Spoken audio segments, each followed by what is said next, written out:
This is going to be crucial as well because, sorry, not Guy.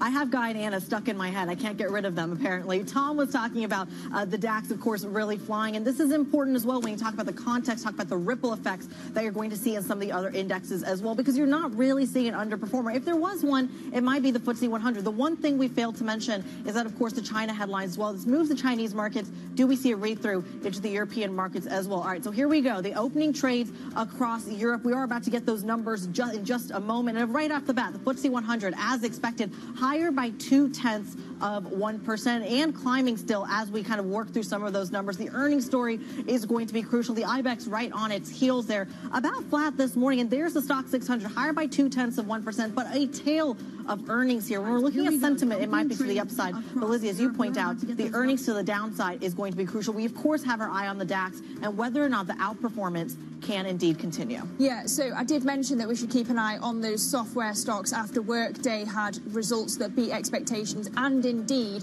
you are seeing SAP shares up 0.4%. You've got Novonesis shares up 4% after their earnings. Stellantis down 3.8%. And Danone also posting their earnings today. Resilient sales growth helped by higher volumes. Those shares higher 1.3% as things stand. But Tom, on a sectoral basis, pretty mixed actually. You've got about 3/4 in positive territory. Basic resources at the top of the list with gains of a little over 1%. Copper is in focus for us today in terms of metals, given the executive order signed by President Trump that could lead to tariffs on that particular metal. Dr. Copper up in the session, of course, by about 1%. Oil also higher by 0.3 on Brent and a similar number on WTI, though interestingly WTI still in the 60s. Basic resources then gaining 1.2%. Banks in focus as well. Industrials and consumer technology as a sector up 6/10%. On the downside, media taking a knock at 0.9%, Critty. We should mention, of course, that we are awaiting those NVIDIA shares. You hinted at it there, of course. We started like ASML and Schneider Electric actually seeing a little bit of positivity and lifting the market just a little bit. I should also mention AB InBev shares are halted at the moment, so we are going to wait and see what the shakeout of that earnings story looks like. But as I said, the tech story very much in focus. Schneider Electric right off the bat higher by a stonking, I think was the word Lizzie used earlier. Schneider Electric higher by about 2% there. But then you're also seeing some of the other heavyweights really move this market. LVMH and Novo Nordisk, a tale of two heavyweights there. Novo down about 1%. LVMH higher by about the same margin. Interesting that you bring in what is happening when it comes to the space, when it comes to the auto space. Of course, we touched on that, Stellantis. You were talking about AB InBev. Their earnings came in very strongly, and so we're going to wait to see what the print is. But it was much better than expected. The losses that they saw, the softness they saw in the North American market, less bad than expected. The volumes, of course, that is part of the story when it comes to AB InBev. But that suggests that when it comes to the maker of Budweiser, things are starting to improve. That is going to be a key stock, of course, to watch when we finally do get that print. Again, on some of the downside, the pressure coming through for the likes of Novartis, Stellantis now, and that is not a story that is just idiosyncratic to the Jeep maker. Currently down 3.8%. The auto sector remains, of course, challenged. Okay, so we continue to wait for the DAX. Not prompt again, but we can discuss the rest of the markets and all of the many themes that are feeding into them this morning. Emma Wall, Head of Platform Investments over at Hargreaves Lansdown, joins us now. Good morning, Emma. Good morning. We've been talking about the reaction in Treasury yields yesterday to that US consumer confidence data. And yes, we're seeing Treasury yields back up again today. But if we zoom out and we look at the big picture, do you think that it is true that US exceptionalism is over? Is that the new narrative? I don't think it's completely over, but the market has definitely decided to diversify, and actually so have our clients. What I think is really interesting is, despite the fact that actually we're reasonably optimistic about NVIDIA, we can come to those results in a minute, our clients are definitely off when it comes to Mag 7 stocks. Now, part of that is performance. They have obviously lagged the S&P 500 year to date. And of course, we had that significant wobble from NVIDIA in January from DeepSeek. But I think this is a tale of two halves. It's the fact that actually Mag 7 has done so well and then come off the boil. And so therefore, people have looked to take gains. But there's also a switch. And we've seen in the last couple of weeks, and in particular the last 24 hours, our clients moving into defense stocks off the back of that decision to increase spending. And obviously the news swirling about Ukraine. I do think, however, that they continue to be risk on when it comes to US. It's just broader than the Mag 7. We do think that actually there continues to be opportunities in the US. And if we look at collectives flows, our clients agree. So actually, if you're looking at kind of broad ETF baskets, those are still in favour, still looking at the S&P 500, still looking at the Russell 2000. But in terms of that very concentrated market in the Mag 7, actually demand we've seen in the last month significantly drop from our clients. Well, Emma, is that the new trade du jour then? I mean, you talked there about the defense spending, and we've seen this really concentrated, of course, in the German market. This morning, the DAX open and flying yet again higher by 0.8% at the open. If you are a European investor and you are cautious on the world and you need to hedge it through the equity market, do you do it with the Mag 7 in the States, or do you do it with defense stocks in Germany?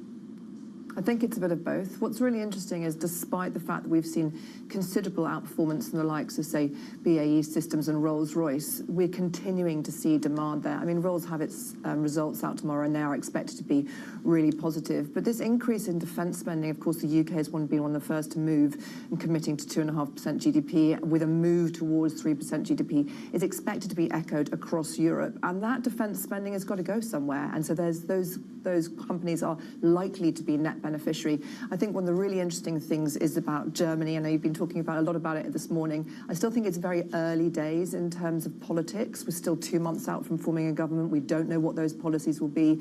Germany has really struggled when it's come to economic growth, but the pressure certainly is on when it comes to defence spending. And given that the US is stepping back from those commitments, Europe will have to step up. And so this does look like an interesting play, despite the fact that a number of stocks have done incredibly well over the last couple of years. Just worth noting, just for our viewers, that AB InBev is absolutely soaring in the session today after beating on its earnings story, rising close to 10%, fourth quarter organic earnings, beating across the board for AB InBev. Very strong numbers for the maker of Budweiser. Let's get back to the broader story. Is there a China potential, Emma? Is there a potential China impulse that European equities can also benefit for as we look ahead to maybe more fiscal announcements? We have the details about a potential recapitalisation of the banking space for the first time since about 2008 in China. That came through today. Yeah, I'm cautious about being too bullish on Europe, despite the fact that we have had quite significant tailwinds over the last couple of weeks, because there still is so much political uncertainty when it comes to Europe, and growth is so anemic. So we're actually neutral on Europe, despite the outperformance from the DAX. We think it's a really great time to take gains and go neutral on Europe. And despite the fact that actually the US has done so well, although albeit the larger cap stocks have wobbled year to date, in particular in that Mag 7 space, we actually are most bullish when it comes to the equity market on US smallers. That said, where we think the most interesting and compelling investments is actually in fixed income, but you'll need to go with a dynamic play on this. So look for actively managed collectives where the manager has that ability to be dynamic when it comes to the fixed income market and really take advantage of volatility. Emerging markets, we are still cautious on. We do think actually the war with the US has only just got started, and so for us, actually, that's a neutral weight. An interesting one. We'll see how it all plays out. Emma Wall, Head of Platform Investments over at Hargreaves Lansdown. We thank you so much for your insights this morning. Let's get a quick check on those core six, the heavyweights that are moving this market. We mentioned it earlier, so the Schneider Electric and LVMH story, of course, both soaring this morning. What isn't, though, is Novo Nordisk, and that has been a continuation of the consumer story in the States, but also kind of the concerns around the longevity of that company, down about 1.2%. The rest of these companies kind of standing in the middle, but ASML, Schneider Electric, positive ahead of those NVIDIA earnings later today. Let's get a quick check on some of the other individual stocks on the move. Joe Easton has that for us. Joe. So one stock extending gains in the open of trading is AB InBev, a massive jump for that stock. We were up the most in 3 years for those shares, actually trimming that at the moment. We're up 7.5% at the moment. It was halted, I believe, in a volatility halt after a gain of around 10%, but selling a lot more Bud Light according to analysts, and that is easing concerns following some weak reports from some of their peers recently. Stella Artois also flagged in the report as a strong performer for the beer maker today, so a big move on that one. Then in the car makers, Stellantis' terrible run continues. This stock down by around 50% over the past year. Yet again, cautious outlook, cautious commentary from the maker of a lot of brands, including Jeep, of course. So that one really coming down quite hard today. Then in terms of the recruitment sector, Adecco, this one actually rising despite a bit of a cut to the dividend. That seems to have been priced in by the market for that firm. Then ASM,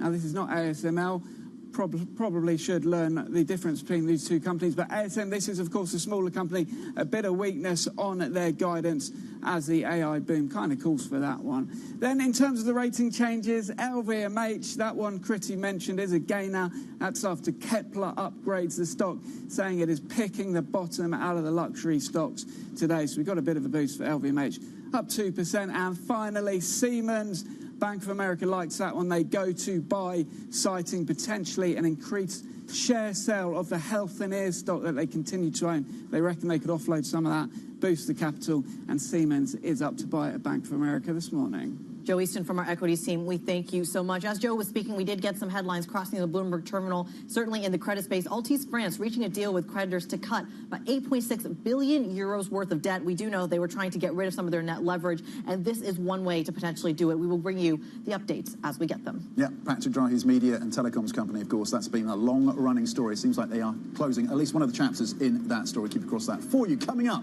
to the oil space, WTI oil holding just below that $70 a barrel level on concerns about the US economy. We'll discuss the outlook for crude with Ben Luckrock, global head of oil at Trafigura. Stay with us for that conversation. It's coming up next.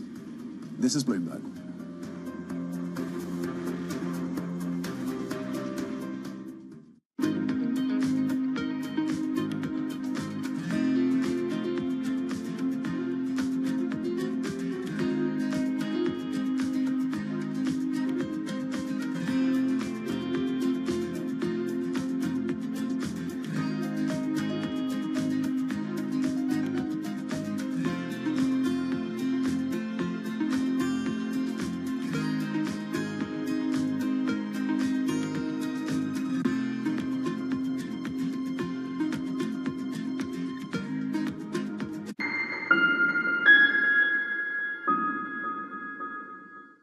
This is Bloomberg Daybreak Europe. I'm Tom McKenzie in London. These are the stories that set your agenda.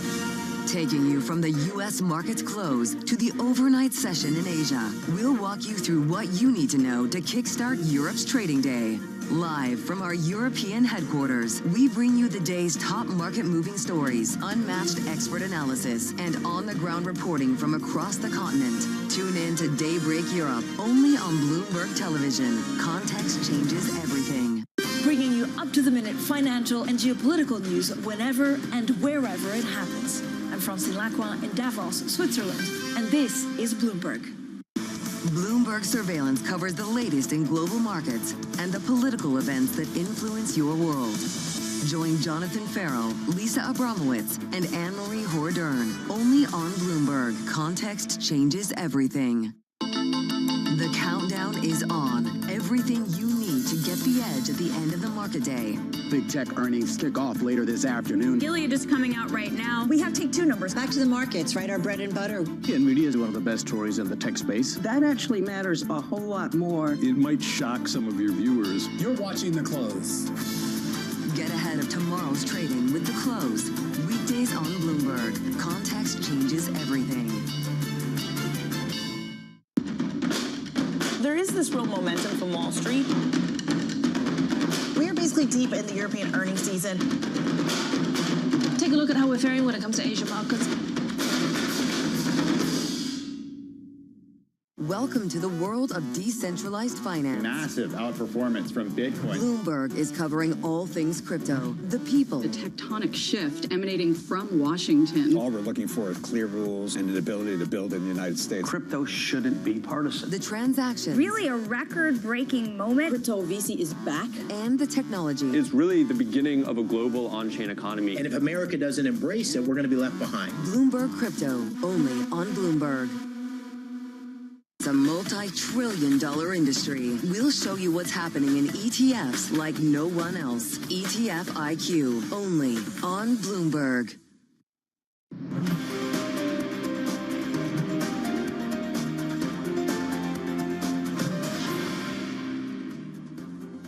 Welcome back to the opening trade. We're 14 minutes into today's session. We are seeing green on the screen across the board. I've just been told we are very, very close to a record high for the stock 600. 557.17 is where we're at right now. We need to get to 557.96 to hit that record high. Does that set us up for some sort of pullback?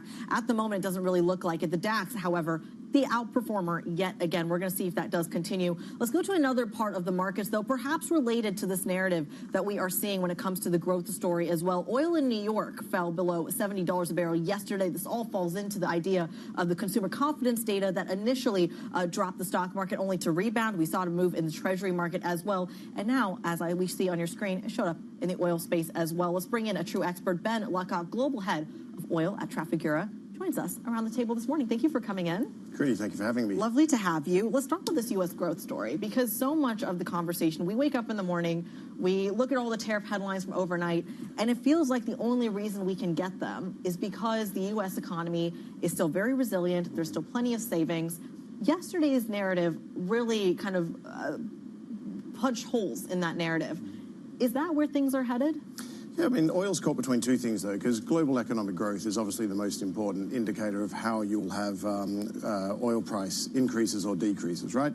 You had some softness yesterday out of the U.S. markets and the U.S. data, but you've also got two wars that have been adding a risk premium to the oil market, different to most other markets, and both of them are in a sort of a peace phase now, let's say. You know, it's been 3 years since the Russia-Ukraine war started.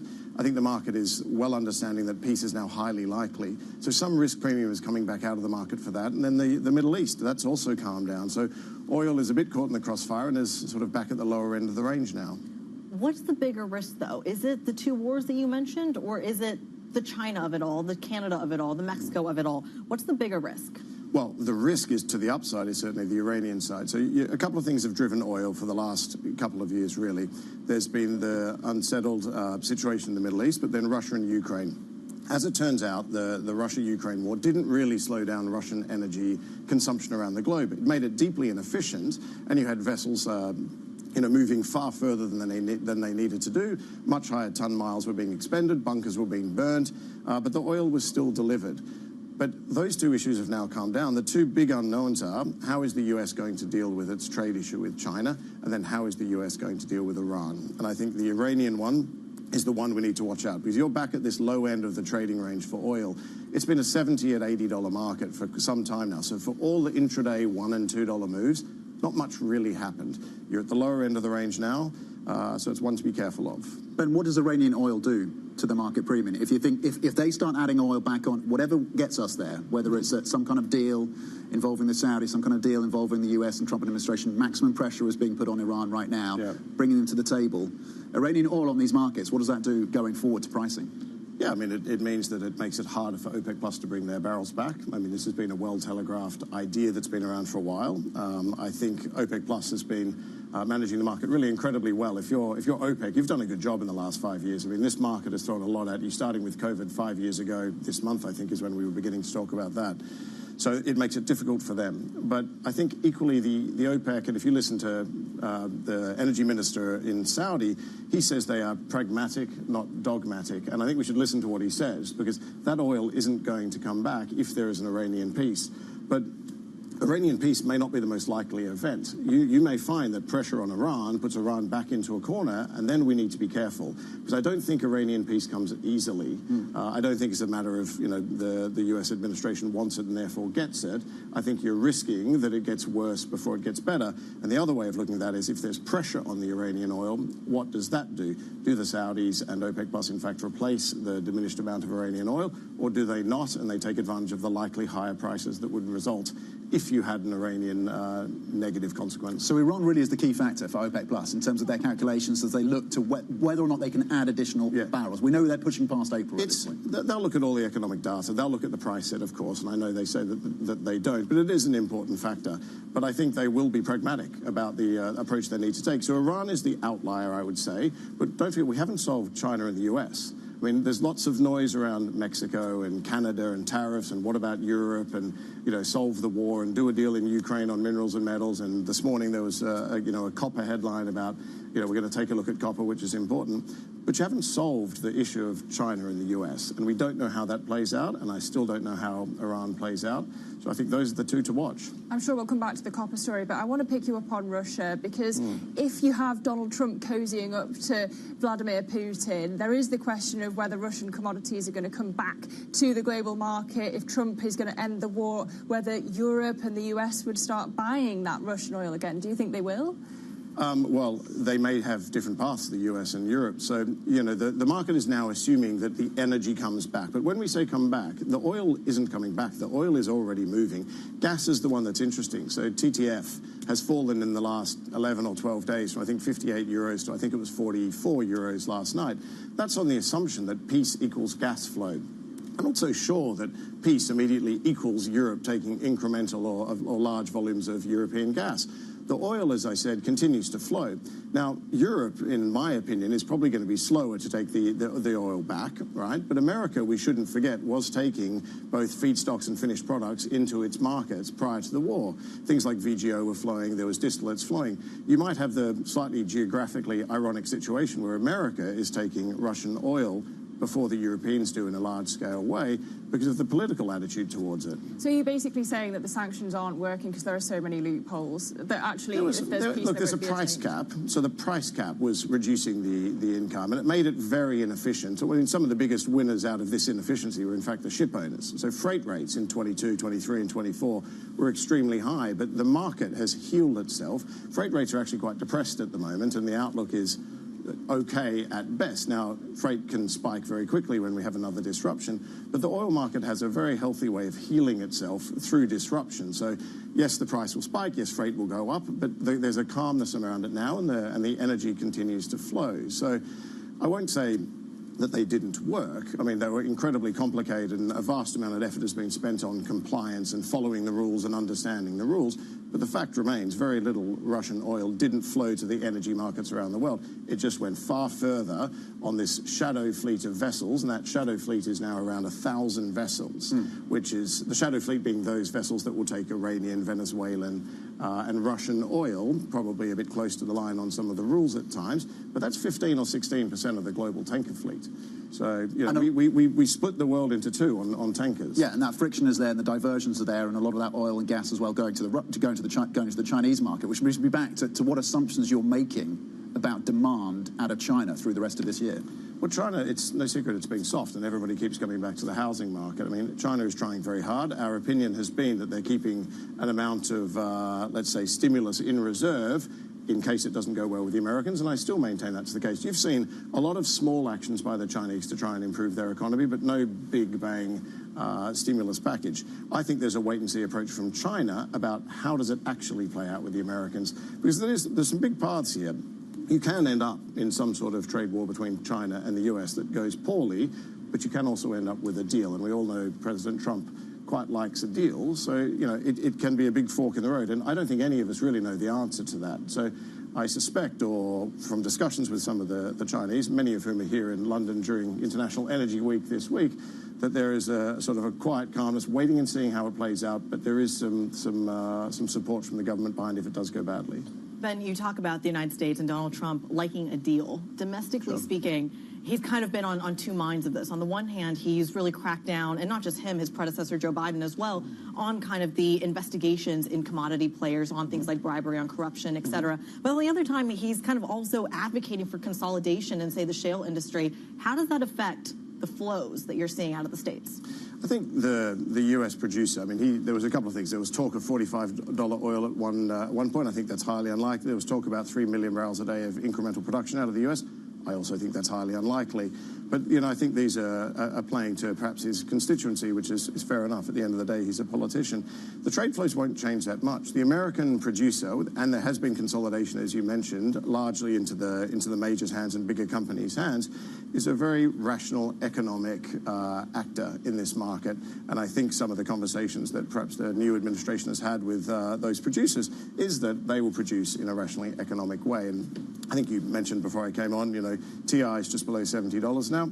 It's an acceptable number for most producers, but that's not one when you're sending out extra drill rigs and, you know, drill, baby, drill, is it? I don't think it's that kind of price set that you have. So I think they'll be driven by price. I don't think there'll be much growth in the U.S. shale patch this year. Small, several 100,000 barrels a day of growth, which is not nothing, by the way, but it's not the good old days of the cycle upwards of American energy growth.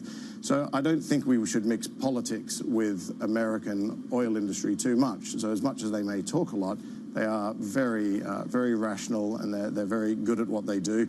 But they are driven by price, and they're driven by what their shareholders want. And I would say the shareholders still want share buybacks at the moment, rather than incremental production, which I think would be negative for their share prices. We're certainly going to hear from BP later today about what that strategy update looks like. We'll see if that playbook is quite similar. I want to come back to the deregulation agenda, basically, out of the United States. I can appreciate the political kind of separation from what's going on in the economics. It's a little bit of a different story in the likes of Switzerland, for example, where they are also going tough on some of these investigations. We know that one of your colleagues, Mike Wainwright, had a corruption conviction earlier, I think, at the end of last month as well. Can you give us an update on how Trafigura is thinking about that? Is there an appeal in the works? Yeah, look, I can't comment on an appeal. I think the process that occurs in Switzerland is that you receive the report from the judges that are involved, and then you make the determination whether to appeal, and that will be a choice for the board of our company and a choice for the individual. I mean, I think it goes without saying that we were a bit disappointed with the outcome of that specific case, but it's hard to comment further on that. Look, the company is a very different company. You're talking about events that occurred some 15 plus years ago. We have a new CEO, Richard Holtham, who's recently just joined, a guy from the Gas and Power Division. He's pushing very hard for change in the company as well, or has been pushing for quite a long time. So, look, it's a different place. It's past events, and one where we're very much trying to move forward from. Talk to us a little bit about the BP story as well, because you kind of hinted at it there before talking about Switzerland. What are you expecting from BP today? I imagine you work very closely together. What would be the turnaround? We say work closely. I spent 10 years at BP before I joined Trafigura. It's a company that was very good to me, very good to me. So I wish them the best, but I think they lost their way a little bit. I think the shareholders or the share price would suggest that's fair. I think Murray is going to come out today with some changes. Whether it's enough to placate the market, I don't know. They've got Elliott involved with them now. I think the Elliots of the world definitely have a role to play, and I think many times they come with some sensible suggestions. So, look, I don't know what BP is going to do. I wish them the best, and some of my ex-colleagues are still there, but I think they probably needed a change of strategy, and maybe Elliott is a force for the good in that company. All right. Ben, just briefly, does the unwind of these renewable assets that we're seeing from energy majors continue? Well, look, I think it's likely, yes. I mean, you've got to remember, a lot of money's been spent and not a lot of money has been made. Okay. And there's a limit to how much your shareholder will accept that kind of investment, I think. Ben, thank you very much indeed. Great insights. Ben Luckock, Global Head of Oil at Trafigura. Coming up, we stay on the energy space, a different part of it, though. E.ON shares gain as the German utility boosts its outlook for the year. We're going to speak to the CEO. That's coming up. Stay with us. This is Bloomberg.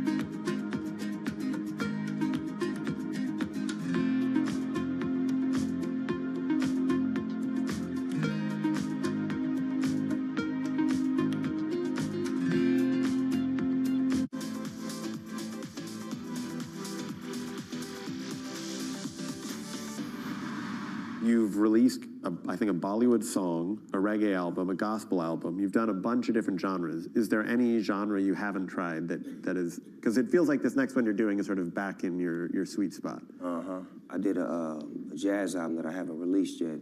It's more or less like spoken word over jazz music. That was a genre that I've always wanted to go into. Quincy Jones hit me to Mr. Mumbles, Clark Terry, which was his teacher. And we had an opportunity to spend time with Mr. Terry, and we did a record together. And that was a genre that I always wanted to venture into because I felt like I had a jazz voice. So your role in a jazz album is just your singing? No, I'm spoken word. Or spoken, sorry. My voice, my conversation, my poetry, you know.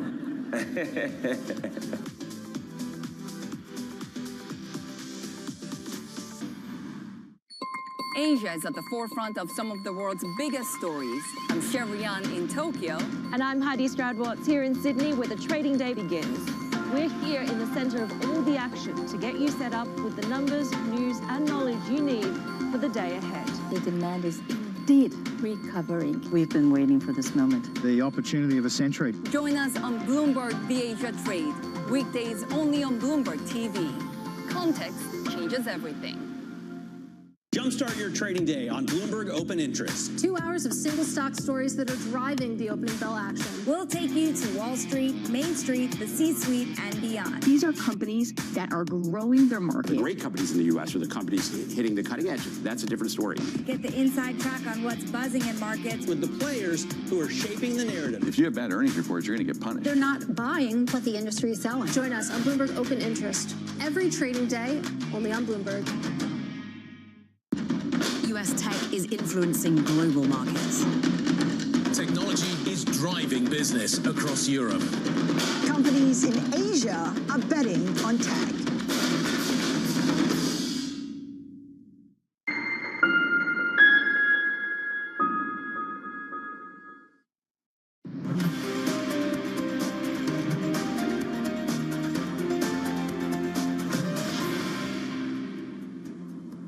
This is the opening trade. We're 30 minutes into today's session, and you are seeing outperformance on the DAX. Green across the screen for European equities. You're also seeing the miners jumping this morning on this jump on copper, on the news of a potential US probe into copper tariffs. We're also having lots of earnings news to digest this morning, Tom. Yep, E.ON coming through for a beat and increasing its capex as well. Part of that's down to the AI story. The stock is up more than 2% so far in the session. As you can see, 2.6%. The energy giant, of course, based in Germany.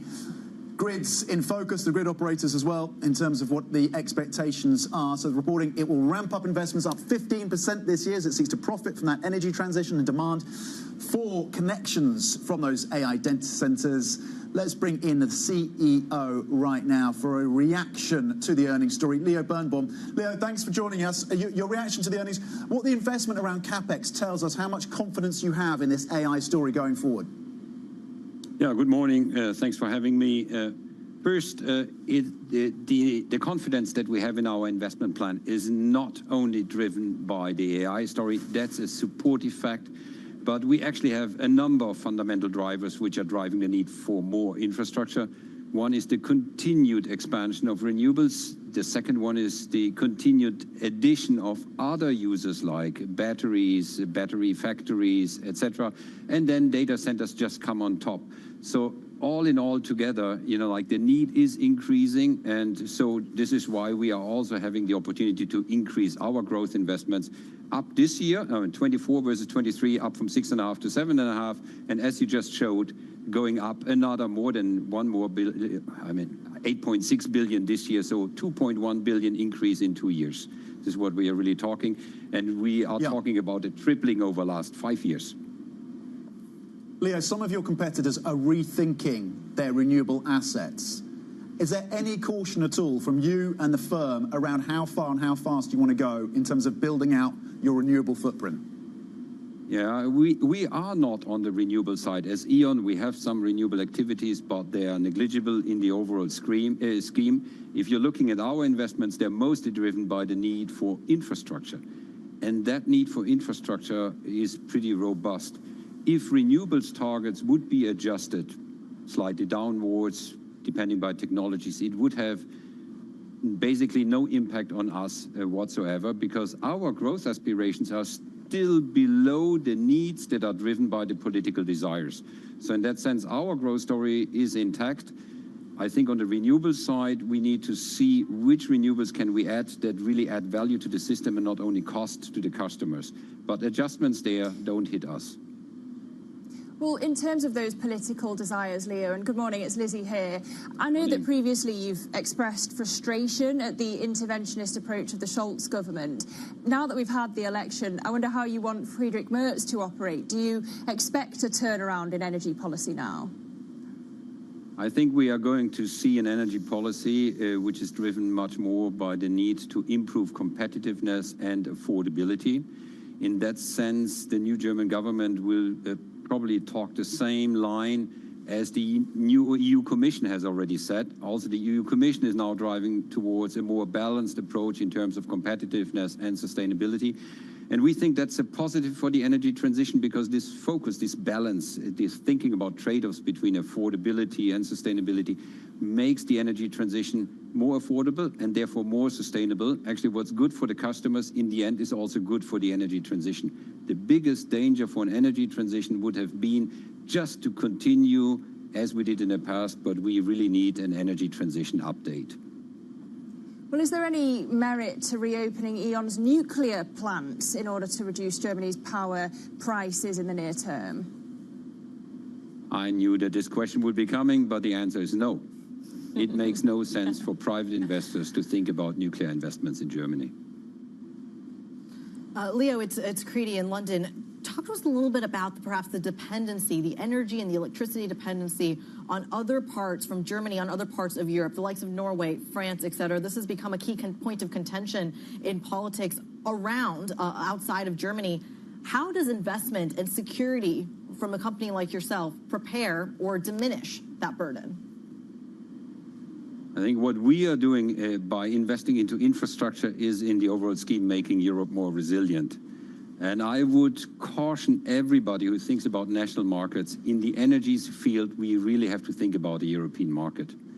Eastern Europe can only have a resilient energy system by being part of a European energy market. Same is true for Germany, but actually also for France. We have seen in the last years each country being dependent on other topics. You know, like we have been depending in Germany on gas import infrastructure from Belgium and France. France has been depending on imports from Germany in 2022. So I would say let's build a resilient European system. And for that, we need infrastructure, and infrastructure is our business. Therefore, that's the one reason why our case is actually robust, even in these difficult times. So the argument against that, against some sort of kind of international grid, basically, that shares a lot of these kind of consumption abilities, is the security measures, especially in the context of what we've seen in not only the Scandinavian markets, but the Baltics as well, have just recently come off of the Russian grid. How do you prepare for the threats on things like cybersecurity, infrastructure, et cetera? What does the security conversation look like around that investment? Yeah, I mean, let's just take the example of the Baltics that you just mentioned. For the Baltics, becoming part of the European market rather than being synchronized with Russia was an absolute necessary step to have an independent, resilient energy system. And one key to that is the connection that they have to Finland from Estonia and from Lithuania to Sweden. Now, obviously, these cable connections were attacked, but this just shows how important infrastructure is. And the Baltics just show how important Europe is. If you're not part of Europe, if you're just your own isolated national market, then you're much more vulnerable than being part of Europe. Cyber is a special topic because in any case, whether you build a national or European system, the system will need to be completely digitized. Digitized systems obviously are prone to be attacked by cyber. Therefore, we need to prepare for that. It's clear the hybrid warfare, the hybrid attacks on us by whichever players will continue in the future, we need to build for that. Well, that argument then almost sounds like a reason not to maybe combine the ideas of infrastructure and the likes of AI, for example, if you do have that cybersecurity threat. Leo, that's a trend we've seen especially grow in the United States, that interdependence between the two. Is that perhaps a reason not to combine those two sectors? It's no choice, actually. We will need to use every technology which we have, and AI will be one of the technologies which we will need to make the system more resilient, more affordable going forward. I could also turn it the other way around. Certainly, the bad guys will use AI to attack us. We will probably need to use every technology at our hands to defend us. So in that sense, I'm just afraid that is not an option. Digital, AI, every technology, every innovation that we can actually get, we will need to use in our systems. Okay, Leo, before we get to the future, at least the near future, the here and now of grid returns in Germany, does the next government allow you to increase those returns? I think there's a good understanding that the investments that I just alluded to, which are necessary, can only be made if we can mobilize private capital, and private capital we can only mobilize if we can offer a sustainable return which is competitive in the international context. I think that understanding is there. We are talking about a period starting in 2029, and therefore I'm actually pretty optimistic that we will see that. The next government will have enough challenges to find financing for all the other activities.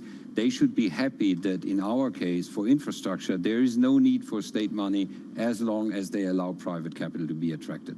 So I'm optimistic about that, and this is why we are continuing to invest until 2028, but to be very clear, to go up to the levels probably required, we need a different regulatory scheme starting 29.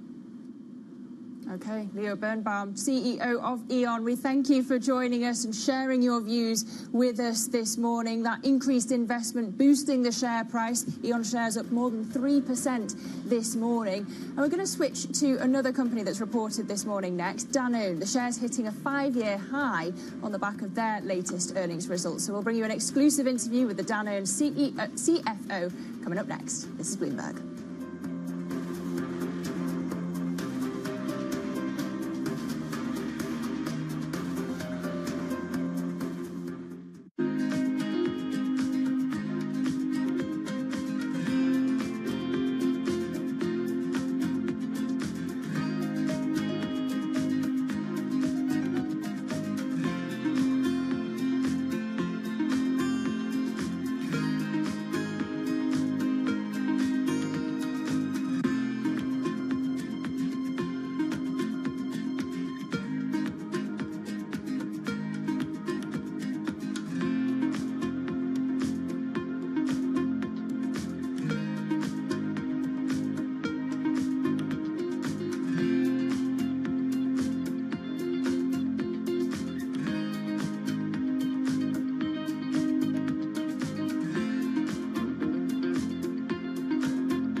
DraftKings hit a milestone in the second quarter of 2024. For the first time as a public company, it turned a profit. Is this a new era for DraftKings? There's an inflection from when you're cash flow negative and you're operating off of equity raises from the past to when you're self-funded and you're cash flow positive and able to control your destiny a lot more. You've had your first quarters of profitability now. Does that take pressure off? Does it increase pressure? I think it increases pressure. I mean, once you start making profits, people expect you to make more, and all of a sudden you're valued on a multiple of those profits as opposed to the theoretical what could be. So very important, I think. When you're cash flow negative, you've sold a vision of what the company should be working on, and you're very focused on working on that and delivering against that. When you've pivoted to profitability, the world of what you can work on is a little bit open, and there's a lot of different ideas, and it requires more focus than ever to make sure that you are prioritizing on the most important things that are going to deliver the most value. DraftKings' solid standing in a booming sector gives them the luxury to play the long game. They're not under pressure to cut costs. When you have really strong revenue growth, you don't need that. If you look at where we are today and where we want to be and where we believe we will be, the vast majority of the incremental EBITDA is not coming from any cost reduction. It's coming from increased revenue. We don't feel like we need to cut costs because we're growing our revenue so much. We want to grow our revenue into our existing cost structure, and there's no need to reduce the cost as long as we're being efficient with what we allow our cost growth to look like. From the world of politics to the world of business, Joe Matthew and Kaylee Lines deliver news, insight, and analysis live 2 times a day, every trading day. Balance of Power at 1 and 5 Eastern, only on Bloomberg. Bloomberg loves earnings. I know it's like your Super Bowl, right? I can't wait. It's like opening presents in the morning. All right, it will be exciting. Nobody covers earnings like Bloomberg.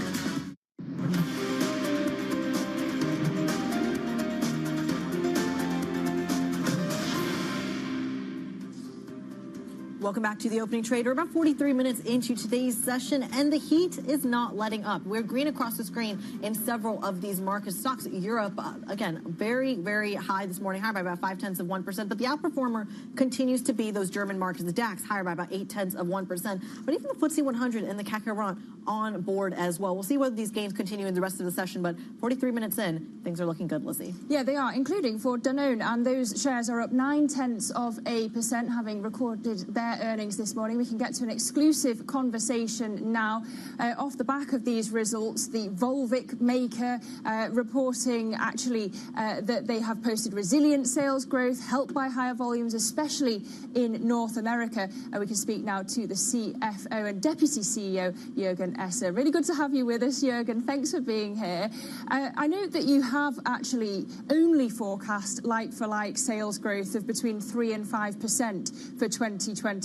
So it's been resilient up to now. Why so cautious ahead? Good morning from Paris, and thank you for having me. First of all, we are very, very happy with the results of the last quarter of 2024, growing plus 4.7%, but also with the full year of 2024, where we have been delivering on all the financial metrics. And if I can humbly say, I believe it shows one thing, which is that our company, Danone, is back. And I'm saying Danone is back because we are demonstrating again that the portfolio, which is focused around health, about health and nutrition, is delivering superior results. 90% of our volumes sold are eligible for daily consumption. That's a measure you will not find anywhere else in our industry, and it shows that this is driving growth. And to be very concrete, you see, for example, in the US, one of our key growth markets, that Oikos Pro, the yogurt with high protein, low fat, low sugar, is flying off the shelf. You see that our medical nutrition is growing quarter by quarter in double digits. So having a strategy which is focused on health and nutrition works very well for us. Strong results. Actually, we have been closing, as of today, the first chapter of our strategy, which is called Renew Danone, and we are going with confidence into the next chapter. And we believe that the 3 to 5% guidance is a good guidance and makes that we can deliver above our industry and the sector. Okay, so across those many categories, I wonder, are there certain categories that you expect to come under pricing pressure in the year ahead? So the reality is that we are more and more focusing our portfolio on the value-added part, on where we have truly a differentiated portfolio, and this is working very well for us. When you look in the US, our portfolio is very much skewed towards yogurt, very much skewed towards Greek yogurt, and especially high pro. This is growing extremely fast, and it also enables us to take the necessary pricing depending on the level of inflation we will be exposed to in 2025. Jürgen, do you expand your portfolio? Do you look to add with acquisitions? Yeah, look, I mean, I think that we have, over the last 3 years, regained a lot of credibility because we have delivering quarter by quarter for 3 years. We have been deleveraging quite a lot our balance sheet. We are now at the lower end of the corridor which we are looking for. And yes, we have been very clear that we want to look for meaningful acquisitions. And what we mean with that is to look for acquisitions which complement our portfolio within our categories, in the adjacencies of our categories. We have seen us buying a few smaller companies. For example, in home care, we are eyeing a company actually in the US which is selling kefir. So this is the kind of acquisitions we are looking at, staying financially disciplined, of course. But today, I think we are in a position of strength, and this is what we want to leverage. Okay, so you're ready to pull the trigger on more acquisitions. Talk to us about how you and the team judge what is a fad and what is sustained. Kefir versus oat milk. Is oat milk a fad? I think what is really great. What is really great is that we are the largest flexitarian company in the world. We are offering both dairy nutrition, so great yogurts, great kefir. We are offering skyr. We are offering all the range you can think about in the modern dairy shelf. And at the same moment, we are offering what you were saying, which is an oat milk, which is an almond milk, which is yogurt ranges on plant-based, which is even cheese. And so we let the consumer choose. And so we believe that we're here at the sweet spot where we can answer and address all the consumer needs. When you look at our silk portfolio in the US particularly, we are now very clear on how we want the consumer to use our product. We have, I believe, the best oat milk for enriching your coffee. We have the best almond milk to enrich your cereals. And so we are feeling very bullish about the totality of the portfolio because we can address all those needs of the consumer in the morning during breakfast, but also during all the day of snacking and consumption. Well, Jürgen, you've given us quite the sales pitch there, but you did mention silk, and I'm curious about that simply because you had a big improvement of Alpro in Europe as well. You talked about the silk portfolio in the United States. What lessons do you transfer over? Yeah, I believe you need to be very clear where you are differentiating versus competition. And what works for us very well in Europe with the Alpro brand is the fact that we are very clear on the occasions. It's what I just said before. We have the best oat milk for barista usage within your cappuccino. That's great. We have the best almond milk to go in the morning with your cereals. But then you need to be present where the consumer is. And this means to be present in coffee chains around the world. It needs to be present in away from home locations in order to make your brand visible and come with meaningful innovations. For example, we have just been launching a kids range under the Silk brand in the US to be targeting more this very interesting consumer group, and we believe this is going to work. So we are quite bullish actually about the totality of the portfolio, about what we call essential dairy and plant-based. Yeah. Well, Jürgen, you talked a lot about the United States. Let's zero in there as well, because there are two main themes coming out of the States right now. And that, of course, is one, on the one hand, the weight loss story from the likes of Ozempic as well. On the other hand, it's the tariff story. And I'm curious if almost maybe both are going to be affecting your stock price. When we get tariff headlines, Danone certainly reacts. How do you prepare for that? Does that affect your pricing strategy? And just walk us through your strategy around the U.S. tariff threat and, of course, the rise of weight loss drugs as well. Yeah, first of all, when you're taking care of your health, when you're taking care of your well-being, and also when you are under GLP-1 medication, what you need is high-quality protein. What you don't need is high level of calories or fat or sugar or salt. And this is actually what we are offering to the consumer in the US. And this is why ranges like Oikos Pro, but also our more traditional Greek range, is going from strength to strength. And so I think we have here a portfolio which is extremely well positioned in the US. Depending on to who you talk, today the penetration of GLP-1 in households in the US is somewhere between 8 and 14%. And what we are seeing is the consumption of yogurt is 3 times vis-a-vis a household which is not using those kind of medications. So for us, if there's anything here, it's a huge opportunity. On the other side, on tariffs, it's of course an important topic for us. We are a global company, so we are not immune on this topic. But the reality is that between 80 and 90% of what we are producing is actually, what we are selling is produced actually locally. So take the US, we are sourcing from local farmers. We are sourcing from local farmers our milk. We are sourcing from local farmers our vegetable and ingredients. And we are producing in the US and we are selling in the US. So in that sense, we are a little bit less exposed to those discussions. And that's for us definitely a benefit. All right, Danone CFO and Deputy CEO Jürgen Esser joining the program this morning to talk a little bit about everything. We thank you so much for your time. He ended there talking a little bit about that tariff risk and that geopolitical risk as well. It's not only impacting the likes of Danone as well as other consumer brands here in Europe, it's affecting the fundraising environment in other parts of the market. Take private credit, for example. Firms now struggling to raise money at the level seen over the past couple of years.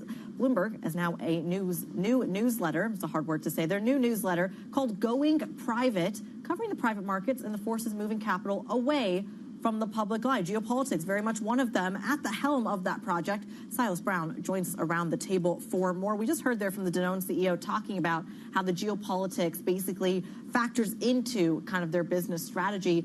How does that show up in the fundraising environment that you're seeing in the likes of private credit, given that it's coming off such a massive boom? Yeah, I think it's an exciting time to be alive for the larger private credit firms. And with the expansion of private credit and private markets more broadly, I think you'd be forgiven for thinking that the success and the growth is shared kind of equally across the street. I don't think that's true. In fact, the largest firms are the ones who are enjoying the spoils of the growth. And we reported this week about HPS raising at least 10 billion from investors for a new junior financing fund. Earlier this last month, we reported that Ares had raised a 30 billion pool of capital for European direct lending. This is alongside, in a kind of Tale of Two Cities style thing, of other funds that I won't name, struggling to even maintain the level that they reached a few years ago. Go on, Silas, give us the list. Okay. So there's bifurcation. What about those in the middle? I think there's a starved middle, clearly, and I think part of we've seen a lot of consolidation in the industry and a lot of the sort of middle class firms being snapped up by larger institutions. And I think one of the reasons, the motivations for the mid-tier firms to sell is a recognition that they need to attach themselves to a kind of like big firm that has big distribution networks, kind of envelop them into a broader, bigger ecosystem. And I think that is very important for scale in private markets. All right, Silas Brown, thanks for bringing us a preview of that newsletter. Don't forget to check it out. The new Bloomberg newsletter, Going Private, goes live today. Sign up at bloomberg.com/private. Going Private. Bloomberg.com/going-private. That is the new newsletter. We've also got plenty coming up on the docket today. US Eco data, Fed speak, BOE speak, the BP Capital Markets Day. But I have to say, I think the highlight for the markets, Tom, is going to be the NVIDIA earnings. Yeah, put all that to one side, because NVIDIA is certainly in focus. Look, are they going to be seeing significant still contained demand, or sustained demand, I should say, for the Blackwell chip? The movements around from Hopper to Blackwell, or do you get an air pocket where their customers hold fire? There was that analyst report around Microsoft maybe scaling back some of its investments around data centers. That really has kind of exaggerated to some extent the concerns around whether or not that sustained picture is going to come through. We have had Wedbush analyst Dan Ives saying he's pretty confident they're going to come through with some gangbuster results. The Uber from bull, Dan Ives. The Uber bull, exactly. When has he not been bullish on this stock? But look, this is the one for the markets. This is today. Any comments from Jensen Huang as well on the additional risk from the Trump administration around raising the bar on which chips they can sell into the Chinese market? And of course, this is the first report since DeepSeek and the DeepSeek route. Do you think that those words will be coming out of Jensen Huang's mouth? DeepSeek? He's going to get asked about them, right? And the answer probably is that you're going to get greater adoption of this AI technology. It's going to be more quickly dispersed, and therefore it's going to be good for the industry. It's probably something along the lines with which Jensen Huang is going to answer that question. But you're right, DeepSeek is also going to be part of the narrative when analysts are scrutinizing the results later today. But I imagine the sanctions and the export controls are going to be there as well. And in the last couple of days, we've gotten so many headlines, you've covered this quite heavily, around the pressure Donald Trump may be putting on likes of the Netherlands, on Japan, etc. NVIDIA came right out of the gates talking about creating one product for the U.S. and one product from China and then one product for the rest of the world. Yeah. Is that still the strategy? The H20 is the chip that they can supply into the Chinese market. It's the chip that is being stockpiled right now by the likes of Alibaba and Baidu and DeepSeek, according to reports. Is that chip in the lens of those in Washington and the Trump administration for the next chip that is restricted from that market? Jensen Huang gave a tongue lashing to Biden. Is he going to be constrained when it comes to the Trump administration? He was very critical of the policy measures of the Biden administration. Is he going to be restrained when it comes to Trump, or be measured and equal and balanced in terms of how he responds to that? Certainly a conversation to be a fly on the wall in those conversations in the Mar-a-Lago state. We thank you for that context. I mean, this is going to be crucial. You're seeing the tech stocks already flying ahead of that report as well. Futures, the equity indices, I say, also very much in the green. That does it for the opening trade. The Pulse is up next. This is Bloomberg.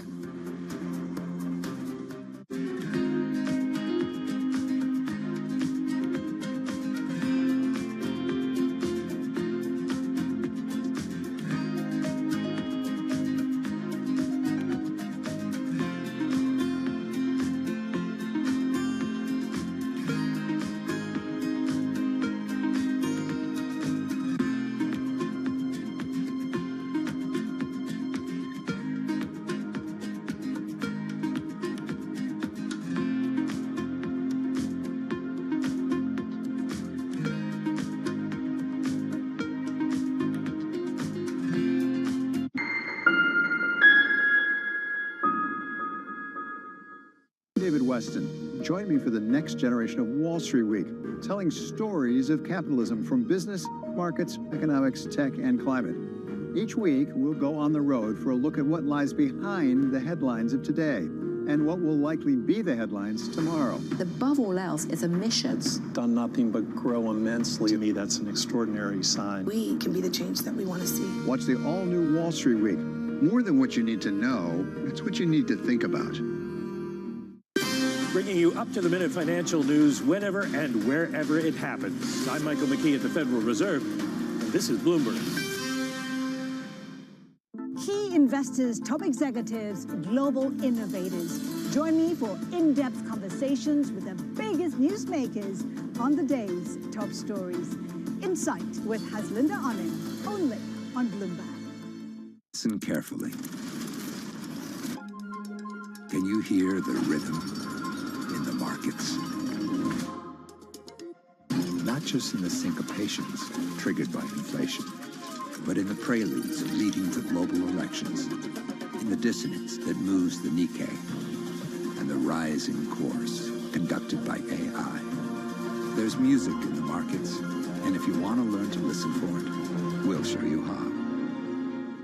Always on the heartbeat of the tech sector. Spread across global markets. The real-time data aspect is going to be important. We're going to bring you expert analysis on that. Sure. Don't miss Bloomberg's interview with the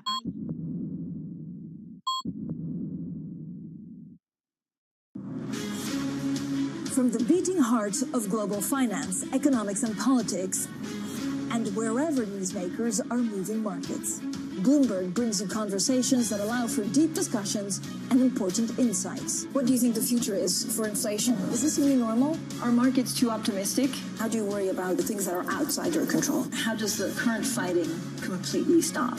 I'm Francine Lacroix, and this is The Pulse, every weekday only on Bloomberg.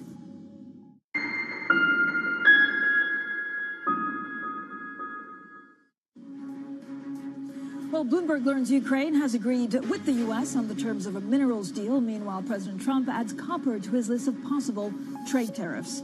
European stocks rise, Treasury steady as investors move on from the weak U.S. economic data that had rattled financial markets. Plus, focus, of course, shifts to NVIDIA, which reports fourth quarter earnings today, with attention on its AI build-out and DeepSeek impact. So there is quite a lot going on, and I have to say a lot going on in the markets. We've seen a little bit of whipsawing over the last couple of days. Now, stocks, of course, firmly in the green, certainly in Europe, with the CAC 40 gaining some 0.8%, the DAX almost also gaining 1%. Now, cross-asset, we look, of course, at the impacts of a possible trade war. A lot of the focus also is on a possible peace deal with Ukraine, thanks to the mineral deal. And then we look at copper, again, a possible weapon in terms of trade wars, 9,549. So for everything that matters, the conversations that matter, and the insights you need, let's get started.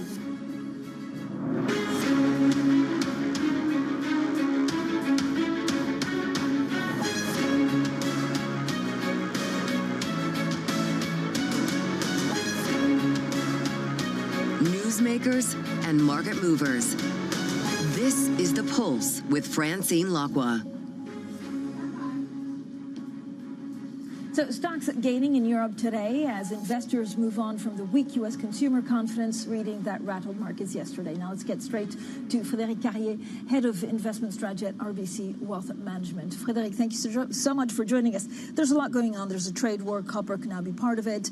But there's also hope, a little bit of renewed hope of something in Ukraine. When you look at the markets, they were freaked out by U.S. economic data. Are they now going to settle? It seems that the mood music today is slightly better.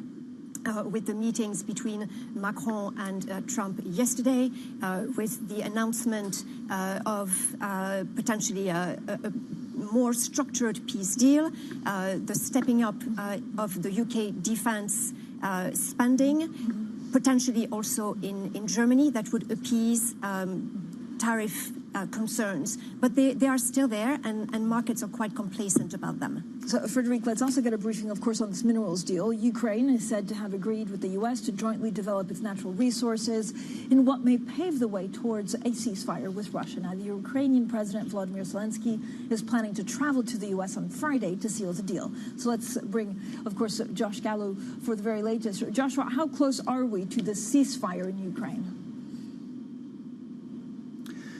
How close we are to a ceasefire is a little bit up in the air, although this mineral deal is certainly a step in that direction.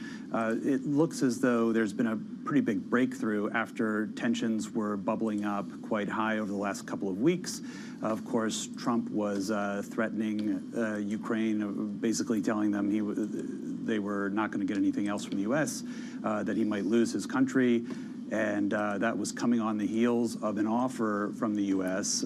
to basically take $500 billion from their extractive industries revenues over the coming years. It seems that the U.S. has softened its position a bit, and Ukraine has bent as well, and that there's a deal coming out of it. We don't know the deal, we don't know the details of the deal yet, but of course we do know that some of that has backed down, right, in order for them to come together. It sounds as soon as Friday that Zelensky may be in Washington to sign a deal, which would be a pretty remarkable spectacle after what happened last week, where Trump declared him a dictator who had actually initiated the aggression against Russia, and Zelensky said that Trump was living in a disinformation bubble of Russia's making. So it's a pretty swift turnaround, although the extent to which this is going to lead to a ceasefire is really up in the air, and it also has all of the hallmarks of a political deal for Trump, who will of course need Congress's support to continue to fund Ukraine. And he has promised his constituents that he was going to bring an end to the war. So if negotiations drag on to bring peace, he will need to have something to show for that. Yeah, Josh, thanks so much. Josh Gallo there with the very latest, of course, on this tentative peace deal. And we're hoping to find out more about the minerals deal. Let's get back to Frédéric Carrier from RBC Wealth Management. Frédéric, you were basically saying that there's a lot to sit through in terms of some of the data points and some of the news that we have to put aside, because for the moment there's nothing concrete.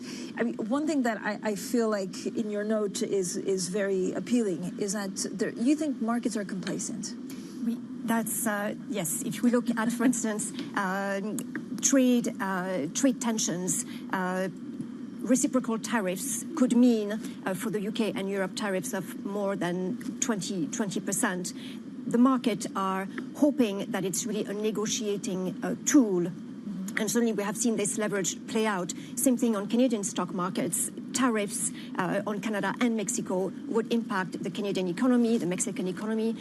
Canadian stocks have not responded to that at all. If you look at banks, which would be affected by the worsening macroeconomic environment, they're not reflecting that. Railway companies are certainly not looking at this worst-case scenario. They would be very affected. So we think markets are complacent. And perhaps because of all the U-turns we've seen, these sort of policies, they are right. And certainly we are aware of this risk, but we are fully invested. Frederic, where's the most complacency? A lot of the U.S. equities, of course, are priced to perfection. Yes. Is that where we could see a lot of wobbles, or are there other parts of the markets that make you nervous? So we've seen the U.S. market has been flatlined really over the last 6 weeks or so. The recent rally in Europe is perhaps a little bit more fragile in our view, now that valuation levels have increased a little bit, increased on the expectation that tariffs will not be a threat, that there's going to be a big relaxation in the debt break, and that there will be a lasting peace deal. The jury is still out as to whether these things are actually deliverable. Do you worry about the health of the U.S. economy?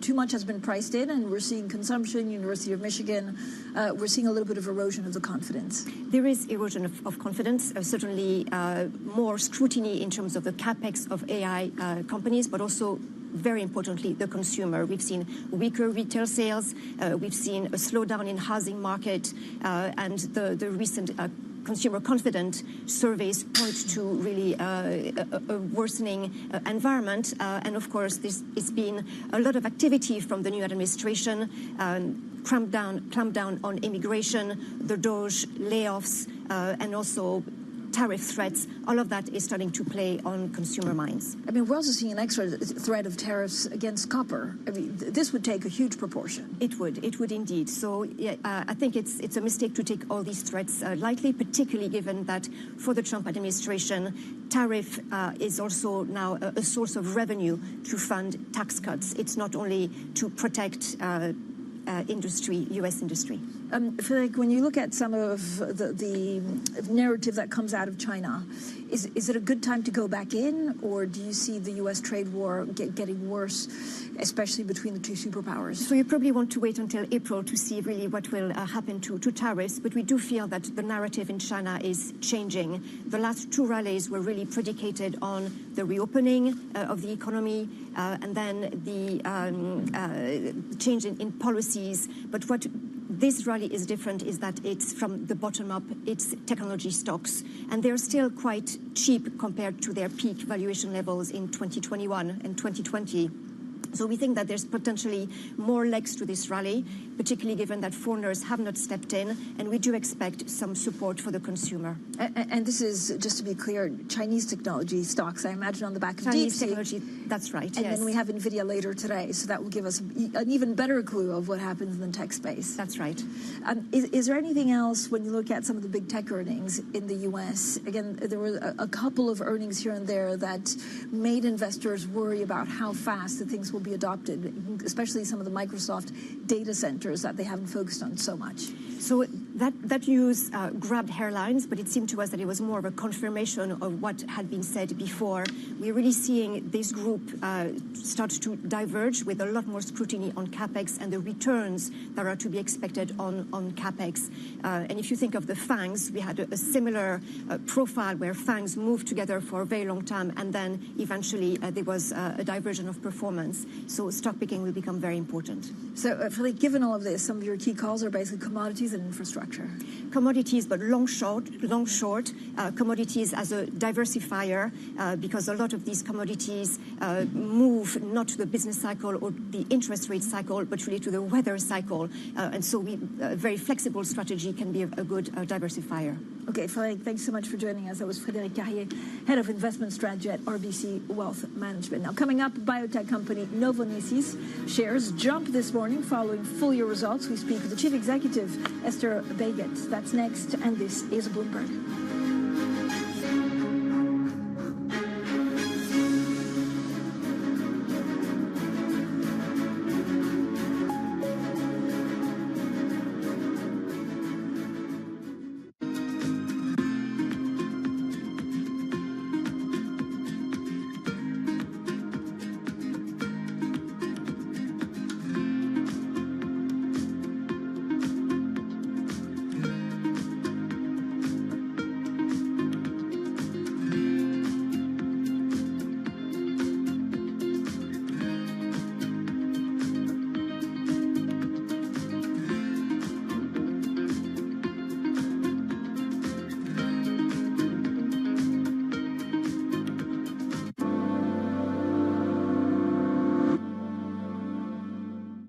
This is Bloomberg Daybreak Europe. I'm Tom McKenzie in London. These are the stories that set your agenda.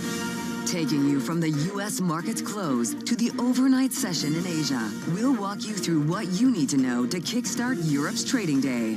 Live from our European headquarters, we bring you the day's top market-moving stories, unmatched expert analysis, and on-the-ground reporting from across the continent. Tune in to Daybreak Europe, only on Bloomberg Television. Context changes everything.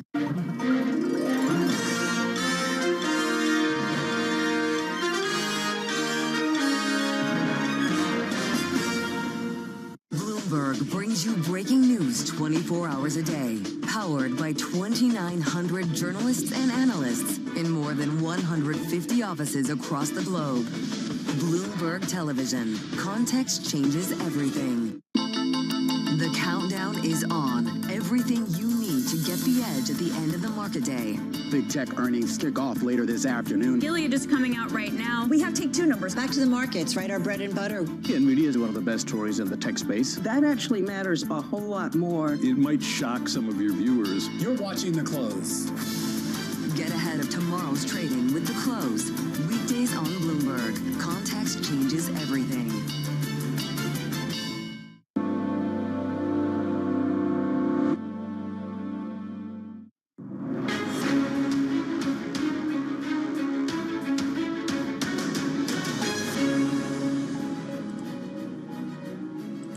Well, Novonesis shares have gained the most since June after the biopharma company reported earnings, which reassured analysts. Well, we're now joined by Esther Baguette, the chief executive of Novonesis. Esther, thank you so much, as always, for giving us a little bit of your very, very busy schedule. Now, there are a couple of questions that are key in terms of GLP-1s and whether they sparked a bounce in new products initiatives. But what are you most happy about today and excited for the future? Thank you for the question, Francine, because yes, I am happy. Not only about today, I'm happy overall. I'm very pleased about the extraordinary year we have had. And I'm also very pleased and excited about the future ahead of us.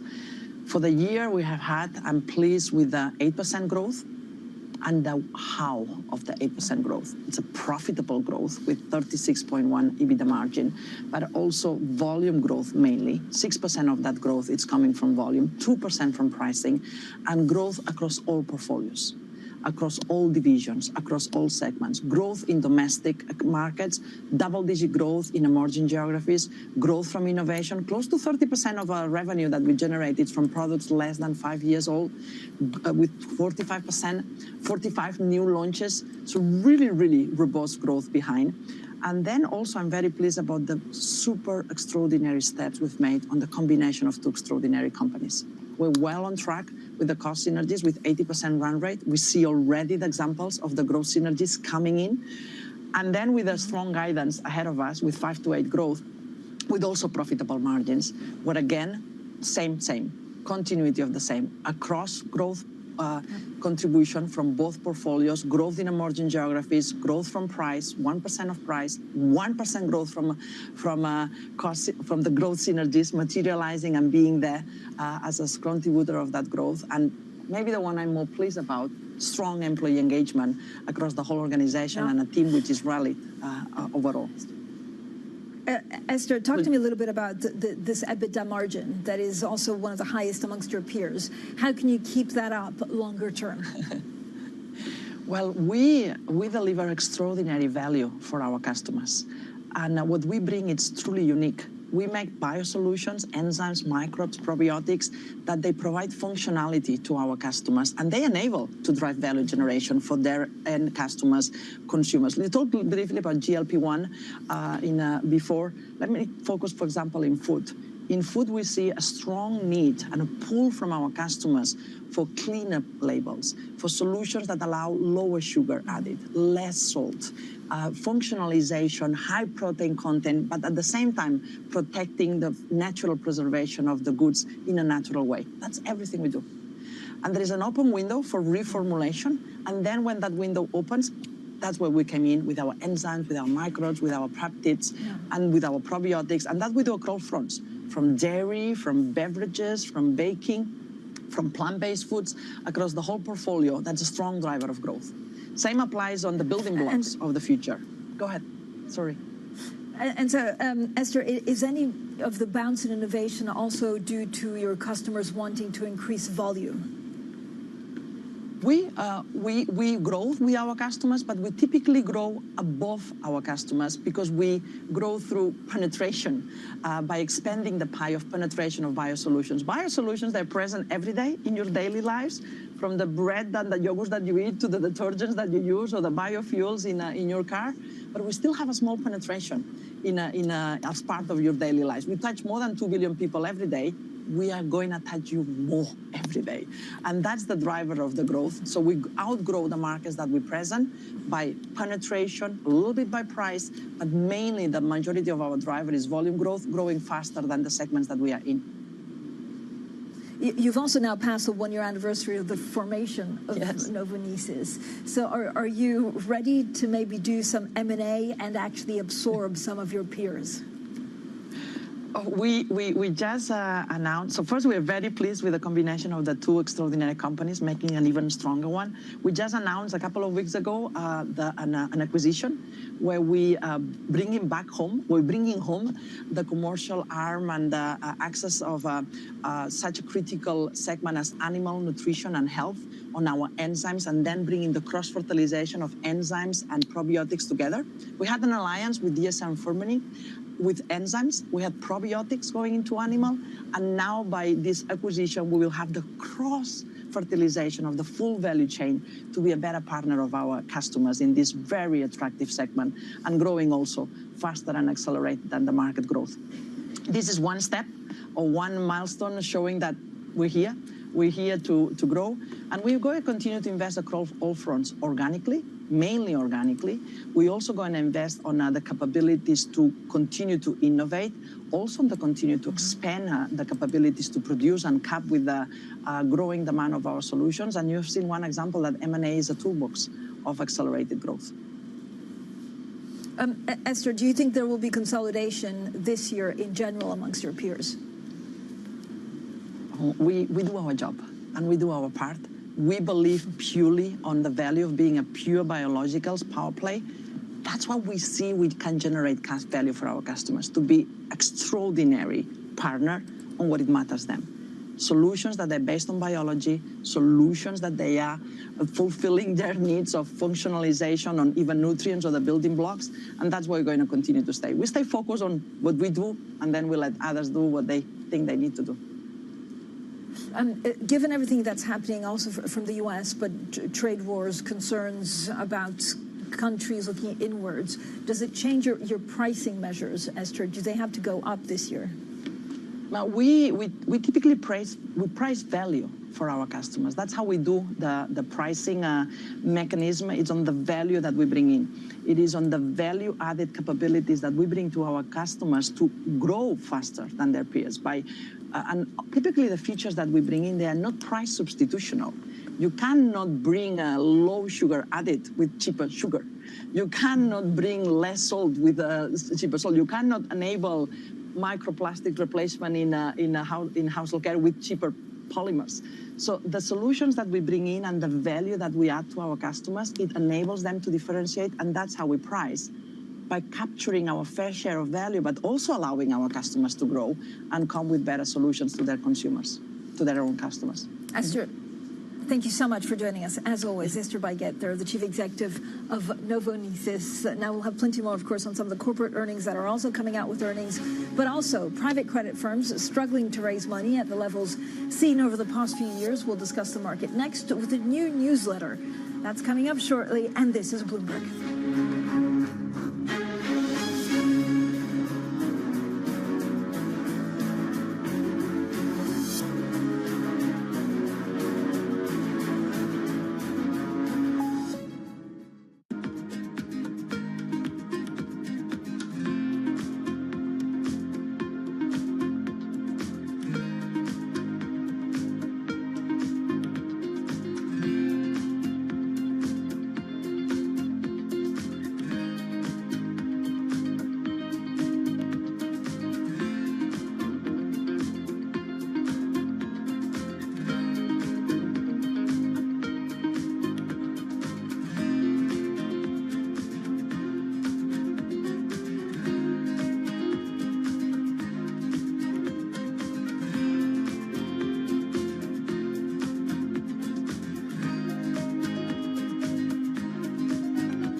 U.S. jobs numbers are released, Bloomberg has the report under surveillance with crucial data and expert analysis at terminal speed. Nobody covers Jobs Day like Bloomberg. Welcome to the world of decentralized finance. Massive outperformance from Bitcoin. Bloomberg is covering all things crypto, the people. The tectonic shift emanating from Washington. All we're looking for is clear rules and the ability to build in the United States. Crypto shouldn't be partisan. The transactions. Really a record-breaking moment. Crypto VC is back. And the technology. It's really the beginning of a global on-chain economy. And if America doesn't embrace it, we're going to be left behind. Bloomberg Crypto, only on Bloomberg.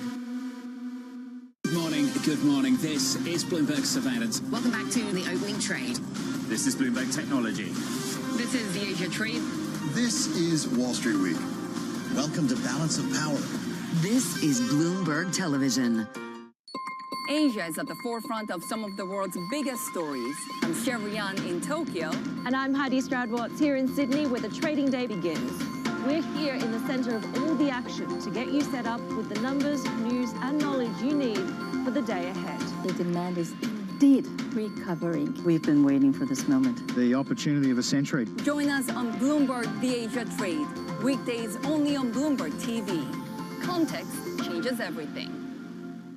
Bloomberg Surveillance covers the latest in global markets and the political events that influence your world.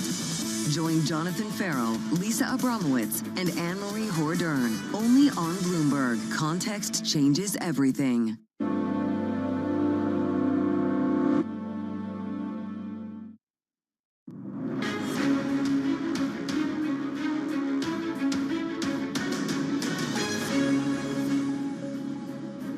Now, private credit firms are struggling to raise money at the levels seen over the past few years. Well, Bloomberg has a new newsletter. We love a newsletter, Going Private, covering the private markets and the forces moving capital away from the public eye. Well, Bloomberg's Silas Brown joins us for more. Silas, I'm excited about the newsletter. It's going to be punchy. I know it's going to be fun. So talk to us about the crazy bonker stuff that's been happening in your space. Yeah, I think there's a recognition at Bloomberg that private capital is a kind of, you know, it's a runaway train that's gathering assets both on the equity and debt side. And I think in order to kind of collate the brilliant reporting that we do across the globe, we thought a newsletter might be the most appropriate vehicle through which we can kind of transmit all of our longer form reporting. And it's interesting, you have in private credit, you're either doing really well, or actually if you're doing so-so, suddenly you're doing quite badly. Yeah, it's a tale of two cities in private credit. And I think to a certain extent in private equity as well. I mean, I think there's these kind of scale-hungry monsters at the top of private credit that are just, are pulling away from the pack. And that's often at the expense of these smaller, more mid-sized firms that are kind of falling a bit by the wayside. Okay, so what are you going to write about today? What's the one story that I can't not read about? Well, so with the newsletter, which is launching today, we're writing about J.P. Morgan's foray into direct lending. We're writing about increased regulatory scrutiny in private markets, and we are also writing about football finance as well. Oh, we love a bit of football finance. So how do I sign up? Bloomberg.com. /Going Private. There you go. You've heard it from Silas Brown. Don't forget to check out the new Bloomberg Going Private newsletter that goes live today. Now, NVIDIA's fourth quarter earnings later today will also be, of course, scoured for signs of how AI spending is holding up, with big tech stocks in retreat. You can see NVIDIA ahead of that getting some 2.8%. Now, coming up as the world's finance ministers descend on Cape Town, we get the latest on how the G20 is responding to President Trump's tariff threats. That's coming up next, and this is Bloomberg.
case you missed it, from Bloomberg's coverage at Davos. The issue of ending the war in Ukraine must be, I believe, the victory for Trump and not for Putin. Putin is nobody for him. America is way stronger, and Europe is way stronger. China is way stronger than Russia. They are all players. We are exploring ways for Argentina to be able to open up to international trade. And why? Because the division of labor brings prosperity. Adam Smith said so. And 250 years later, that holds true. Adam Smith is still right. I would like taxes to be lower on people and on businesses, but I'm not going to play fast and loose with the public finances, because in the end, you actually don't result in anyone being better off, because it sends interest rates soaring. I think everybody has welcomed the ceasefire in Gaza, but it's only first step. We hope that it will be a starting point for solving genuinely the Palestinian problem. Nobody covers Davos like Bloomberg. Jumpstart your trading day on Bloomberg Open Interest. 2 hours of single stock stories that are driving the opening bell action. We'll take you to Wall Street, Main Street, the C-suite, and beyond. These are companies that are growing their market. The great companies in the U.S. are the companies hitting the cutting edge. That's a different story. Get the inside track on what's buzzing in markets. With the players who are shaping the narrative. If you have bad earnings reports, you're going to get punished. They're not buying what the industry is selling. Join us on Bloomberg Open Interest every trading day, only on Bloomberg. There is this real momentum from Wall Street. We are basically deep in the European earnings season. Take a look at how we're faring when it comes to Asian markets. Bringing you up-to-the-minute geopolitical news whenever and wherever it happens. I'm David Gura in Rio de Janeiro, Brazil, and this is Bloomberg.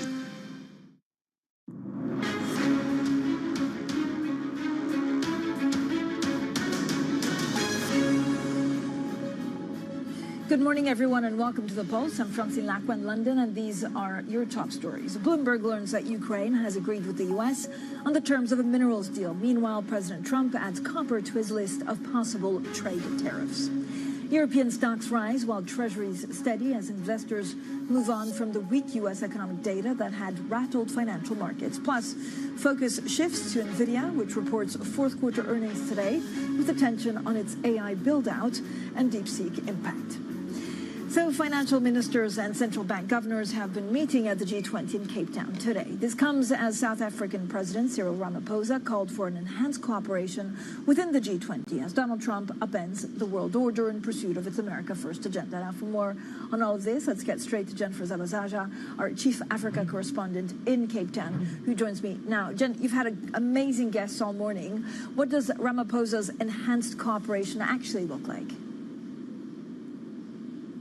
Right, Fran, that is really what a lot of these leaders are deliberating right now. If we go just based on what we did hear from the president earlier today, he believes that multilateralism is really the only way. And what he says is a rules-based order in which he sees this getting many of these countries through a lot of the geopolitical tensions. And he's not naive. You know, he talked about a lot of the concerns and the lack of cohesion among these members and really why he believes that this is the forum, this is the grouping of nations that are able to and should be able to unify around some of these issues. He also did use part of his address to talk about some of those items which we know are top of his agenda, and that is rising debt levels amongst African countries and the global south, and reform of a number of these multilaterals. And he says if we continue to see a lot of this inequality and disparity continuing to grow between the developed countries and the developing countries, that in his mind will lead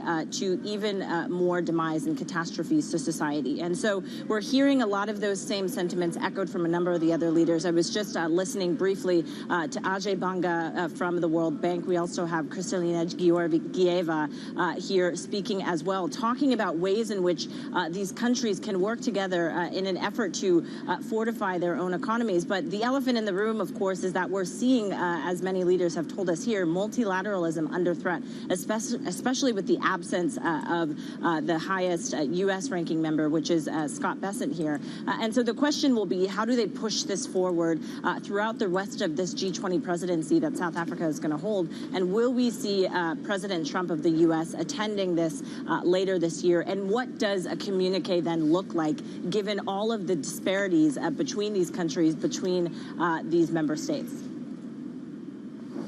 Jen, you've also been speaking to the French finance minister. What did he say? Yeah, Fran, it was interesting to speak to him. You know, a lot of these leaders are dealing with their own domestic issues back at home. We spoke to the German finance minister, who, of course, has just come off of the election there, coming here. But the French finance minister is fresh off of a meeting in Washington alongside President Macron and also speaking to President Trump. So here's part of what he told us about their discussions there and about how things move forward. We discussed all the issues: trade, tax, non-tariff barriers. We agreed to continue to talk, which is a step forward. We met for the first time. We met on a one-on-one meeting, and also, of course, Secretary Bessent participated to the meeting with the two heads of state, President Trump and President Macron. We'll meet again with the IMF meetings in Washington in April. We exchange sell numbers, and so we will discuss within OECD as far as taxes are concerned, and at the European Commission level for trade. And Fran, taxes are also a topic of conversation here at these meetings. Of course, many of these countries know that taxes are an important part of them. They're collecting revenue for themselves, but how they do that and maintain stability within their own countries is something that they're currently deliberating right now. But that was just part of our conversation with the French finance minister. We have a few more coming up, though, from here. I'm looking forward to it, Jen. Thank you so much. Jennifer Zabazaja there in Cape Town. Now, the European Union is planning an emergency summit to discuss accelerating military aid for Ukraine and strengthening the bloc's defense. Now, for more on all of this, let's also bring in Bloomberg's Oliver Crook. Ollie, some EU leaders, of course, are meeting this morning ahead of the summit. What can we expect from that concretely? Yeah, so Francine, from the meeting that we have today, it's the European Council that's been convened by Antonio Costa, the president of the EU Council, to basically discuss a number of things ahead of that emergency meeting next week on March the 6th that's being convened in Brussels to basically discuss sort of Ukraine's strategy. And what they are trying to get today is the debrief from Emmanuel Macron after his visit to the United States with his discussions with President Donald Trump, which didn't seem to be totally disastrous from the European perspective. Not sure there were a huge amount of sort of breakthroughs on that level, but that'll be sort of what the other leaders are going to be hoping to get from Emmanuel Macron. And then the sort of perennial question for the Europeans: A, what is your sort of Ukraine strategy? And B, how do you pay for all the defense spending? And some of the things that are going to be discussed in greater detail at this meeting and indeed next week's meeting are basically ways to release that money. So some of the things that have already been discussed is basically the EU easing some of its fiscal rules in terms of debt, making it easier for member states to spend on defense without it being sort of included as part of the broader fiscal rules, repurposing some of the existing funds that already exist within the EU, potentially the recovery fund, the cohesion fund, these sorts of things. Could money be redirected towards defense? There is also this question about expanding even further the European Investment Bank's mandate. Now they can invest in dual-use technology, both military and commercial. Maybe they can open that to just military sort of investments. These are the kinds of things. And of course, Francine, the one question that hasn't gone away is the question of joint debt, joint borrowing. I think that is one that is a little bit further down the line, but these will all be sort of the present options and the menu of options being discussed by European leaders this week and next. Ollie, Ursula von der Leyen also hoping to pitch a series of policies to boost competitiveness in Europe. We've heard about it before, but again, is anything actually going to be achieved?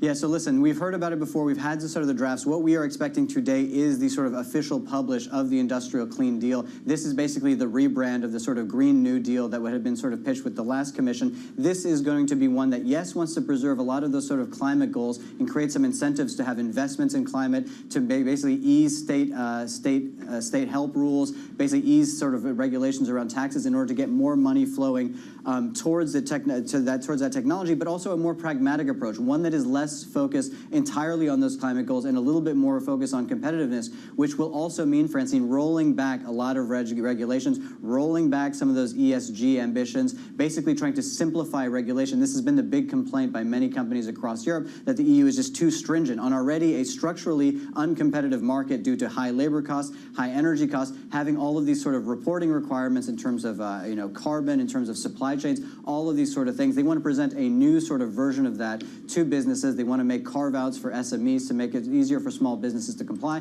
And let's not lose sight of the fact that, Francine, that Mario Draghi report was written in September. Its original aim was to make Europe more competitive against China. Now you have the Trump administration. Increasingly, Europe's threat to competitiveness is not just from China, it is also from the United States, particularly as the United States slashes regulation. Europe needs to respond. Ollie, thanks so much. Oliver Cook there in Berlin. Now to a Bloomberg investigation that has been months in the making. Foxtons is often seen as an entry point for aspiring real estate agents, but junior employees have told Bloomberg of unwanted touching, drunk driving, and senior staff who either ignored the inappropriate behavior or were complicit. Foxton says it's concerned about the reports, but that it does not recognize the allegations that issues are not taken seriously. Well, joining us for more is Damien Shepard, who spoke to more than 20 former and current Foxton employees to report the story. Damien, I mean, this has been a pretty Olympic effort, 6 months in the making of you investigating, speaking to employees. Can you give us some of the details about what people have been telling you about the culture at Foxtons? Yeah, I mean, it's been a pretty grueling 6-month investigation. I've met with 20-plus former and current Foxtons employees who have told me about several different allegations related to groping inside the office and outside the office, racism, anti-Semitism, other forms of sexual harassment, bullying across the board, and rife drink driving. One of the most concerning parts of this investigation is that my sources tell me that the majority of this behaviour is happening against young, junior members of staff, potentially the next wave of real estate leaders. And for the real estate industry, which has a slightly checkered reputation, a few scandals over the years, the big question mark is, if this is the first stage of the careers of these young future real estate leaders, then how does the industry ever change? Yeah, and through your reporting and investigation, it seems that when employees spoke up, what happened to them? So, yeah, this was a real light bulb moment in the investigation. So it's worth explaining the leads process. So a negotiator at Foxtons is given a flow of leads, which is essentially a series of clients who want to buy, sell, let, or rent a property. Now, sources have told me that when they've spoke up against things that have happened to them and to other people in the office, they've suddenly seen their flow of these leads cut off dramatically or sometimes completely. Now, these people are then put on performance targets and eventually, in some cases, as my sources have told me, dismissed on poor performance. And the overarching theme there is people are standing up against this culture within Foxtons, but if you do, according to my sources, you're at risk of your work being cut off. So what do Foxtons say about your reporting? So Foxtons have responded to us on this. They said they're concerned about the contents of our investigation. They do insist that there are policies in place for people to come forward, whistleblowing services within the company to say when these allegations have happened towards you. But it's a really interesting time now for the company. The share price has declined since our story went live yesterday afternoon. So it'll be very interesting to see what the weeks ahead have to come. An important piece of journalism. I urge everyone actually to go and to look at our big take on this. Damien Shepard, Bloomberg residential real estate reporter. Also, the culture at Foxton is the topic of this week's In the City podcast that I host alongside Allegra and Dave. Damien was on it, and it will be out this week. And it's over 20 minutes that you really try and understand some of the nuances through Damien's reporting and what happened in the last couple of years. Coming up, Bloomberg has learned that the U.S. and Ukraine have agreed to minerals deals, but where does that leave Ukraine's energy security? We discuss that next. This is Bloomberg.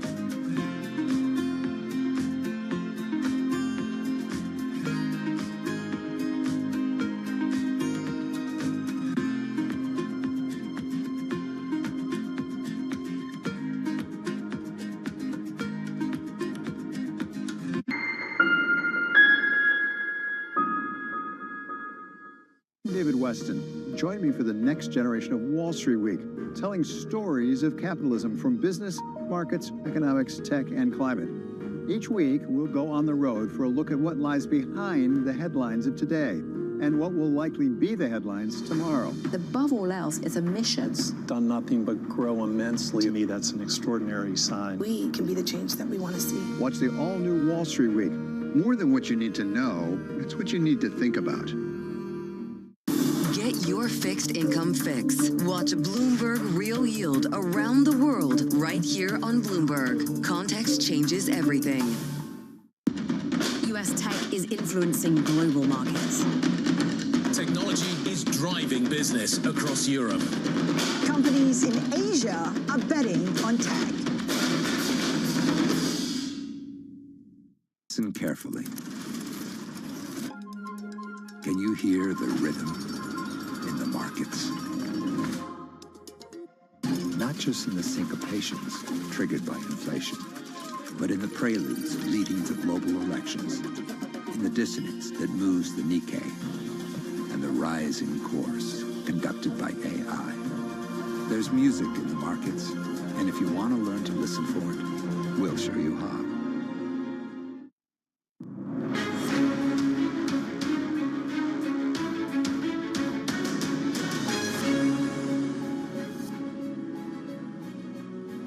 Welcome back, everyone. Now, Bloomberg has learned that Ukraine has agreed with the U.S. to develop its natural resources as it seeks a ceasefire with Russia. President Trump says he expects Volodymyr Zelensky in the White House on Friday to sign the deal. But as Ukraine hopes to recover from 3 years of war, securing its power generation will also be key. Well, joining us now is Maxim Timchenko, the chief executive of DTEK, Ukraine's biggest private energy company. Thank you so much, Mr. Timchenko, for coming on. First of all, it's been a whirlwind 3 weeks where we really try to understand President Trump's position, some of the things that he said, or the fact that he doesn't want to accuse Russia of aggression. How have the last 2 to 3 weeks been for you? So everything moving very fast. And probably it's too early to talk about details of potential deal. But our position is everything related to investments in Ukraine should be welcomed by us, by Ukrainians.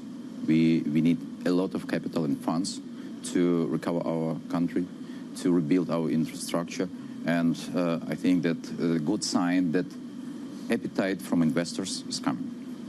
So Ukrainian power system is going through enormous transformation, right, because of the damage caused by the Russian invasion.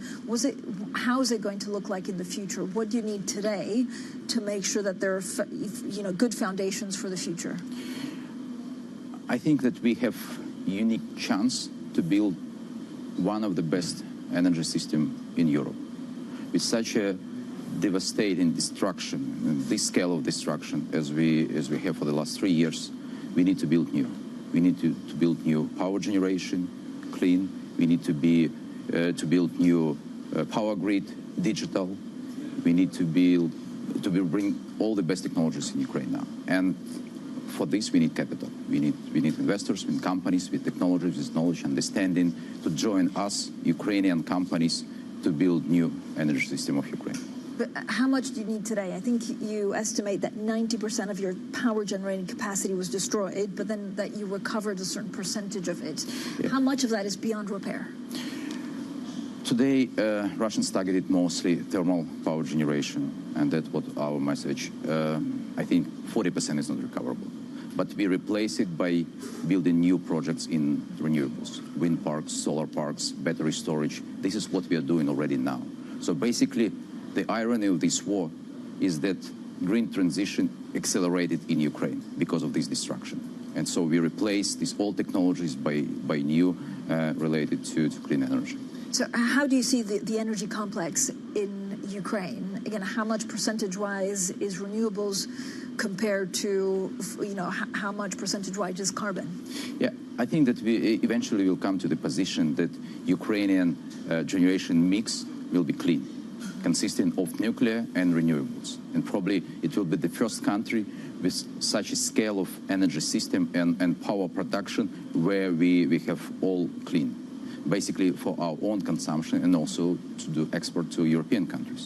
I know one of the things that you've also been really heavily investing in is energy storage, and these are plants across Ukraine to make sure that they're drone-proof and also, proofed against missile strikes. What does that look like, and are there any technological solutions that you're looking at that could be helped by extra investment? Yeah, absolutely. Today we started realizing 200 megawatt battery storage project with total cost of 140 million euro. And that's absolutely new technologies we bring in Ukraine now. It's not one place, we put in different locations so that it's more resilient out of attacks. Of course, we bring new technologies to protect our equipment, like anti-drone nets. That's what we're doing. But the point is that we all hope that when war is over, Ukraine will be playing absolutely different role in energy security of Europe. And all our investments, which we never stopped even during the war, we continue with the purpose not only enough power for Ukrainians, but also contributing to energy security and power, clean power for Europeans. Has Ukraine done enough to decentralize power, which basically means that it's more resilient to possible attacks? Yeah, absolutely. I think that Ukraine, in our own experience, bring this message that building more decentralized renewable facilities is not only about green transition, it's about energy security and resilience. And definitely we experience it many times then when drones or Russian rockets attack our wind or solar parks, we are ready to restore it in days. If they attack our thermal generation, then it takes months and years, or some of these facilities not recoverable anymore. What more needs to be done to ensure that there's more small-scale generation of power in Ukraine? What we need is trust of investors to start coming to Ukraine. Bring capital, bring knowledge, and support what we are doing.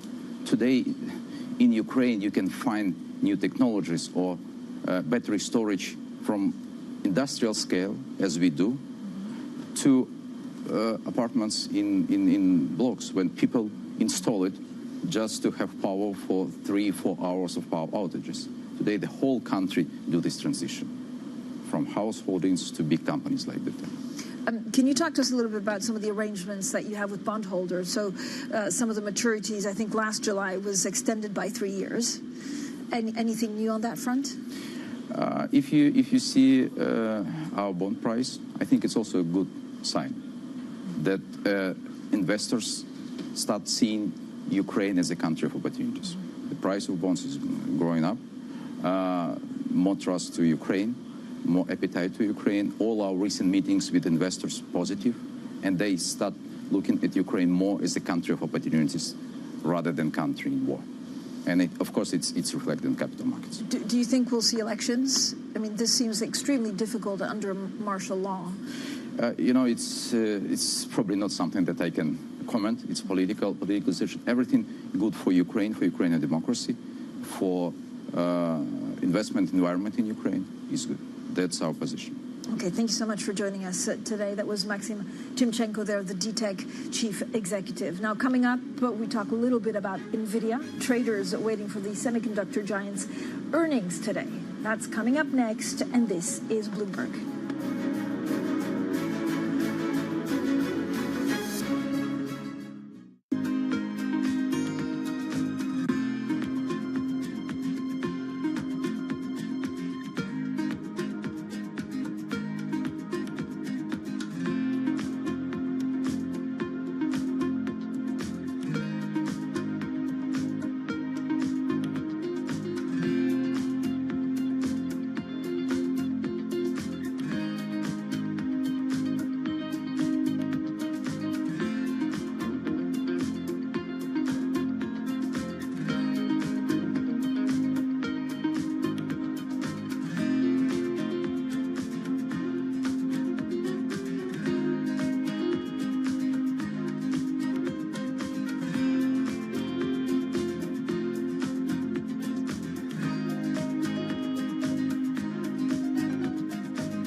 From the beating heart of global finance, economics and politics, and wherever newsmakers are moving markets, Bloomberg brings you conversations that allow for deep discussions and important insights. What do you think the future is for inflation? Is this a new normal? Are markets too optimistic? How do you worry about the things that are outside your control? How does the current fighting completely stop? I'm Francine Lacroix, and this is The Pulse, every weekday only on Bloomberg. Bringing you up-to-the-minute financial and geopolitical news whenever and wherever it happens. I'm Francine Lacroix in Davos, Switzerland, and this is Bloomberg. From the world of politics to the world of business, Joe Matthew and Kaylee Lines deliver news, insight, and analysis live 2 times a day, every trading day. Balance of Power at 1 and 5 Eastern, only on Bloomberg. Morning, this is Bloomberg Daybreak Europe. I'm Tom McKenzie in London. These are the stories that set your agenda. Taking you from the U.S. market's close to the overnight session in Asia, we'll walk you through what you need to know to kickstart Europe's trading day. Live from our European headquarters, we bring you the day's top market-moving stories, unmatched expert analysis, and on-the-ground reporting from across the continent. Tune in to Daybreak Europe, only on Bloomberg Television. Context changes everything. It's a multi-trillion-dollar industry. We'll show you what's happening in ETFs like no one else. ETF IQ, only on Bloomberg.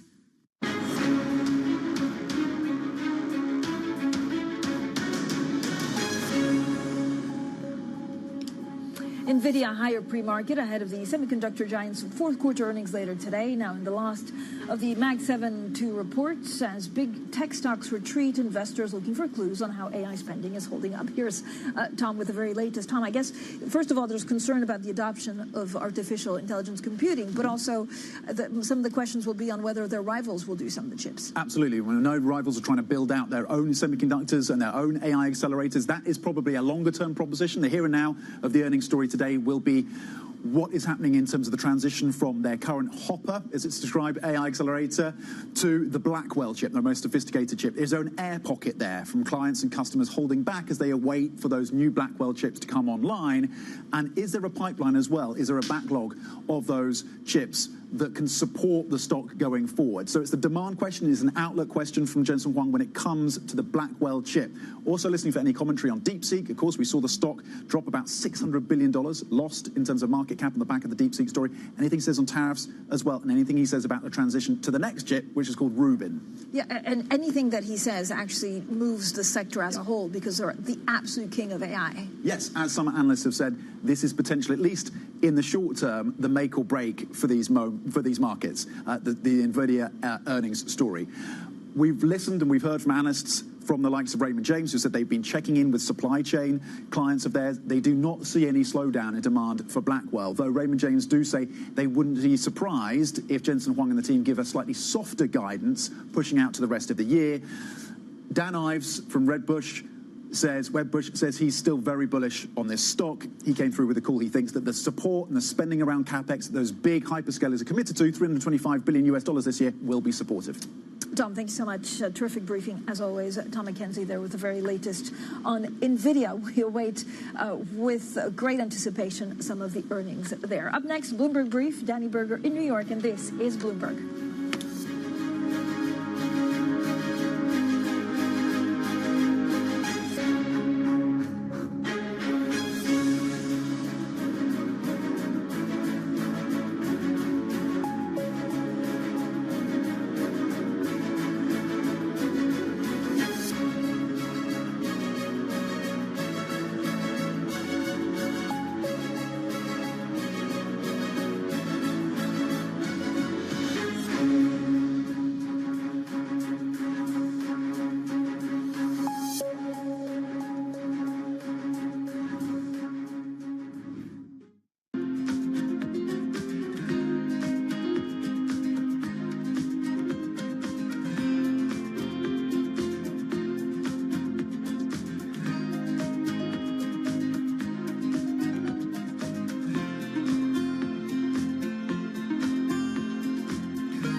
what legacy I would love to leave is to make sure that in my village I have infrastructure. So long when I'm gone, things are still working. Then I have done my job. And if some people get inspired through my work and then try to engage themselves for their community and create something that is inspiring for everyone, I will be happy. What's the best piece of advice you would give to someone young who wants to make a difference actually in this world? In architecture or with something else? Wow.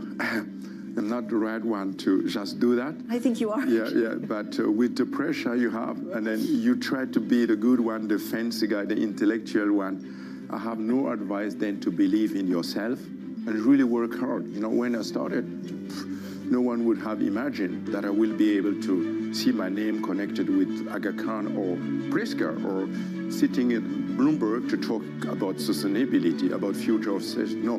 Myself, 5 years ago, if you told me that, I will say no. I will never imagine. So I will encourage everyone to believe in what you're doing and not try to run after the newest of the newest. Just be consistent. Just work on things that matters for you. Really, at the long term, it pays.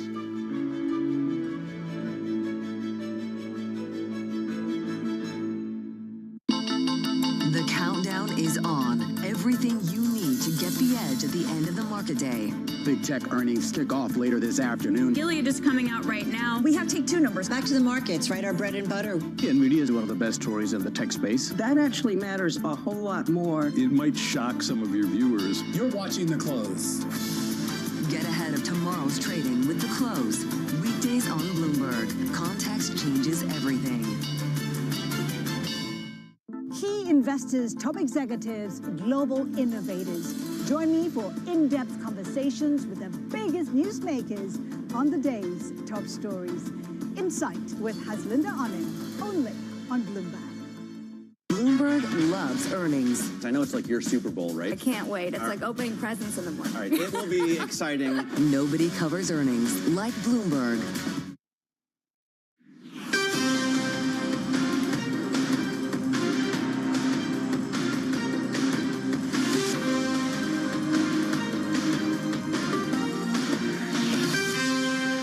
Good morning from our global headquarters in New York City. I'm Danny Berger. Manus Cranny is off this week. You're welcome to Bloomberg Brief.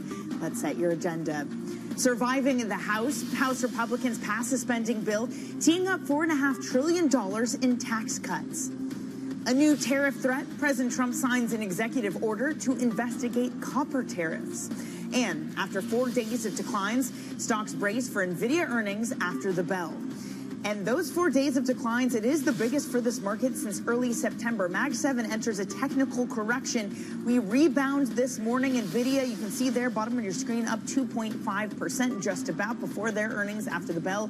So NASDAQ leads the way after falling the most yesterday.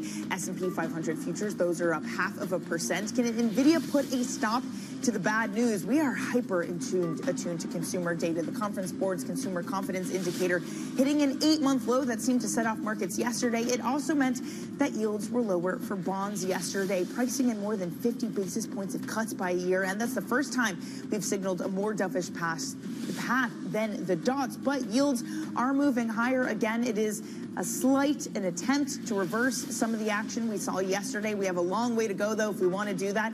Both 10-year and 2-year up by about a basis point this morning. Your 2-year yield hovering around the lowest since early October. 10-year yield around the lowest since early December.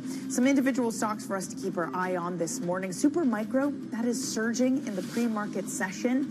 The company had filed its outstanding financial reports to regain compliance and stay listed on the NASDAQ. Those shares up 26%.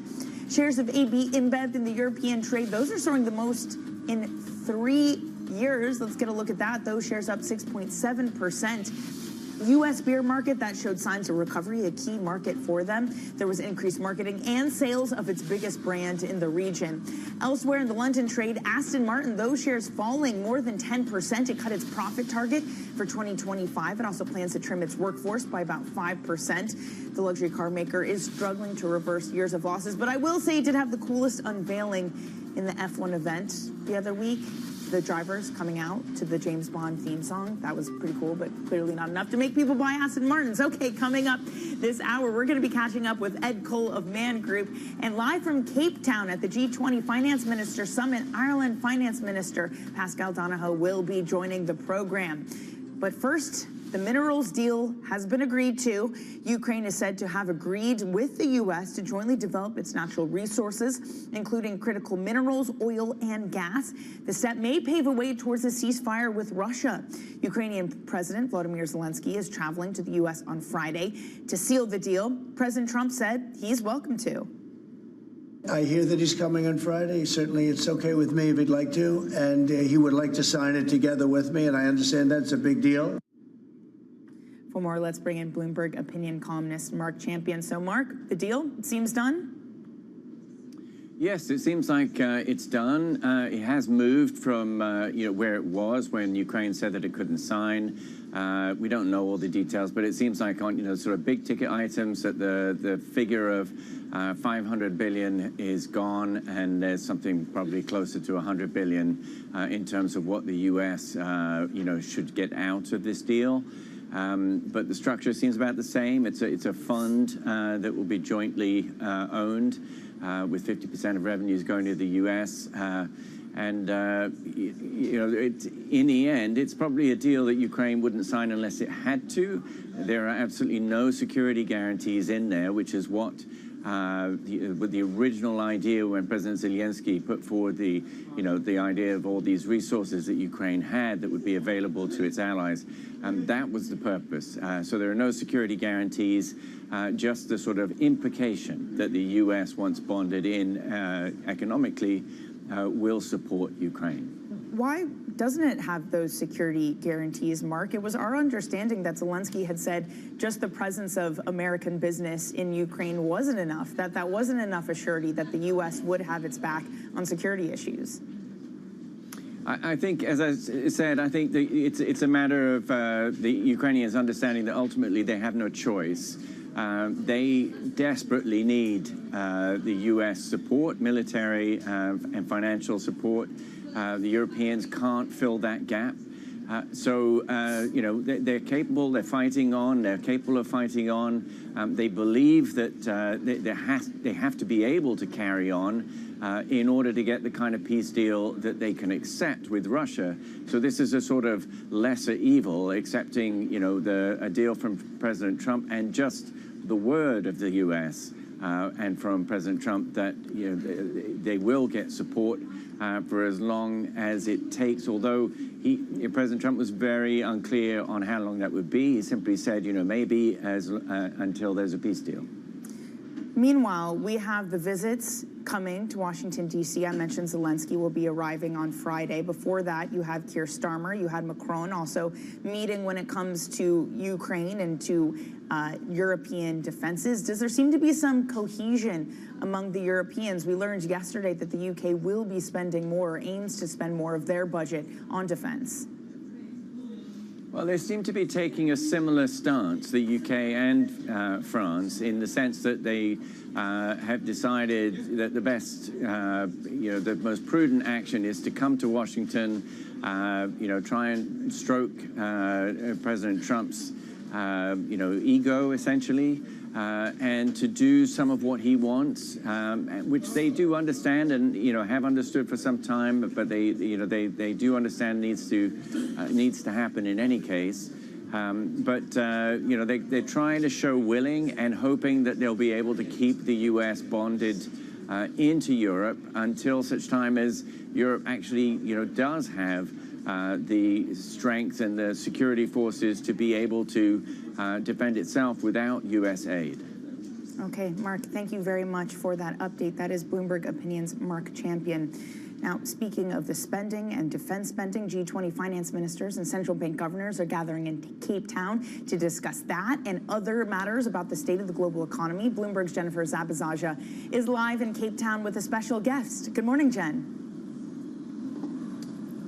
Yeah, morning to you, Danny. I am live with Ireland's Finance Minister, Paschal Donohoe. He's also the Eurogroup president. Thank you so much for joining us, considering a lot of the circumstances. Danny was just talking about defense spending and how we're seeing a shift in defense spending and allocating funds for that. The EU is looking to potentially loosen fiscal rules to reallocate funds to defense. What is your take on that? How far should it go? So the European Union is already a very significant contributor to the defence of Ukraine and to the security of their economy. But you're right, there's now an intense discussion underway regarding how we can further contribute to that defence and security.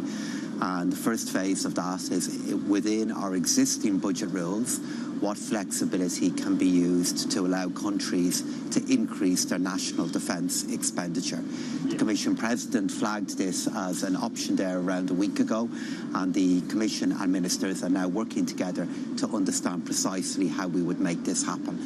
But it appears to me to be a very reasonable and sensible way of addressing the need of how we can better fund Europe's security. Do you think this escape clause, though, should be part of the discussion, or are you concerned potentially about this? Well, we're talking about flexibility inside the existing rules, and the reason this flexibility was put in was to deal with risks, was to deal with difficulties that could grow in scale.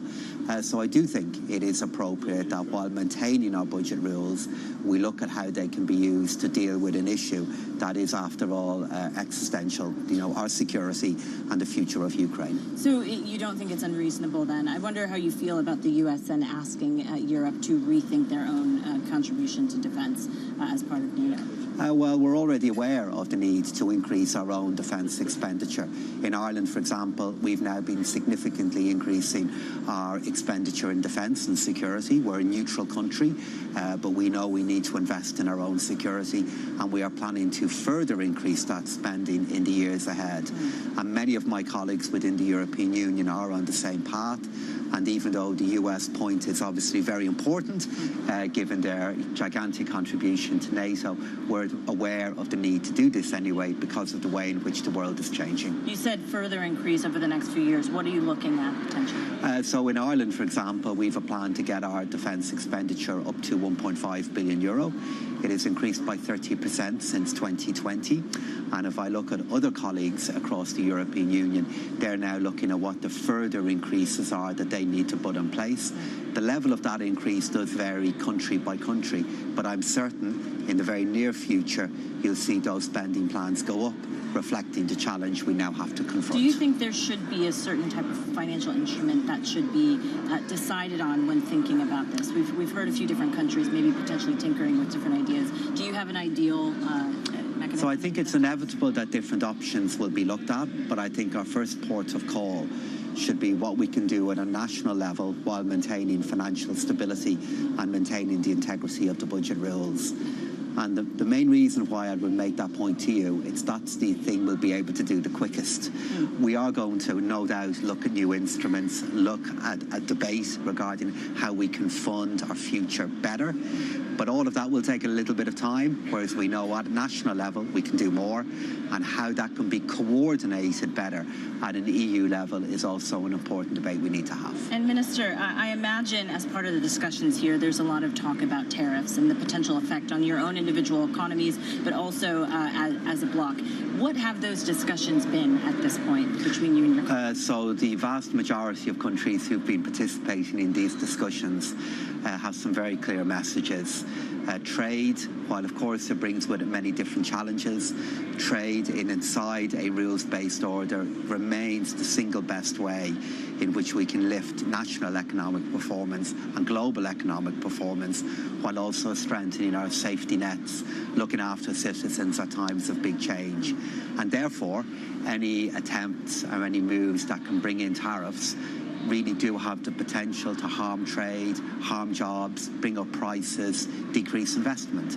And while we very much understand why this is put on the table by our colleagues and friends in the US, of course we want to negotiate with them to see are there alternative ways in which we can deal with the issues they're raising. Do you worry about individually as a country, Ireland, potentially getting caught in the crossfire of this, especially if you consider the trade situation between the US and So any small, open, trade-intensive economy, the Irish economy and many other ones that are here, Of course, we are concerned about the effect that a change in global trade and the broad application of tariffs could have on our national economy, and many other ministers will feel the same. Have you expressed that to your U.S. counterparts here? I mean, the U.S. counterpart is not here, but the officials. Oh, there are U.S. officials Yes. who are here, who are hearing those different messages from many, many different countries.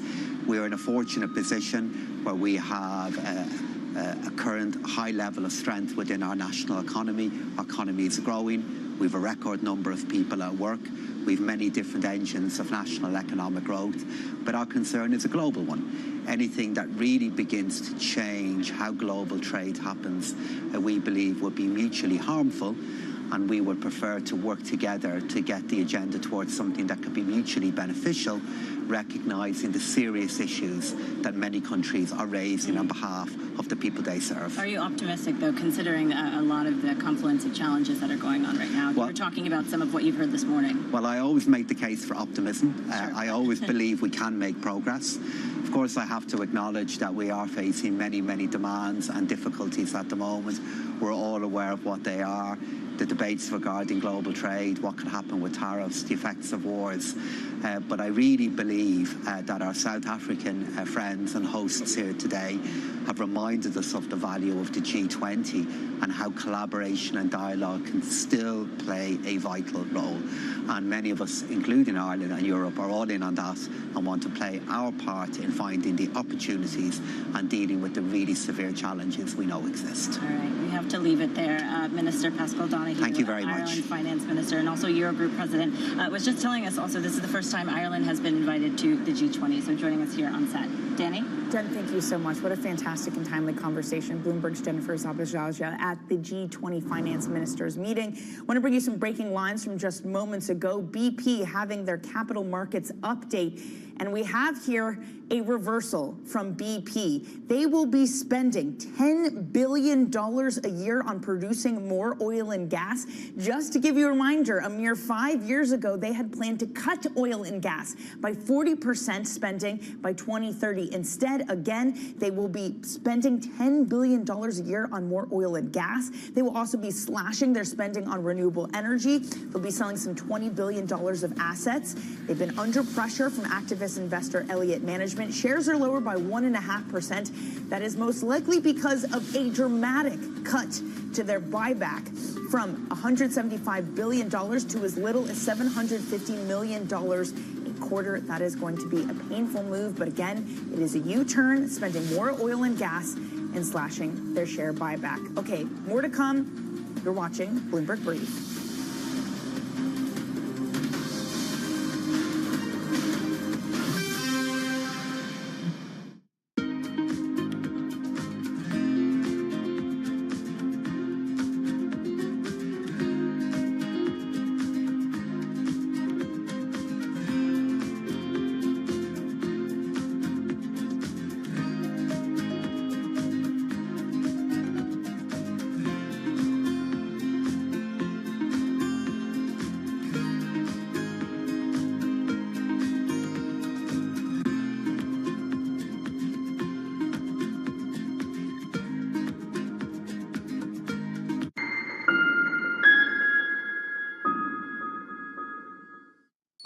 Asia is at the forefront of some of the world's biggest stories. I'm Sherrian in Tokyo.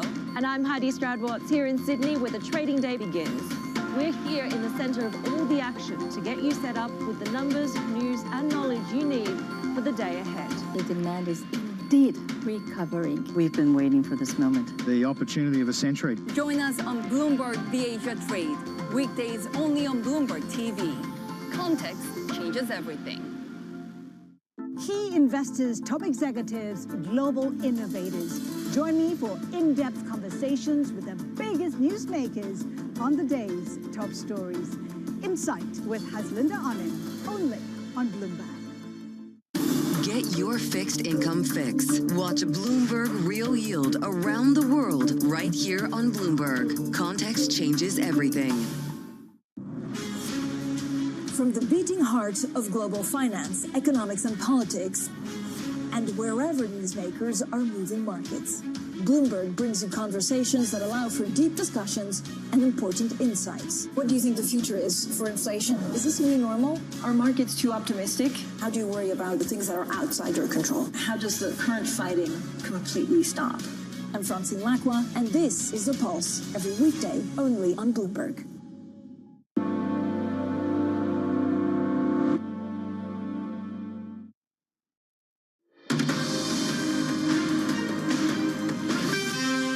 Welcome back to Bloomberg Brief. I'm Danny Berger in New York. President Trump's plans for early action on tax cuts saw their chances improve yesterday. House Republicans passed a budget blueprint which calls for deep cuts in safety net programs like Medicaid. Joining us for more on Washington is Bloomberg's Josh Gallo. So, Josh, the big, beautiful bill gets through the House.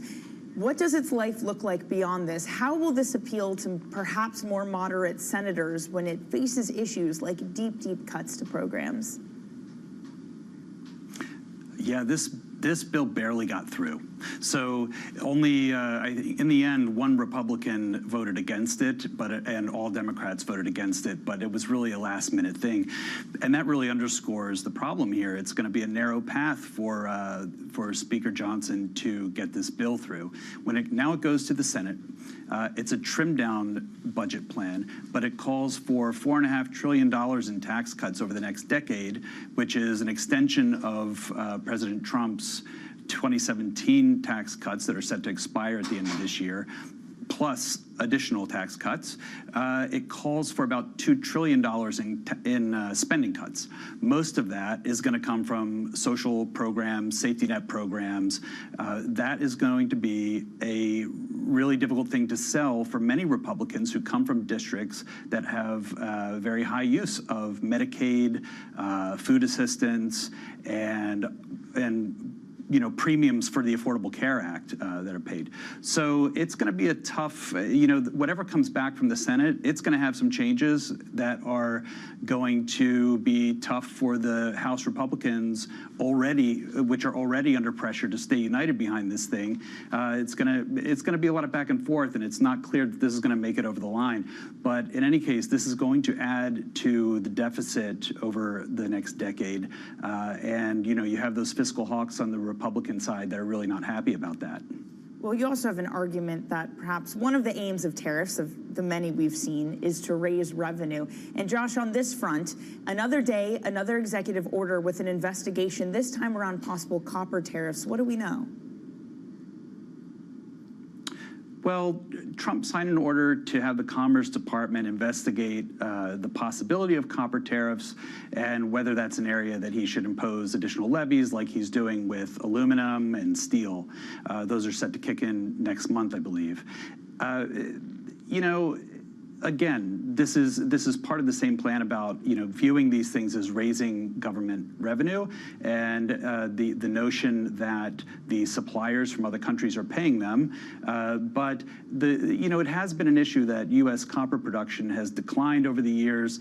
And there are questions around whether there's overcapacity in the global supply, whether some countries might be dumping and depressing U.S. production. But most of that comes from the Americas. So Chile is the biggest, the U.S. imports the most from Chile, and Peru, Mexico, Canada. So, it's unclear whether, first of all, there's a timeline for this investigation to go through, but it's also clear that, Trump is ready to pull any lever he can when it comes to tariffs. He likes those, and this one allows him to do it under the sort of guise of national security, because weapons makers are, for instance, highly dependent on copper, and they're importing it all.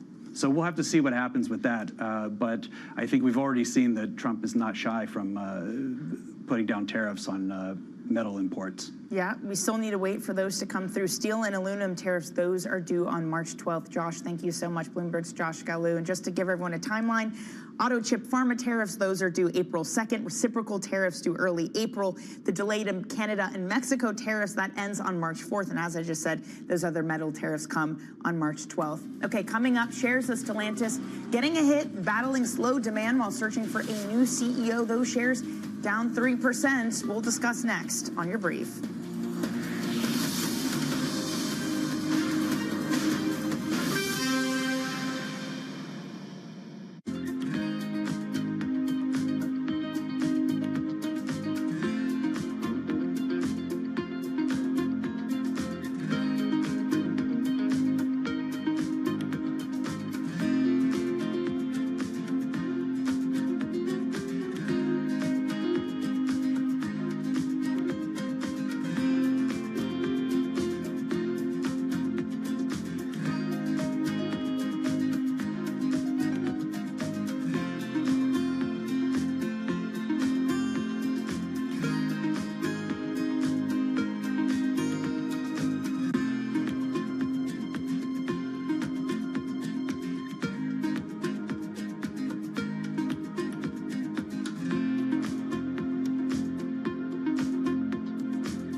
case you missed it, from Bloomberg's coverage at Davos.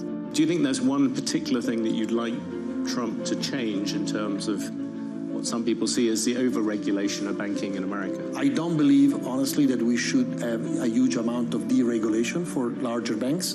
I think that's, you look back at COVID and any crisis, big banks now are strong, are able to step in and being part of resolving issues rather than being the one that creates issues. So I wouldn't really welcome a huge wave of deregulations. What I can see is that, of course, what happened in the US doesn't mean automatically that you will see in Europe or in Switzerland or in Asia deregulation. So the fact is that US banks may become even more competitive internationally through a more benign environment. Nobody covers Davos like Bloomberg. Always on the heartbeat of the tech sector. Spread across global markets. The real-time data aspect is going to be important. We're going to bring you expert analysis on that. Sure. Don't miss Bloomberg's interview with the...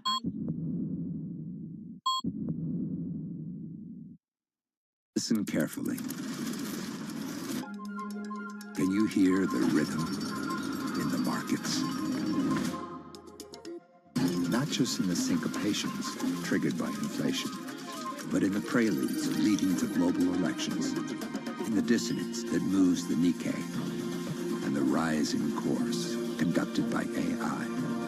There's music in the markets, and if you want to learn to listen for it, we'll show you how.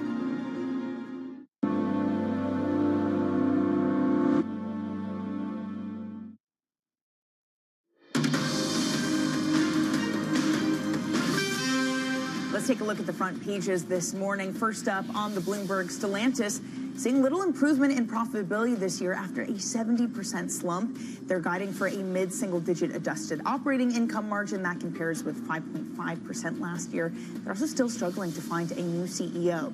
Next up, the FT leads with Israel wanting to extend the Gaza ceasefire when it expires this weekend. Talks for a second phase have stalled, and a U.S.-backed extension is currently being considered. Both sides threatening a return to fighting if their demands are not met.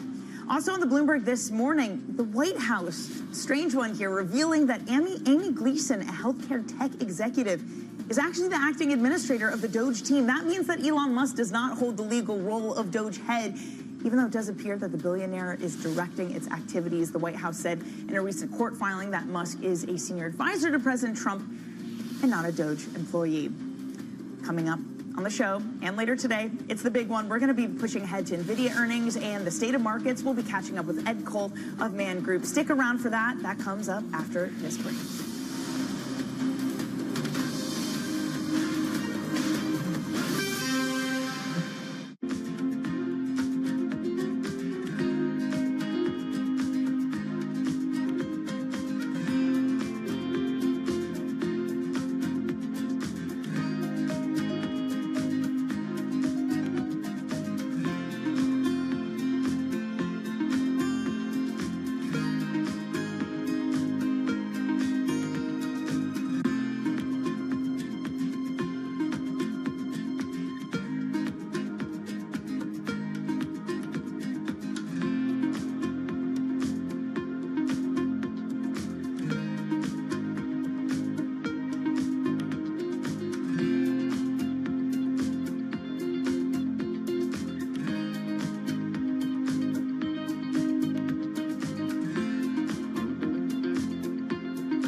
What legacy I would love to leave is to make sure that in my village I have infrastructure.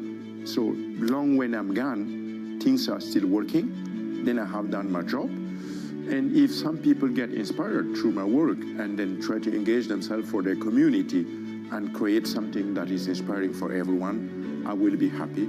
What's the best piece of advice you would give to someone young who wants to make a difference actually in this world? In architecture or with something else? Wow.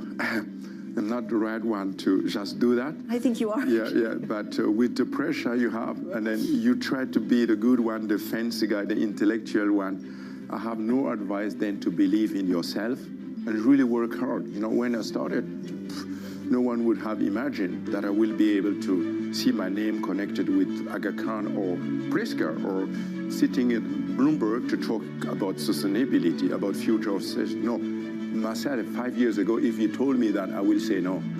I will never imagine. So I will encourage everyone to believe in what you're doing and not try to run after.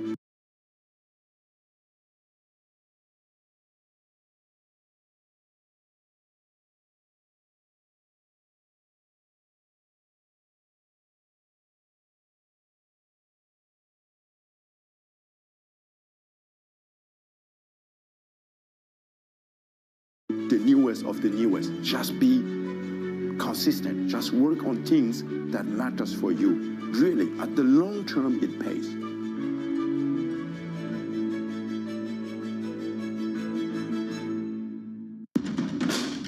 There is this real momentum from Wall Street. We are basically deep in the European earnings season. Take a look at how we're faring when it comes to Asian markets. It's a multi-trillion-dollar industry. We'll show you what's happening in ETFs like no one else. ETF IQ, only on Bloomberg.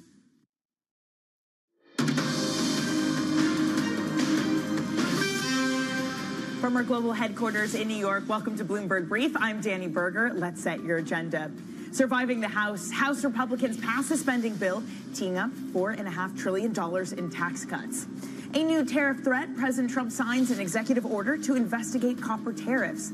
And after 4 days of declines, stocks brace for NVIDIA earnings after the bell. And that fourth day of drop in the S&P 500 marks the biggest decline since September. Mag 7, that is in a technical correction.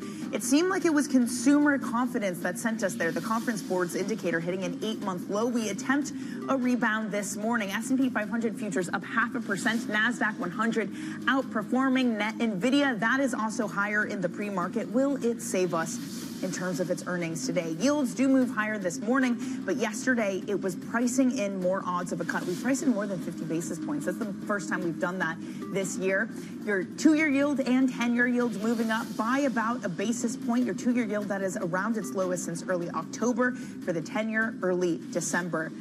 So it is NVIDIA Day. Happy NVIDIA Day to all who celebrate, which if you're watching this show, I am certain you are one who does. The stock is still down year to date. All eyes are on data center demand after DeepSeek made investors question AI CapEx earlier this year. Joining us with a preview of the results, Tamlin Basin of Bloomberg Intelligence. Tamlin, great to see you this morning. What are we expecting? Yeah, so I mean, as you pointed out, this is the first earnings post DeepSeek, and really what we're looking at is demand holding up from those cloud service providers, the hyperscalers, Meta, Google, Oracle, AWS, Microsoft. Are they continuing to invest heavily in these GPUs and continuing to drive this explosive revenue gains for NVIDIA? So we'll be looking at 4Q, are they hitting those targets? And also, what is the guide on revenue and on that data center segment going into 1Q? And I think there's going to be a lot of focus on that. Is it going to match investor expectations? There's been a lot of back and forth on this point, specifically, Tamlin. We had that TD Cowen note the other day saying that Microsoft would be pulling back on some of their data center leases, but the information reporting this morning that Meta is also discussing a $200 billion AI data center project.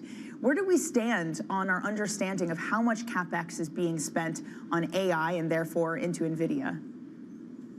Well, a lot is the underlying answer. Microsoft, we look at that as more of a recalibration of their spending on the AI centers. And then that report on Meta today was a $200 billion potential data center that they're going to be building. And this is really all tied to sort of that AI evolution. What we have seen also, Google has upped its CapEx. And this was also following the DeepSeek. So as of now, we are still seeing from these companies strong demand in AI and in data centers. So I think there's going to be a lot of focus on what NVIDIA has to say. Obviously, these cloud service providers make up at about 50% of their data center revenue. So it's going to be interesting to see how that has played out over the last quarter and what they are hearing from their customers going forward into 2025. Tamlin, appreciate it. We'll see what those earnings bring after the bell. Tamlin Basin there of Bloomberg Intelligence. I'm pleased to say that joining us now in person is Edward Cole, head of multi-strategy equities at Man Group. Ed, so great to see you. Thanks for coming into the studio early. Thank you for having me. So it's been a rough ride. Mag 7 down on the year, now in a technical correction, as is NVIDIA down on the year. How important is today? Can this stop the pain of the overall equity market? So I think it's been a tough year in that group. It's been a pretty good year in lots of other things, right? I think we've become fixated in markets on this narrow leadership, which has been getting ever narrower for such a long time. But, you know, if you sit outside that very narrow universe, which is a big part of the S&P, it's been a great year for Europe. It's been a great year for China. It's a great day for China today. Yeah. So I think there's a lot more going on in markets than just what's going on in the Mag 7. I think that's a healthy thing, to be honest. I mean, we've seen extraordinary levels of earnings revision, positive earnings revisions over the last 2 years for the Mag 7. I think the forward earnings estimates moved up about 90%, which is about 10 times the rest of the S&P 493. That naturally focuses attention a great deal, but there are other things going on. And in my mind, there are actually more interesting opportunities today than focusing on a narrow number of growth stocks. Fair enough, but that also brings up the question of how you actually view what's happening with this sort of vibe shift. Because people have pointed to it, along with what's happening in bonds with yields coming down and saying, this looks like something of a growth scare. Is it something of a growth scare, or is it just a rotation? Is it just a pullback of some of the over-optimism we had coming into President Trump's second term? Yeah, so, I mean, I think the last 5 years has been unbelievably confusing. And I honestly, as I look at the data that's come in over the last 2 weeks, it remains unbelievably confusing. I mean, I think you look at the US economy today, and there's elements of it that look a bit two-speed. You know, there's some weakening of data on the services side. The labor market we know is fine, but actually at the margin, there are things still weakening in the labor market. Private hires is really not running at a particularly healthy-looking number. And then on the other side, you've definitely got manufacturing momentum. Now, that's a really small part of the market, and it's a small part of the economy, but it's pretty important for cyclicals. And there's been a run of better data in things like sort of faster moving components of the OECD leading indicator. The ISM manufacturing's been doing well. The recent PMI manufacturing's doing well. So you've got this kind of slightly weird two-speed thing going on. My bias is to think at the moment that, you know, broadly the economy is slowing down. I think there's still a tightening going through if you think about what's happening with the stock of mortgages resetting at higher rates. So the policy rate doesn't matter perhaps as much here for the economy as just the slow grind of repricing of credit through the economy in corporates and households. And so I think kind of, you know, medium term things are slowing, but in the near term you have this weird opportunity, I think, which is that cyclicals look pretty interesting. I mean, we talked about this when I was on with you a few weeks ago. I think, you know, the dollar, probably a weak dollar is going to support that. But even just what looks like the beginning of a restocking cycle, which drives manufacturing, and then deep cyclical earnings normally do pretty well in that environment. So ever the contrarian, unfortunately, that I am, I think, like, if I had to kind of think about reducing that to thinking about would I rather own Russell 2000 or NASDAQ here, it would be Russell 2000 for me. Even if there's a Fed that doesn't cut as much as expected? Yeah, I think so. I think there's a case here that actually you get that manufacturing, you know, upswing, inventory restocking cycle, which is good news for kind of cyclical earnings where, you know, operating leverage is kind of bigger in those companies. So the delta they feel from that's quite gives them a lift. And then, you know, we probably are in a stickier inflation environment. So inflation generally is something I think, you know, you best play through cyclical companies rather than long duration things. I'm interested in the cyclical idea also because of the policy mix we're getting out of the White House. I wonder how important it is for that narrative. The idea that we were excited that there'd be tax cuts and deregulation. The order of things, though, has been tariffs and some fiscal tightening, at least when it comes to DOJ's efforts. How important is it to you that you see some of the tax cuts, the deregulation come to pass in order to get that cyclical upswing? So I spent the best part of 20 years doing emerging markets, which felt like a lifetime, and you carry a lot of scars from that experience. And the reason I think that's relevant is that what I learned during that period, I definitely didn't learn how to sleep, but what I did learn... You probably still don't sleep, so that's a lesson I think worthwhile. What I did learn through that period is that our capacity as investors to really fully understand government policy is quite poor. You have a lot of headline type, policy promises that that markets react to, and I think they treat them or try to treat them in the same way that that they would a single name, corporate announcement. So there's an attempt to kind of always discount that information and arrive at a price. And a good example of that would be the conviction over the strength of the dollar when we knew there was a red sweep. Everyone was all in, complete conviction that this would be a strong dollar environment, which we're now seeing the cracks open up in. And I think it's therefore pretty difficult to look at policy like, Doge or tax cuts and translate that when you have so many different policies moving at one time. I think it's quite difficult for markets to understand exactly what that means, and also how long it's going to take for those things, even if they do happen to feed into a different, perhaps, regime when it comes to nominal GDP. I had a conversation with another hedge fund manager that was of a similar ilk, but basically he said it's frustrating to him because he has these convictions and trades that he wants to put on, but they keep getting disrupted by what you're talking about, by all the headline volatility. Do you find the same frustration that you have ideas that make sense, but just the volatility and trying to digest gets in the way? Yeah, I mean, it's really hard, but the market's right. We're not. That's the bottom line here. Is I think that you have to be. And this is the strange thing about this job, is that you have to have a sufficient level of conviction that you know that what's going on to participate in the market, and a sufficient level of humility to accept when your thesis just isn't playing out. And that's probably happening more at the moment than it would otherwise. The other way, of course, to deal with that is, and the kind of the kind of way we approach it, is just try not to take big macro bets. I mean, one of the consequences of that conversation you had is there's a lot more dispersion, there's a lot more volatility. Those are good things, but it's better perhaps to be waiting to be able to pick things up that have been shaken out by that kind of volatility rather than trying to bet on macro outcomes through single securities. I think everyone in your industry should watch back what you just said. This feels like a good therapy session for everyone. I think we all need it. And I just want to end on this because you had this in your notes and I thought it was really fascinating, and I don't want to leave without getting to it. But this idea that Japan and Japanese investors have been a big source of liquidity, and you're concerned about the staying power. Just what are you looking at?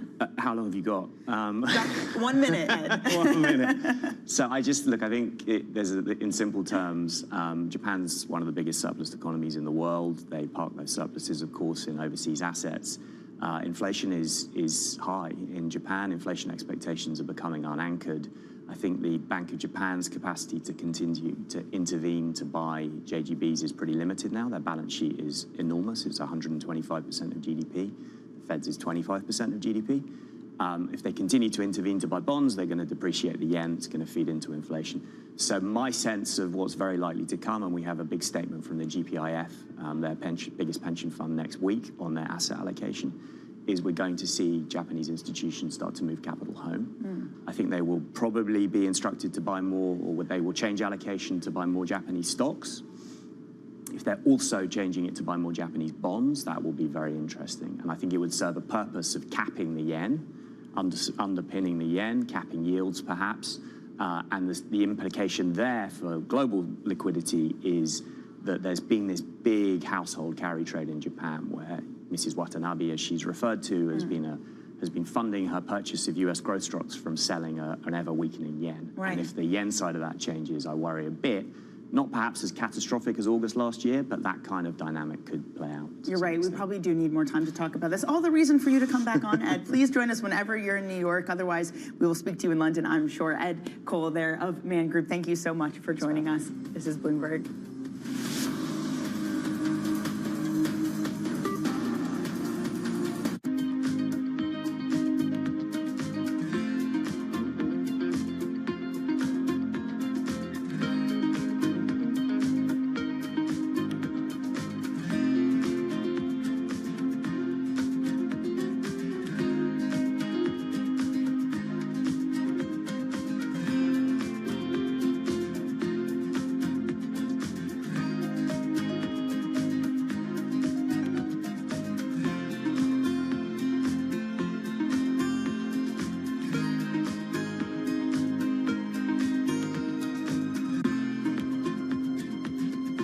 Welcome to the world of decentralized finance. Massive outperformance from Bitcoin. Bloomberg is covering all things crypto, the people. The tectonic shift emanating from Washington. All we're looking for is clear rules and an ability to build in the United States. Crypto shouldn't be partisan. The transactions. Really a record-breaking moment. Crypto VC is back. And the technology. It's really the beginning of a global on-chain economy. And if America doesn't embrace it, we're going to be left behind. Bloomberg Crypto, only on Bloomberg.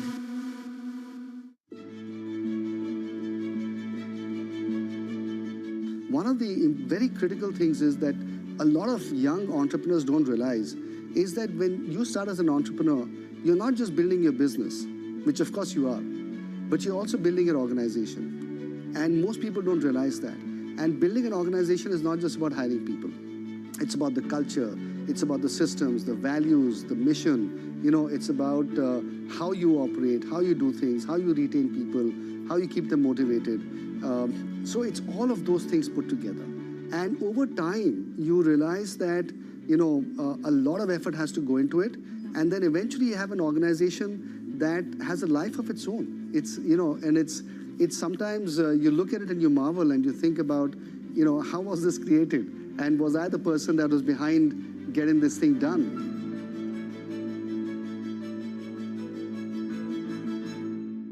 From our studios in New York and San Francisco, our expert hosts have the data and analysis from the companies you know and the startups to watch, plus the interviews you don't want to miss. Watch Caroline Hyde and Ed Ludlow on Bloomberg Technology, the only daily business show dedicated to tech, right in the middle of the trading action. Live every weekday, only on Bloomberg Television. Context changes everything.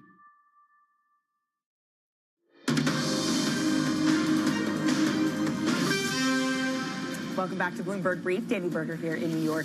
House Republicans have passed a budget blueprint which calls for deep cuts in safety net programs like Medicaid. It also boosts President Trump's plans for early action on tax cuts of about $4.5 trillion. Joining us for more on this is Bloomberg's Josh Gallows. So Josh, we got the tax cuts just narrowly passing the House. Just narrowly, and we'll have to see what happens when they go to the Senate. This is really the beginning of a long road for Speaker Johnson to drive this through. So this blueprint has $4.5 trillion worth of tax cuts over the next decade. It would, you know, prolong the Trump tax cuts from 2017, which are set to expire at the end of this year. And it would add to the deficit. The federal spending cuts that it calls for are in the range of $2 trillion. And it isn't entirely clear what is going to be cut. That's what's going to obviously be the biggest problem here. Most of the cuts are aimed at programs that are like social safety nets, Medicaid, and this is going to be a problem for the Republicans. They only had a very narrow majority to pass this in the House. Everyone but one Republican ended up voting for it. But when it goes to the Senate, you're also going to, it's going to get some changes. And those changes are also going to be pushed back around these cuts because many of these people come from districts or areas that have quite a few constituents who are on Medicaid or who receive food assistance or other programs or benefit from other programs to help the poor and the disabled that come from the government. So they're going to be slow to recognize those cuts. If, you know, at the same time, if you don't have those cuts, there's a provision that's going to take down the amount of tax cuts that are available, and we'll just see where it comes out because Johnson is going to have to get on board a lot of fiscally conservative Republicans who are not very keen about a growing budget deficit over the next 10 years. He's going to need their votes to put it through.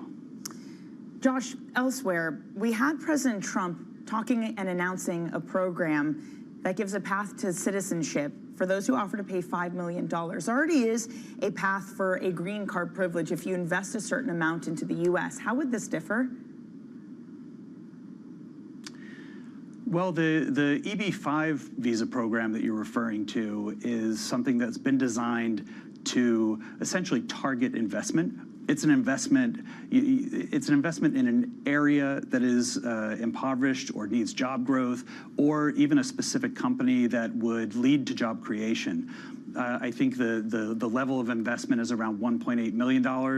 That's required, and then depending on the area, if it's a very needy area, it can be smaller, closer to $1 million, and that would then give the investor a path, green card rights, and a path to citizenship. What Trump is proposing now is really different. Commerce Secretary Lutnick said this is not really necessarily an investment of $5 million, obviously considerably more money, but it might just be money that's paid directly to the government to help pay down the deficit. So it's unclear. Trump has sold this, or he billed it yesterday as something that would bring wealthy people here who are going to spend money and create jobs and invest. But there appears to be no such requirement for this gold card. You can just buy it straight from the government. Josh, thank you very much for that update. We appreciate that as Bloomberg's Josh Gallo. Now, 3 years after the Russian invasion of Ukraine, Ukraine has struck a deal with the U.S. that may help lead to peace. Ukraine is said to have agreed with the U.S. to jointly develop its natural resources, including critical minerals, oil, and gas. Ukrainian President Volodymyr Zelensky is planning to travel to the U.S. on Friday to sign the deal with President Trump, who has said that he's welcome. I hear that he's coming on Friday. Certainly, it's okay with me if he'd like to, and he would like to sign it together with me, and I understand that's a big deal. For more, let's bring in Bloomberg opinion columnist Mark Champion. Mark, what do we understand about the contours of this deal? Right. So this has been under negotiation. Obviously, it was proposed to President Zelensky in Ukraine. He rejected it. There was a big war of words between President Trump and Ukraine. And that seems to have settled down. We got to a negotiation in which some of the kind of really standout lines, from what we understand, have been kind of ameliorated. So no longer $500 billion that Ukraine is supposed to provide to the U.S. Out of its resource and infrastructure revenues, more like, we think, $100 billion. Some of the other language has changed, but the key element here is that there are still no security guarantees, which was the reason in the first place why Zelensky proposed to Ukraine's allies that they could take some kind of interest in Ukrainian resources. So it's a deal that Ukraine is signing because they have to, because they need and still need U.S. military support to survive. Then we have Zelensky, as I mentioned, traveling to the U.S. to meet with President Trump reportedly on Friday. We heard from the president there, Trump, saying that he would welcome such a meeting. If they're having to concede on certain parts of this deal, Mark, does it look like a setup for an agreement to end the war that looks like it's more on the U.S. and Russia's terms? Well, absolutely. So this deal is really, it's just between the U.S. and Ukraine. This is what President Trump wants, to be able to, to be willing to continue to support Ukraine, financially with military aid and so on.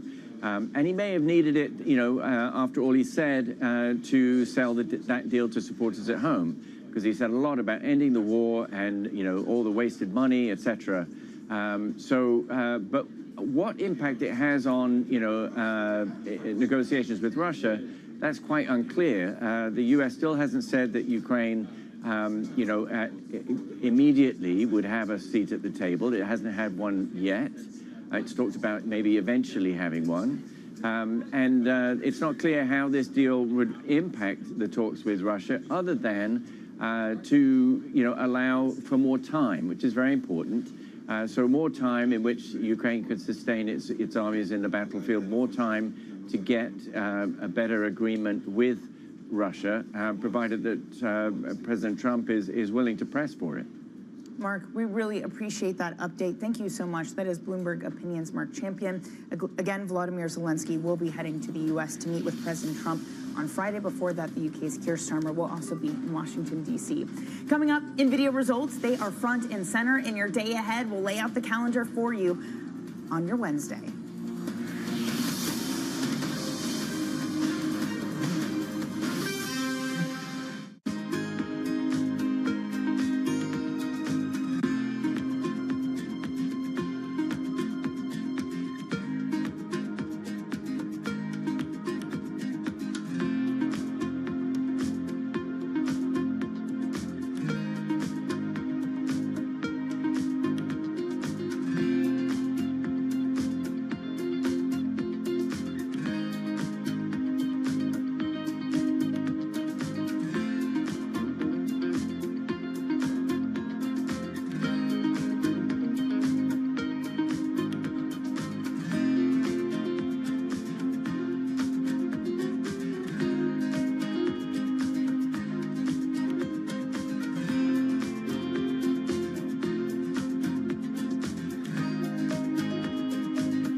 Get the edge at the end of the market day.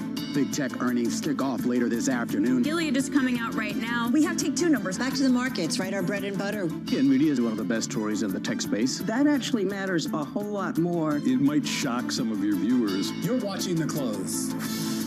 Get ahead of tomorrow's trading with The Close. Weekdays on Bloomberg. Context changes everything. U.S. jobs numbers are released. Bloomberg has the report under surveillance with crucial data and expert analysis at terminal speed. Nobody covers Jobs Day like Bloomberg. U.S. tech is influencing global markets. Technology is driving business across Europe. Companies in Asia are betting on tech. Asia is at the forefront of some of the world's biggest stories. I'm Sherrian in Tokyo. And I'm Heidi Stroud-Watts here in Sydney, where the trading day begins. We're here in the center of all the action to get you set up with the numbers, news, and knowledge you need for the day ahead. The demand is indeed recovering. We've been waiting for this moment. The opportunity of a century. Join us on Bloomberg The Asia Trade. Weekdays only on Bloomberg TV. Context changes everything. Bloomberg loves earnings. I know it's like your Super Bowl, right? I can't wait. It's like opening presents in the morning. All right, it will be exciting. Nobody covers earnings like Bloomberg.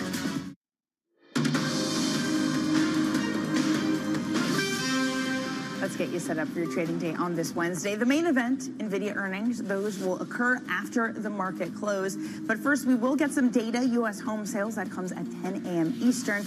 We'll also have $44 billion of 7-year Treasury notes that will go on auction at 1 p.m. Some stocks to keep an eye on as we head into the pre-market trade. Freeport-McMoran, those shares jumping as President Trump signed an executive order that might open the door to tariffs on copper. Those shares up more than 5%. Workday, those also extending post-earnings gains. Pre-market up some 13%. It beat the street's expectations. Evercore analysts said that the results were what, quote, bulls hope to see. And here's the one to set you up.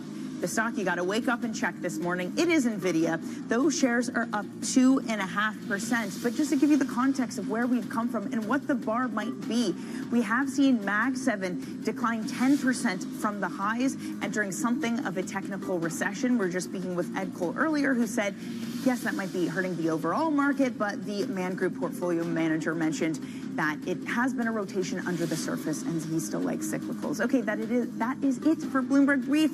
The team at Surveillance will take things from here.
What would you say somebody young who's watching this should do if he or she aspires to be like you? There's one component of our industry that people need to focus on, and it's not technical, and that's communication skills.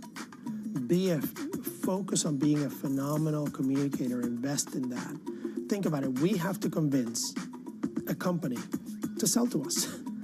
You just don't walk in and buy the stock or tell them, yeah, you're for sale, I'll pay you this price. That takes years of relationship and effort. Why would somebody sell you that billion-dollar software company growing at 20%? Just because? No way. People hang on to these great assets. And then how do you get on the same page with the executive team of that company, even if they're existing or new? It requires just amazing communication. If you go to a cocktail party and somebody comes up to you and says, I have $100,000 I'd like to invest, what do you would recommend that that person do with $100,000? What do you think is a good idea to do with $100,000 today? Sometimes they do, and I give them the most boring answer ever. S&P 500. Just buy an index. Buy the index. You don't have to worry about the quarterly earnings of a company. Did something change? Did somebody change management? You don't have to make this your full-time job. Just buy the index and you're going to be okay.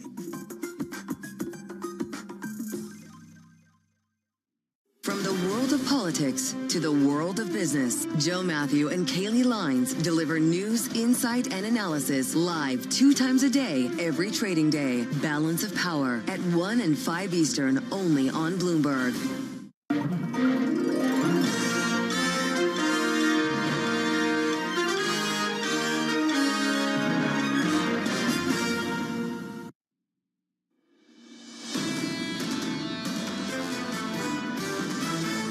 The reasons why Germany and Europe is rallying, and even China, was because the Mag 7 has really underperformed. It's earnings that's really going to drive the market this year. We think the market's ending around 6,600. The potential for a growth scare is sadly for real. Hard to see the market moving up 10% from here. More and more investors would rather own big tech. Obviously, there's regulatory risk, but that continues to be, I think, at the top of the mountain when it comes to AI revolution. There's still a lot of uncertainty, fear, and doubt for good reason. This is Bloomberg Surveillance with Jonathan Farrow, Lisa Abramowitz, and Anne-Marie Hordern. Live from New York City this morning. Good morning for our audience worldwide. Bloomberg Surveillance starts right now. Coming into Wednesday on a 4-day slide on the S&P 500. Your scores look like this. On the S&P, equity futures bouncing back by 0.5%. On the NASDAQ, up by 0.8%. The Mag 7 stocks down 10% from all-time highs. Teeing up the big one a little bit later on this afternoon. Earnings from NVIDIA. A lot of questions here that they have to answer from DeepSeek and what the application will be, whether that reduces some of the desire for their chips. A lot of people are wondering, is demand still insane? And the man, the rock star in the leather jacket's going to have to come out with some really interesting superlatives to change this fear that's been invading markets. Attention will turn to the earnings this afternoon. Before we get there, we still need to talk about the economic data. We've had a basket full of weaker than expected economic data. Yesterday, consumer confidence lower, the biggest drop since August 2021, below all estimates on Wall Street. Everyone seems to be worried about the economy right now. And when you hear from the conference board what they said when consumers are called up and asked about how they're feeling, references to inflation and prices in general continue to rank high and write-in responses, most notably comments on the current administration and its policies dominate the responses. And then you hear from corporate America. And what you hear is a consumer that's hesitant right now to spend. It's on pause. Feeding a 5-day move in the bond market. Yields lower across the board for 5 consecutive days. A 25 basis point move lower on a 10-year maturity. Yields this morning higher by 2 basis points. Lisa, 431. So this to me is a fascinating push-pull. On one hand, you have fears of some sort of negative growth shock to what you were talking about, Anne-Marie, with consumer confidence falling the most since August 2021. And people who are saying that jobs are plentiful versus hard to get, falling to the lowest since October. It definitely is a weakening trend. On the other side, you have a budget. And you have something that was passed in Congress that basically paves the way for $4.5 trillion of tax cuts that are offset to the tune of about $2 trillion of cuts elsewhere, but additional spending in other parts. The story that the deficit is expanding is not going away. And that really is the push-pull in bond markets right now. Jake Sherman called this budget passing last night one of the biggest success stories Speaker Johnson has had. But now the hard part starts. It is going to be weeks, months of wrangling between Congress and the Senate to get this over the finish line. But you know why? I think a lot of people will see what happened last night and think this actually does get done. Amongst all these holdouts, only one ended up voting no in the end because they kept the vote open for hours.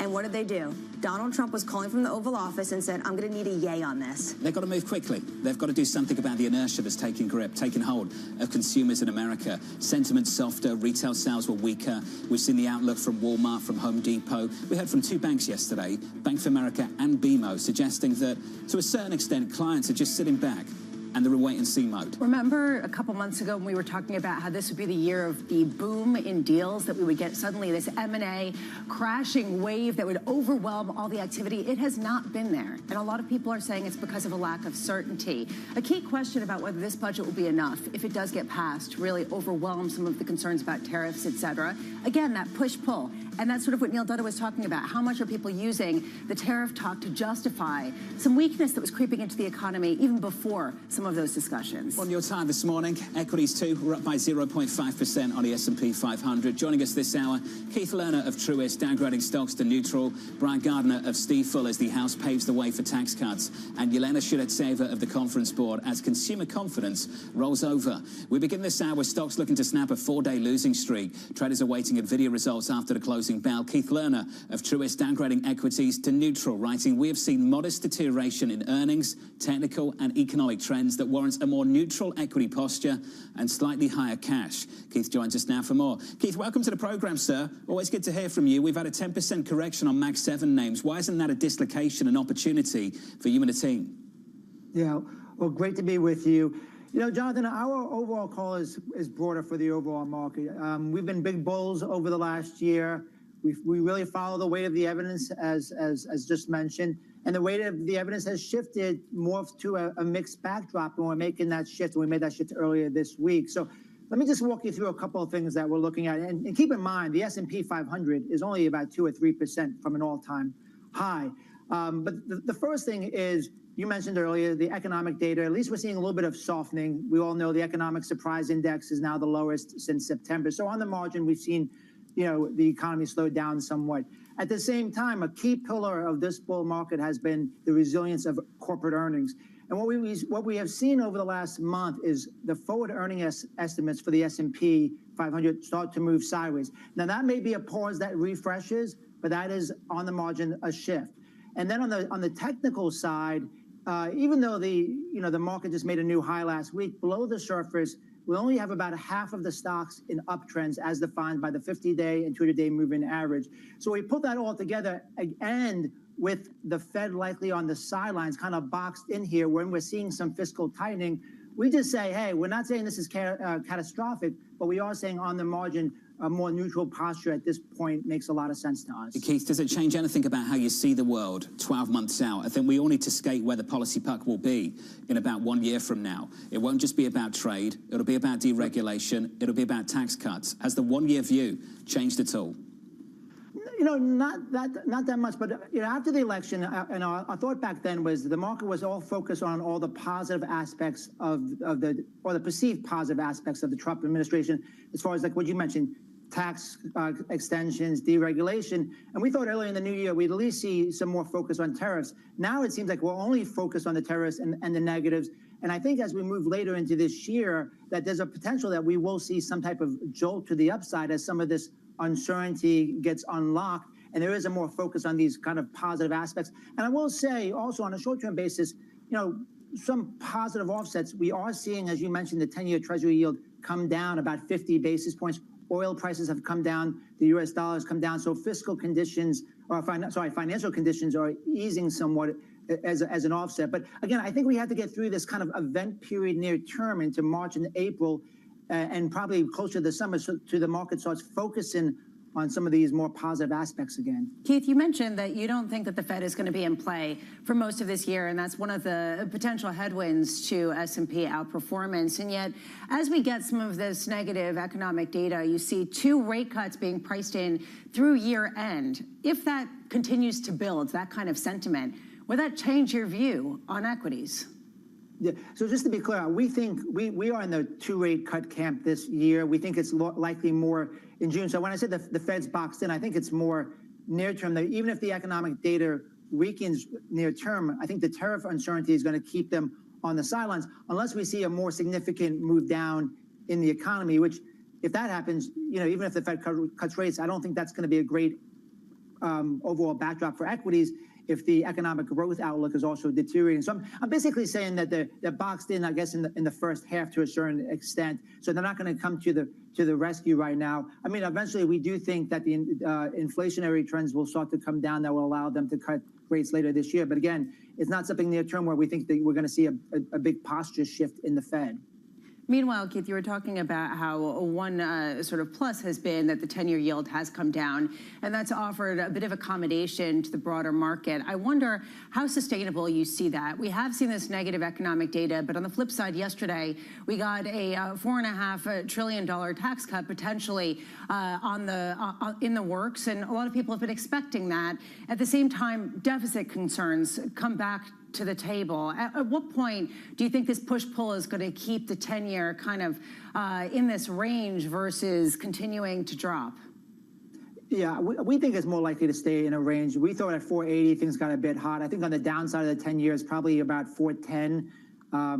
So maybe right now closer to fair value. So I don't know that there's a tremendous amount of downside. But if you remember back in early January, the market was having difficulties because there was concerns that yields were going to go to 5% or 5.5%, and now they've come back down. So to kind of zoom out a bit, I just think that we're going to have more of this back and forth, and again probably moving closer to fair value, maybe a little bit more downside on the 10-year, but not substantial.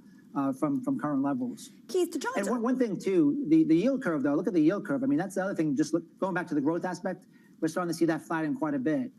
Keith, to John's earlier point, if you take a long-term view, would you be where you are today, say if the sequencing was swapped? If we didn't really hear anything out of the executive branch about tariffs, but we just got, to Lisa's point, this budget passed last night that is the starting gun for massive tax cuts, or at least the extension of TCJA.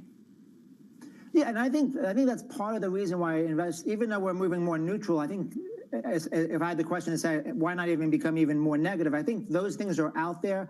I think the president also is focused on the economy. He doesn't want to have a recession in the first year or even in the second year, and focus on the stock market. So I think there's going to be some inherent buffers against this market moving too low. But even if I take away what's happening in Washington, because it's such a frenetic pace, there's so much noise, I go back to our weight of the evidence approach. We're seeing earning estimates start to move sideways. We're in an economy where valuations for the market are already at the high end of historical levels. So if we don't have earnings moving up in a meaningful way, it's hard to say we're going to have a big upside to the overall market. At the same time, the economy is becoming a little bit weaker on the short term, and we're seeing a split market below the surface. So those are the indicators we're looking at to try to deal with all the frenetic news that's coming out of Washington, to stay focused on what matters. So when you see this uncertainty, as the consumer's hesitant, the stock market has a bit of angst, you say you have slightly higher cash levels. What else do you think you should be doing? Well, I think at some points, I think part of this is to be patient and not to be driven so much by the day-to-day headlines. The other thing that we've done, for the last year, I mean, we have been overweight large caps relative to small caps. We have moved small caps even one notch down again. And the reason being, in that backdrop, normally small caps need an accelerating economy to outperform. We're seeing some deceleration, at least short term. Again, some softening and cooling. At the same time, if the Fed is going to keep rates higher, at least to the middle of the year, these small cap companies have a lot of floating rate debt, so they're not going to get that relief.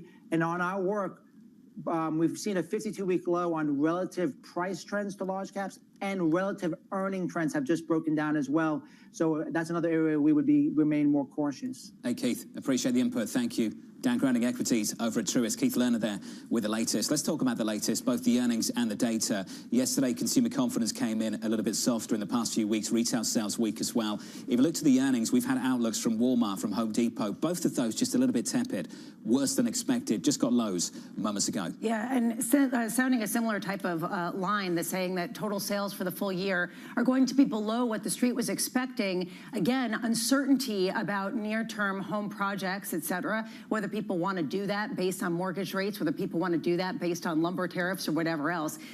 Is this them setting a low bar that they can then leap across later? Or is this indicating a true feeling that maybe things are shifting in a little bit of a shaky path? I think we're all sitting here waiting for clarity, waiting for clarity on the outlook for policy. Equity futures on the S&P, a better story to tell this morning, bouncing back by 0.5%. With an update on stories elsewhere, with your Bloomberg Brief is Danny Berger. Hey, Danny. Hey, John. Starting in Washington, D.C., House Republicans have passed a budget blueprint that would make deep cuts to safety net programs like Medicaid.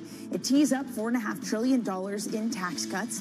The measure passed with a 217 to 215 vote along party lines, with just one Republican opposing. The bill now heads to the Senate, where more changes could be made. Elsewhere, Ukraine has agreed to a deal with the U.S. to create a joint fund to develop the country's natural resources, including critical minerals, oil, and gas. The deal does not spell out future security guarantees for Ukraine, but it may help ease tensions with President Trump. Ukraine's President Zelensky is set to visit Washington on Friday. A check on Stellantis shares. Those are falling some 5% in the Italian trade. The automaker offered a lackluster forecast for the rest of this year. Muted demand for cars in Europe and tariff threats are weighing on the company. Stellantis said it will evaluate share buybacks and expects to generate positive free cash flow in the second half of the year. And that's your brief, John. Hey, Danny, thank you. More from Danny in about 30 minutes' time. It is so difficult to offer guidance right now. 12 months out, 24 months out. The Fed's got to do just that in about 2 or 3 weeks' time. They've got to put out a new dot plot and put out new forecasts. So at a certain point, you have to wonder what the usefulness of this is and whether they're just exposing themselves to political accusations if they say anything. If they just gave us a blank sheet of paper and said, your guess is as good as ours, or a big target with a picture, pick your own adventure, I think that probably would be maybe advisable. March 19th, a few weeks away. Up next on the program, delivering on Trump's agenda. This is the first important step in opening up the reconciliation process. We have a lot of hard work ahead of us, but we are going to deliver the America First agenda. We're going to deliver all of it, not just parts of it, and this was the first step in that process. And the tax cuts just around the corner. We'll catch up with Brian Gardner of Stifel for his view in just a moment. Live from New York City this morning. Good morning.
Good morning. This is Bloomberg Surveillance. Welcome back to the opening trade.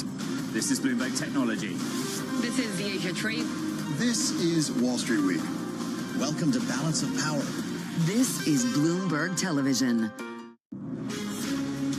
From the beating heart of global finance, economics, and politics, and wherever newsmakers are moving markets, Bloomberg brings you conversations that allow for deep discussions and important insights. What do you think the future is for inflation? Is this new normal? Are markets too optimistic? How do you worry about the things that are outside your control? How does the current fighting completely stop? I'm Francine Lacqua, and this is The Pulse, every weekday only on Bloomberg. Bloomberg brings you breaking news 24 hours a day, powered by 2,900 journalists and analysts in more than 150 offices across the globe.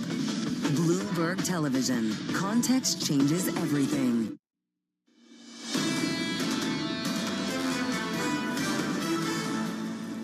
Four-day losing streak on the S&P 500. Over that period, down about 3% on the S&P. A similar move on the Nasdaq 100, but over the same period, down about 5, down almost 5 percentage point.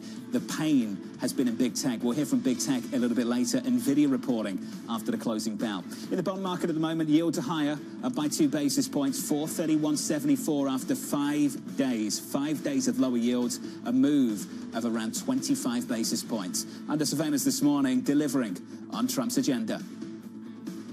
We had the requisite number of votes to move this process along, and now passing the budget resolution in the House, it will go to the Senate. This is the first important step in opening up the reconciliation process. We have a lot of hard work ahead of us, but we are going to deliver the America First agenda. We're going to deliver all of it, not just parts of it, and this was the first step in that process.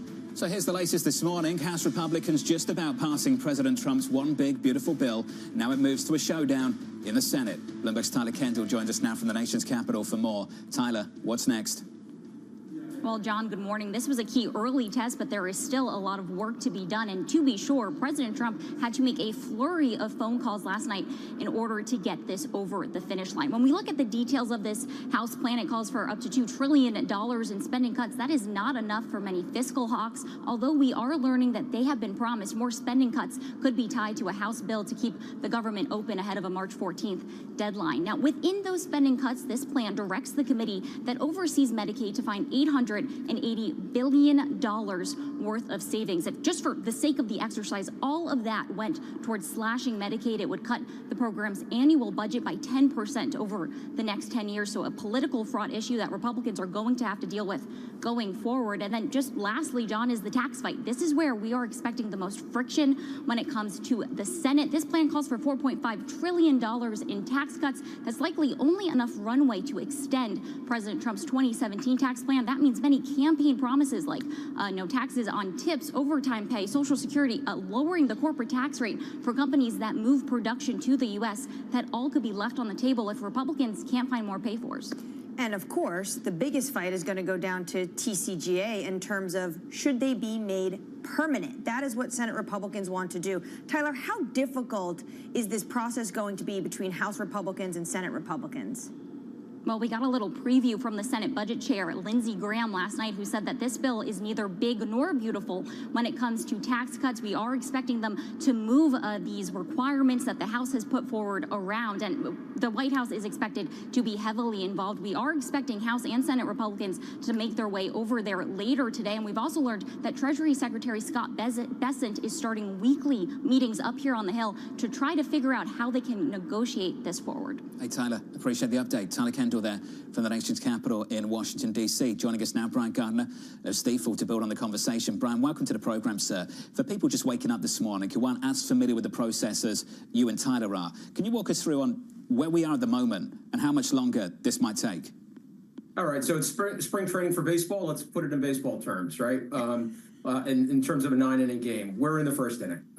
It's that clear. It is very, very early in the process. This was an important step last night. It was a prerequisite for the rest of the debate that's going to play out through the rest of the spring, maybe into the summer, maybe into the fall. But we are really early in the process. Given that it's so early in the process, what does it say to you that to get over the finish line, we had to have President Trump act like the Speaker of the House, basically whipping votes last night? I think that's a rhetorical question. I think you kind of answered it yourself. The fact that what should be a fairly easy vote just to get the process started and moving was essentially root canal last night.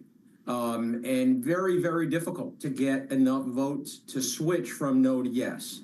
And it kind of belies the difficulty that is going to be down the road because among the yeses were a lot of members who have concerns over the Medicaid cuts, the potential Medicaid cuts. There's nothing formal in the bill yet.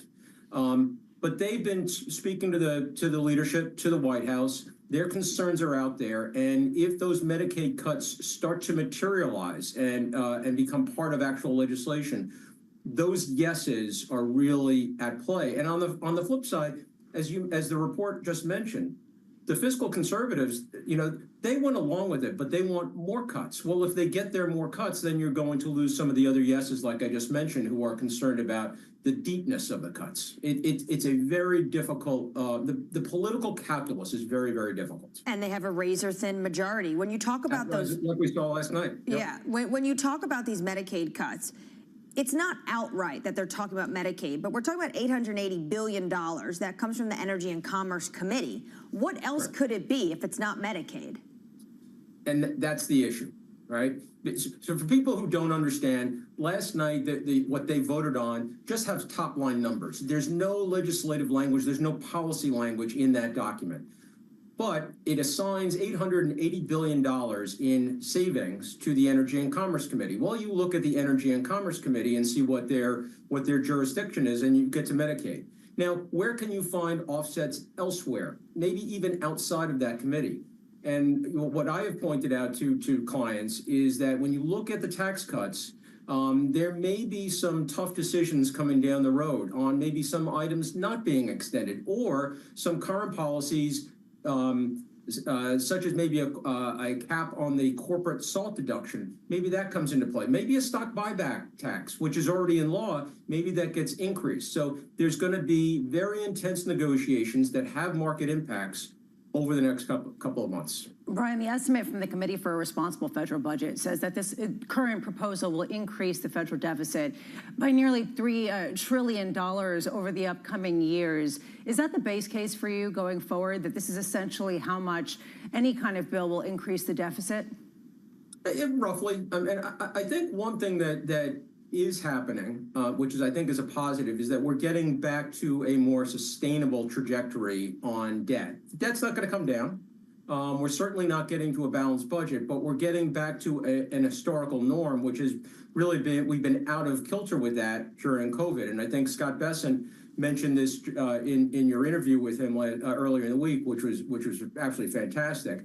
Just getting back to a sustainable trajectory on debt and deficits, and then dealing with longer-term problems after that, because longer-term problems, longer-term debt solutions have to include Social Security and Medicare, and those are off the table for right now. Brian, when's the World Series? October?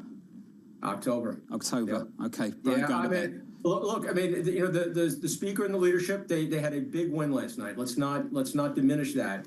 They've been talking about a very aggressive and ambitious timeline of having this all wrapped up in the spring. I've always been a little bit skeptical about that. If they can do it, hats off to them. It would be an enormous accomplishment. Spring training. Because of the negotiations that are going to go on, I think we're going to go on into the summer. And I think, Jonathan, we can be back here in September looking towards the playoffs at that point and still be talking about this as it gets closer to the finish line at that point. Brian Gardner of Stifel. Brian, appreciate it, sir. Thank you. Still very early days in baseball terms. Very, very clever, John, bringing it full circle, bringing the game to the ninth inning where we can really see the final potential shot. You have to wait till year end. I remember some very aggressive timelines coming out of the election in early November. People were thinking in the spring we could have it as soon as then. It's going to take some time. If it does, what does that do to a market that is getting accustomed to what can get done quickly versus what's going to be something more of, the whole season, which is a lot of games, let me just tell you. There's way too many games, aren't there? Yeah, it gets tedious. Yeah, my view. I love baseball, but it gets tedious. Sometimes. Up next, Yelena Shuletseva of the Conference Board on consumer confidence in America.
is the Vivian Tom clientele.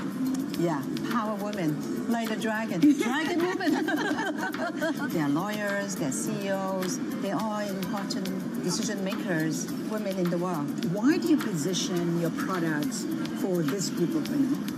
When I started, designing, I always want to do something that is empower women. When you take a look at your store, there is something for everyone. Take a look at the T-shirt, for example.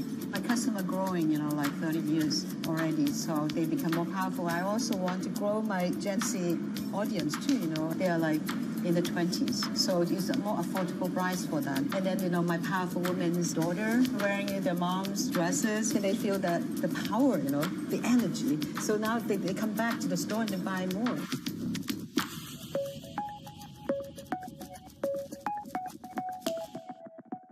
Listen carefully. Can you hear the rhythm in the markets? Not just in the syncopations triggered by inflation, but in the preludes leading to global elections, in the dissonance that moves the Nikkei, and the rising course conducted by AI. There's music in the markets, and if you want to learn to listen for it, we'll show you how.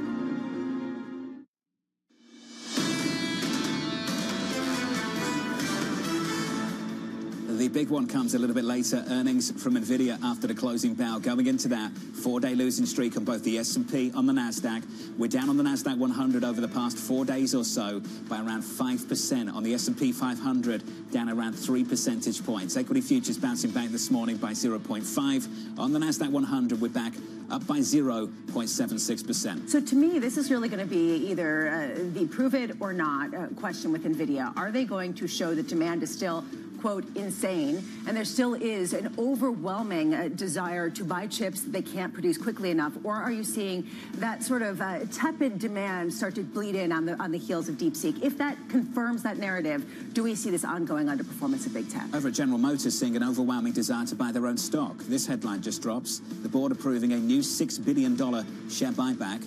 The board approving a new $6 billion share buyback. GM is up in a pre-market by 1.5%. The CFO with this to say, the company will be agile in response to public policy changes. I think we know what he's talking about. So we were talking earlier about the significance of some of these auto companies and how they can potentially maneuver ahead of tariffs. This one is an interesting one, and I'm trying to understand, is it basically a vote of confidence in their own shares, saying that we'll be able to maneuver? Is it saying, look, stick with us and we'll give you a little bit of a sweetener, so come on, come along for the ride, even if you think that we're unbuyable? It sort of raises an interesting timing question. Remember, they came out with a decent outlook and the market didn't believe it and sold the stock. The stock is down by more than 20% from the highs of November last year.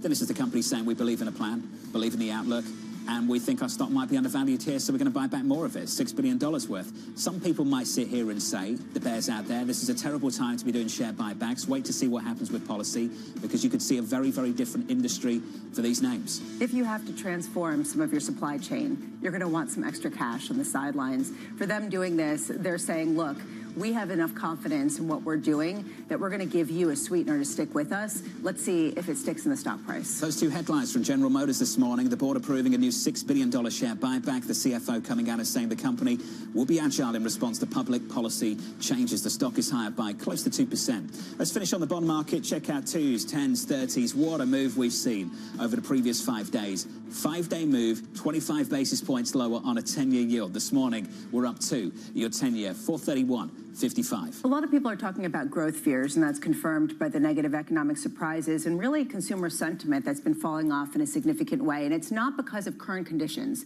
it's future conditions. And it's not just future conditions with respect to pricing, but yesterday, it's future conditions with respect to the labor market.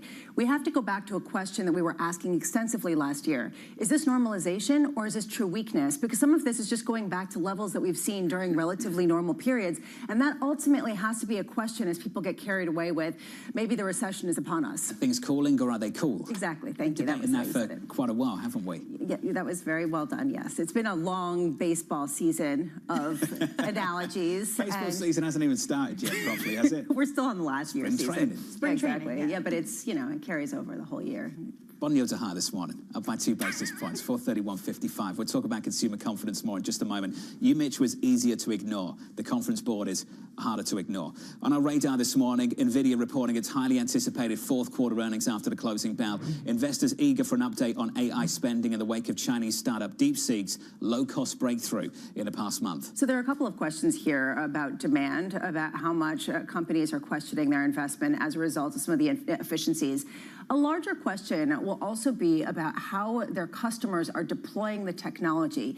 Is it revolutionary in the same way that was expected? And if they cannot show profit gains from using some of their chips, is there going to be the same kind of demand going forward in the future? I'm curious to know what he has to say about what kind of chips he thinks was maybe used when it comes to DeepSeek and that large language model. What kind of chips were used? Because you're probably going to see a lot more export controls, similar to under the Biden administration, carried through to the current Trump administration. Were they export compliant? The company at the time said it was. I think there'll be some questions on all of that a little bit later. NVIDIA's positive in the pre-market, up by 2.4%. Down in Washington, D.C., House Republicans just about passing a budget blueprint for President Trump's agenda. The measure calling for deep cuts to safety net spending programs like Medicaid that would pave the way for $4.5 trillion in tax cuts. 217 to 215. I mean, this is as close as you can really get when it comes to how they were able to get this over the finish line. And I was only half joking. It felt like President Trump last night was actually the speaker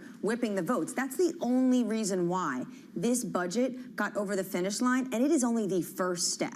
So to Brian's point, this whole idea of spring training, to your point, there are going to be months until the World Series, and there's going to be a ton of back and forth between congressional Republicans, Senate Republicans that do not see eye to eye on a lot of the basic provisions of this reconciliation process. And it raises real challenge, the idea of no tax on tips and, frankly, increasing the SALT tax deduction, given the fact that this is not including any of that. This is just the extension of existing tax policies for companies.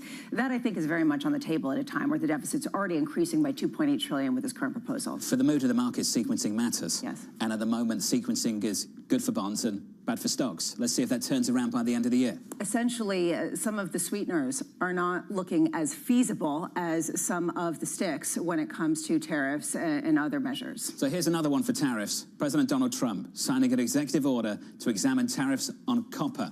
Administration officials saying the levies would address a national security issue. Trump already slated to impose 25% tariffs on both steel and aluminum that take effect in just a few weeks' time. So what's another metal added to the list? Last night I was looking at the fact sheet, and Trump was talking about that he recognizes an over-reliance on foreign copper, and they could jeopardize U.S. defense capabilities. It's about shoring up supply chains, but obviously this has to go through countries that they think are dumping on the global stage, and also the fact that the processing is really dominated by China. All roads lead to Beijing at the moment when you look at a lot of the tariffs that are actually in place or they're thinking about putting in place. Late last year, I was in Peru. And a lot of the miners there were talking about how China's making a huge investment in South America, in their copper mines, in their other metal mines, because they have huge amounts of resources. And that's actually the #1 exporter to the United States. That's where the U.S. gets most of its copper. How do you shore up those supply chains while also sticking more blanket tariffs? And these are some of the questions they're going to have to parse out. Maybe they're trying to punish Beijing, but in the meantime, are they going to strengthen some of the ties between China and some of the big producers? All roads lead to Arizona. There is a joint venture between Rio and BHP, the Resolution Copper venture, which has been held up in courts for more than a decade, been held up by politicians across administrations for more than a decade. And if they did something about it, if they managed to approve it, you would have a copper deposit there that could meet 25% of annual copper demand for this country. So yes, LATAM's important, it always is, particularly Chile, and Chinese demand's a massive factor too, but we have the deposit right here in the United States. And I wonder if this is going to get fast-tracked under Trump administration, because he's talking about if you bring manufacturing into the United States, if you invest in the United States, the process to get through regulation is going to be that much easier. This is something that potentially maybe we finally see a lot more work get done when it comes to Resolution Copper, but for years, this has been pretty much on the sideline because of issues when it comes to environmental concerns. We spoke to Rio, and Rio was excited about the prospect of maybe that story changing, and let's see if it does. Let's turn to the economy. U.S. consumer confidence seeing its biggest drop in nearly 4 years. The Confidence Board writing consumers became pessimistic about future business conditions and less optimistic about future income. Yelena Shuratseva of the Conference Board joins us now for more. Yelena, good morning. Good morning. Now, I respect the data, but the Conference Board consumer confidence figure doesn't usually move markets as much as it did yesterday. People are nervous, and they're nervous about where the consumer is at the moment. What's your read on things? I think probably the market move comes after both the Michigan survey and the Consumer Conference survey both showed the same thing. So that is telling you the issue is a little bit more broad-based. So I think, you know, the important thing is that expectations fell quite significantly. And what concerned me in that survey, in that particular survey, is that consumers are expecting fewer jobs available 6 months from now. So that is probably at the highest level in more than a decade. That index is telling me that, you know, consumers don't see much availability in the job market. So we know the turnover is lower than it used to be. So, you know, when you get laid off, when you get fired or whatever, you know, you are finding fewer and fewer possibilities, and consumers are concerned about that. What's the difference between normalization in the economy and outright cooling? So we expect normalization. So this is something like 2% growth in GDP by the end of the year. But if we see tariffs, and this is something we model at the Conference Board, we see quite a big hit from the tariffs. If we get a combined impact from China, Mexico, and Canada tariffs that have been discussed, of about 1 percentage points on growth. So that would be a significant slowdown to a stall speed, you know, in the economy of around 1%. So that would be a disaster, actually. The reason why I ask is because on one hand, you could say these numbers are pretty negative. All right, go to cash, sit in your mattress. On the other hand, you could say we've actually been in a really robust growth kind of scenario with jobs being created in a significant way. And actually, this reduces some of the inflationary risk that we had heard about maybe late last year. Why is it the former more than the latter? So I think these numbers are not catastrophic, you know, the numbers that we saw in the Conference Board survey, because they're still in kind of a range, the bottom of the range, but still within a range that the index has been over the last several years. And over the last several years, what did we see? We saw consumer spending at quite a solid rate. So the problem here is that the decline in confidence comes at the time when the savings rate is at a very low level at 3.8%. This is very low by historical standards. And what usually happens when confidence declines, the savings rate starts to increase. And, you know, when your income is the same or even declining because of inflation, that means only one thing. And that thing is the decline in consumer spending. Consumers have always been the driver of economic growth. And at the time when we rely on consumers so much, you know, that means a slowdown in economic growth. One of the big criticisms of the University of Michigan survey is that it's very political. How much political bias do you think is in the Conference Board survey? Absolutely, that has the same issue. And if you look at the breakdown by political party, obviously Democrats are more pessimistic, even independents are more pessimistic than Republicans. But even in this, the Conference Board survey, the Republican sentiment is actually leveling off as well. So we saw it across the political spectrum in this survey. When it comes to the write-in responses, I love these because you get a sense of what's going on in people's minds. They talk about inflation and tariffs. Is anyone talking about the fact that there might be a tax hike if TCJA wasn't extended? Is that concerning any consumers? I don't think we're there yet. So what we see in the write-ins is the increase in policy concerns, in political concerns, in tariffs, yes. So those things that we hear on the news every day. Inflation is still a big concern, but it's being kind of like replaced by all this political agenda that we're hearing. I don't think the taxes are on the agenda just yet. Yelena, always good to catch up. It's good to see you. Appreciate it. Yelena Shuleteva there of the Conference Board, the latest on consumer confidence. It's interesting. You ask people how they feel about the economy, and we've had 2 reads on that in the past week.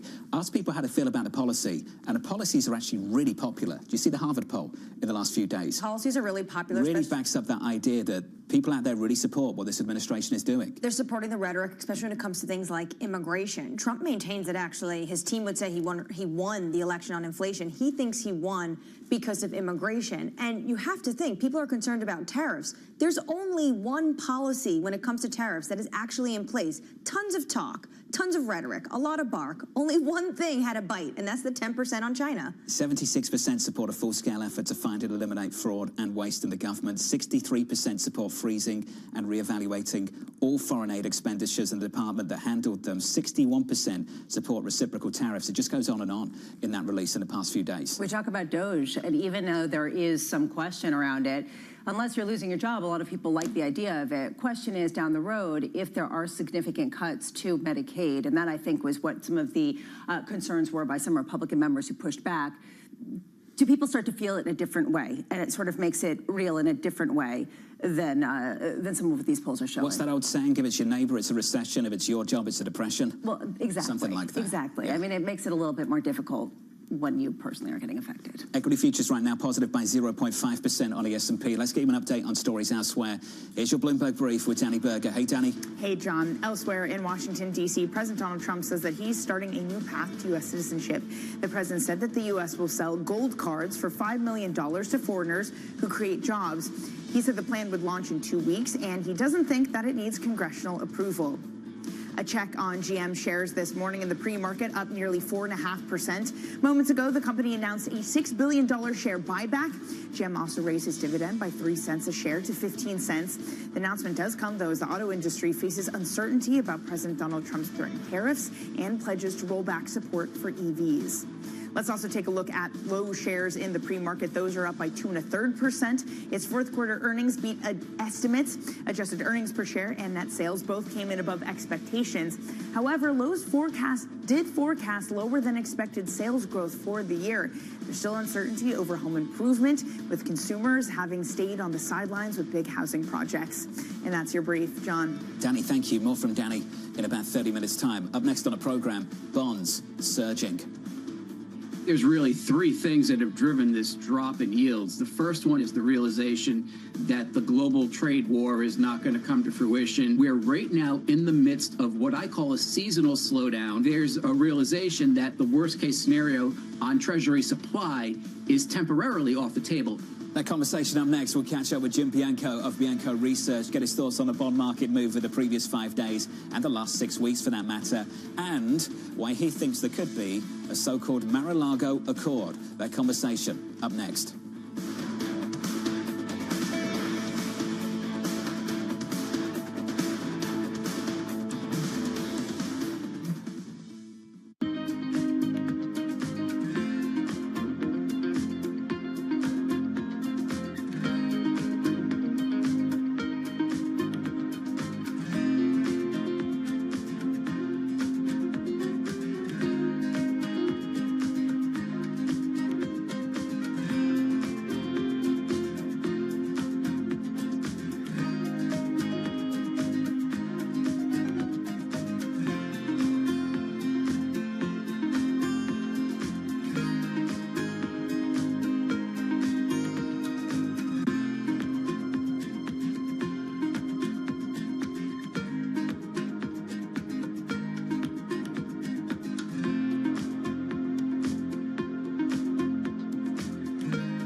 In case you missed it on Bloomberg Technology.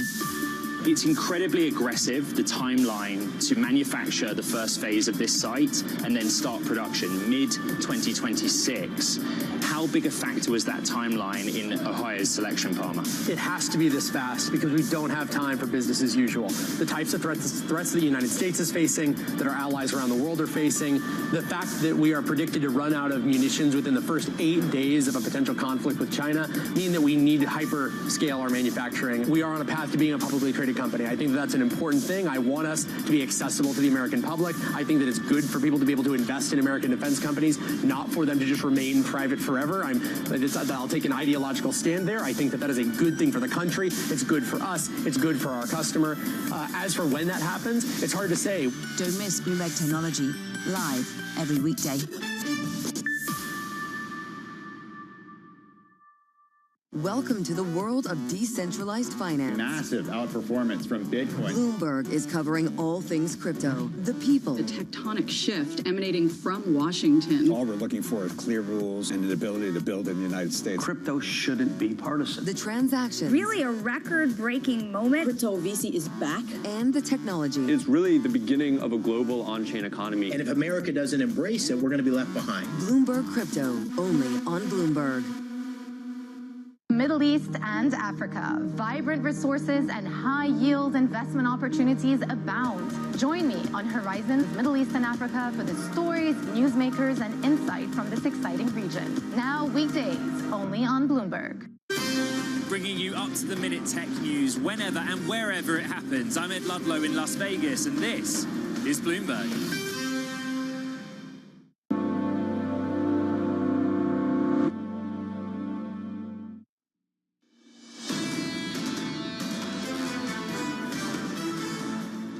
Equity futures positive this morning. Stocks up by 0.5%. Nvidia up in a pre-market. We're higher by 2.3%. Under surveillance this morning, bonds surging.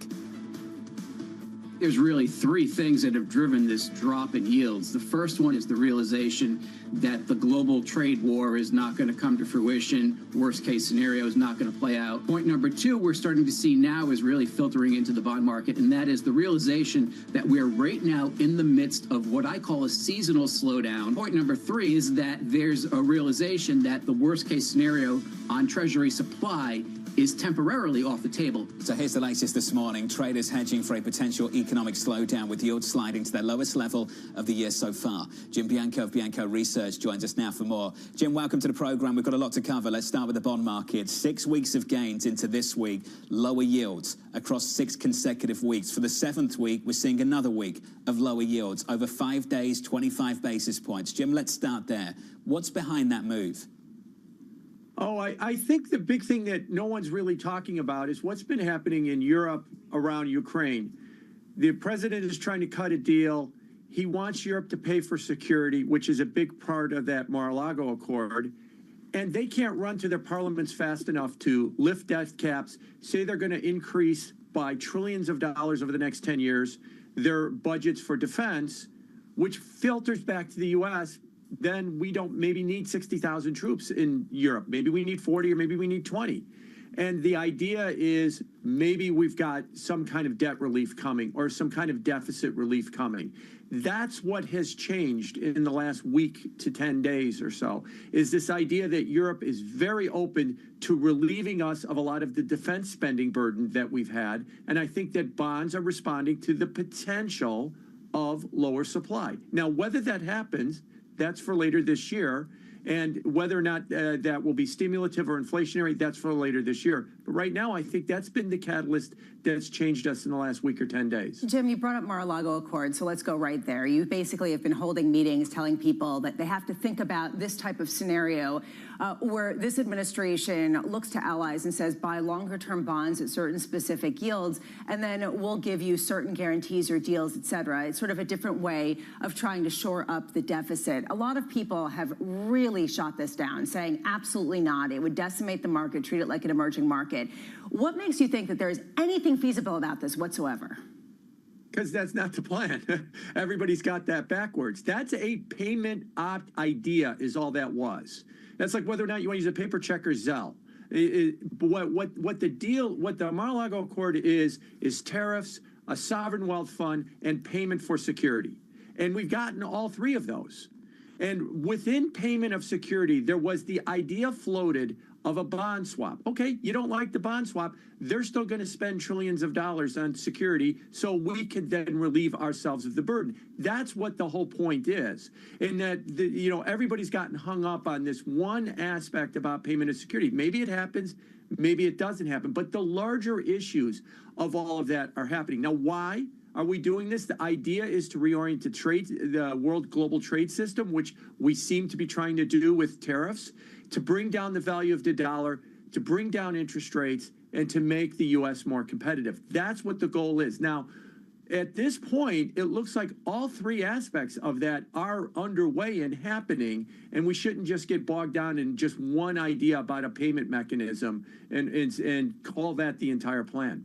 When it comes to weakening the dollar, for this administration, what trading partners is it so important against? That's a very good question, because if you look, there's two types of dollars. The Federal Reserve has what's called the trade-weighted dollar index. That's been going straight up because it's weighted by trade, and Canada and Mexico are the biggest players there. The dollar index, which we all look at and you quote every day, that's weighted by more like flows, and half of that is the euro. So really, when you talk about trying to weaken the dollar to fix the trade imbalances, it's Canada, it's Mexico, it's China. Those are the three currencies. It's not the euro, it's not the pound, it's not the Swiss franc, or even the Japanese yen to some extent. And so that's why it's not a coincidence that the first salvo in the tariff war went to Canada and to Mexico. Because if you want to deal with it, you have to deal with it with those two countries. So when it comes to the tariffs that the president has earmarked, and they're basically, the agenda is set for March 4th, the pause on Canada, Mexico, do you expect 25% to be added on those imports from those two trading partners? Yeah, I think that's up in the air. I mean, we're talking about a president who wrote The Art of the Deal, and he's using tariffs for both leverage to get something and potentially revenue or reorient the trading system. So we'll see when we get to, somewhere about midnight on March 4th, whether or not those tariffs actually happen. It's up in the air. But nevertheless, even if they don't, or there's another extension of them, they're going to stick around, the idea of them, for the next 4 years as a leverage point, and if not, as some kind of a revenue point if some version or some percentage of tariffs are put on those two countries. Hey, Jim, your thoughts getting a lot of attention over the past week or so. Appreciate the update. Jim Bianco there of Bianco Research. We're getting an update at 6:54 Eastern Time on February 26th from the President of the United States. The Wall Street Journal came out with an op-ed in the past day or so. Trump's tariffs will punish Michigan. This is the response from the President. They are so wrong. In fact, it's just the opposite. The tariffs will drive massive amounts of auto manufacturing to Michigan, a state which I just easily won in the presidential election. They have already stopped numerous new auto plants from being built in other countries, a gigantic win already for Michigan and the United States as a whole. Just let it all happen and watch. It won't be even close. Sounds like he meant what he said the other day to our Jordan Fabian that asked, are those tariffs definitely going to come to fruition? When you look at the Wall Street Journal editorial board, what they put out, they even quoted the Ford Motor CEO, Jim Farley, which this last month was talking about how this would blow a hole in the U.S. auto industry. The concern is how much higher a cost for these parts to be. And when you look at one single car, how many times potentially on average does it go across the northern border? 6 to 8 times. They're saying this can add a lot more cost to a single automobile. To Jim's point, they're trying to rearrange trade in a pretty massive way. And to the degree that people are pricing that in, it's unclear. There's a lot of proposals and a lot of action we might see in the next month or so. Up next on the programme, we'll catch up with Peter Cheer of Academy Securities, Monica Guerra of Morgan Stanley, Ted Maloney of MFS Investment Management, and Andreas Utterman of Vontobel from New York City. The second hour of Bloomberg Surveillance up next.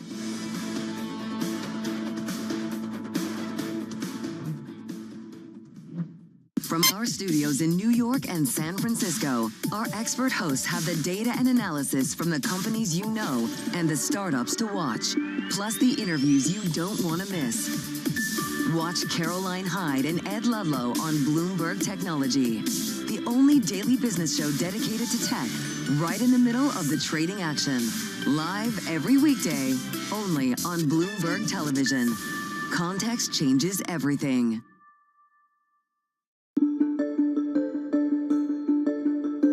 One of the institutions you've been very philanthropic with is your alma mater, Harvard. But recently, you've been very public about your criticism of the way Harvard handled the events of October 7th and their aftermath. Could you talk about that now? The first reaction of a group of 34 Harvard student clubs on the morning after October 7th was to put out a statement saying that Israel was 100% responsible for the acts of Hamas.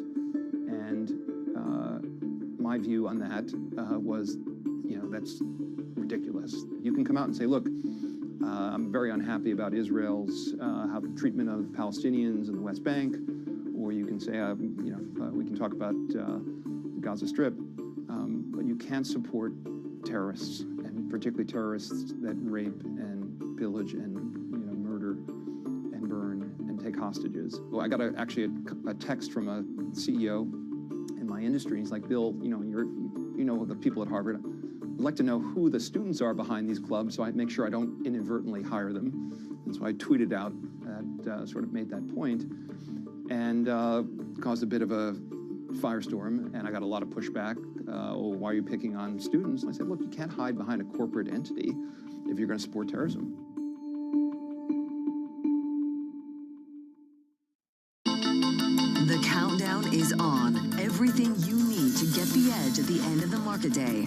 Big tech earnings kick off later this afternoon. Gilead is coming out right now. We have take two numbers. Back to the markets, right? Our bread and butter. NVIDIA is one of the best stories in the tech space. That actually matters a whole lot more. It might shock some of your viewers. You're watching The Close. Get ahead of tomorrow's trading with The Close. Weekdays on Bloomberg. Context changes everything. Key investors, top executives, global innovators. Join me for in-depth conversations with the biggest newsmakers on the day's top stories. Insight with Haslinda Anand, only on Bloomberg. Asia is at the forefront of some of the world's biggest stories. I'm Sherrian in Tokyo. And I'm Heidi Stroud-Watts here in Sydney, where the trading day begins. We're here in the center of all the action to get you set up with the numbers, news, and knowledge you need for the day ahead. The demand is indeed recovering. We've been waiting for this moment. The opportunity of a century. Join us on Bloomberg The Asia Trade. Weekdays only on Bloomberg TV. Context changes everything.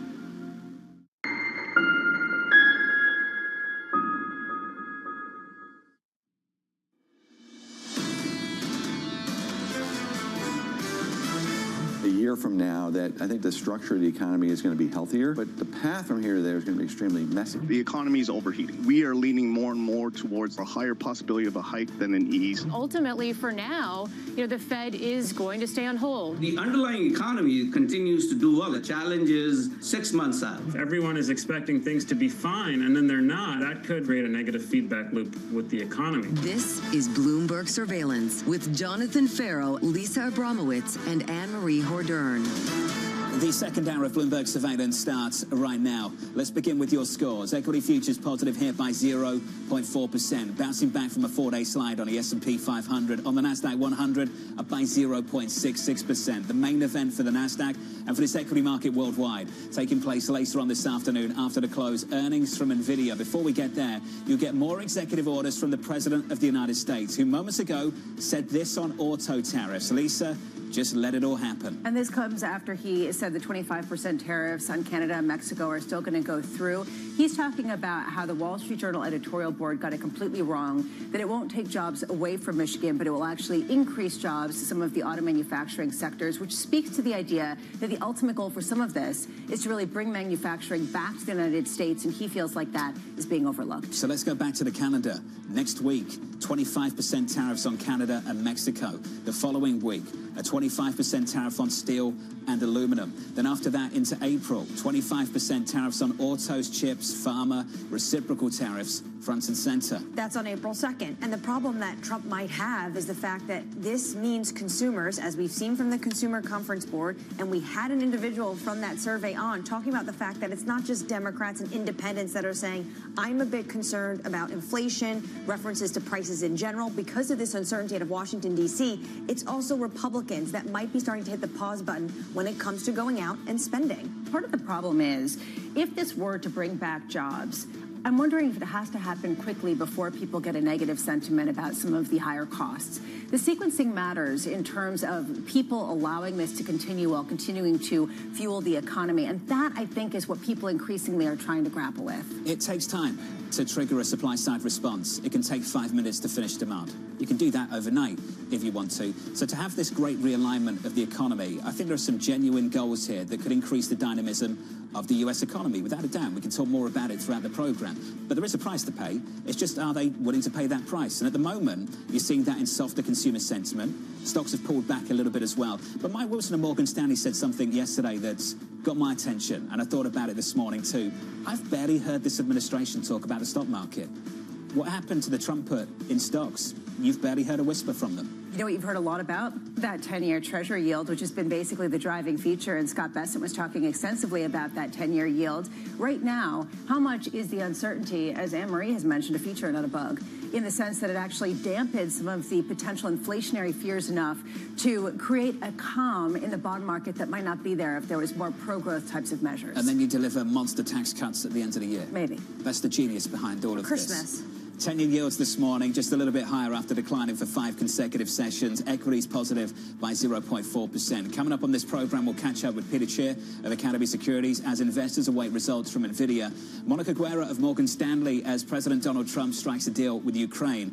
And Andreas Utterman of Vontobel on global risk to trade. We begin this hour with stocks looking to snap a 4-day losing streak with NVIDIA earnings on deck this afternoon. Peter Cheer of Academy Securities writing this: we've been very concerned about the NASDAQ 100. A pullback to pre-election levels would be close to 10% from here, and given what we are seeing in the economy and economic policy so far, that is now my target. Peter joins us now for more. Peter, good morning.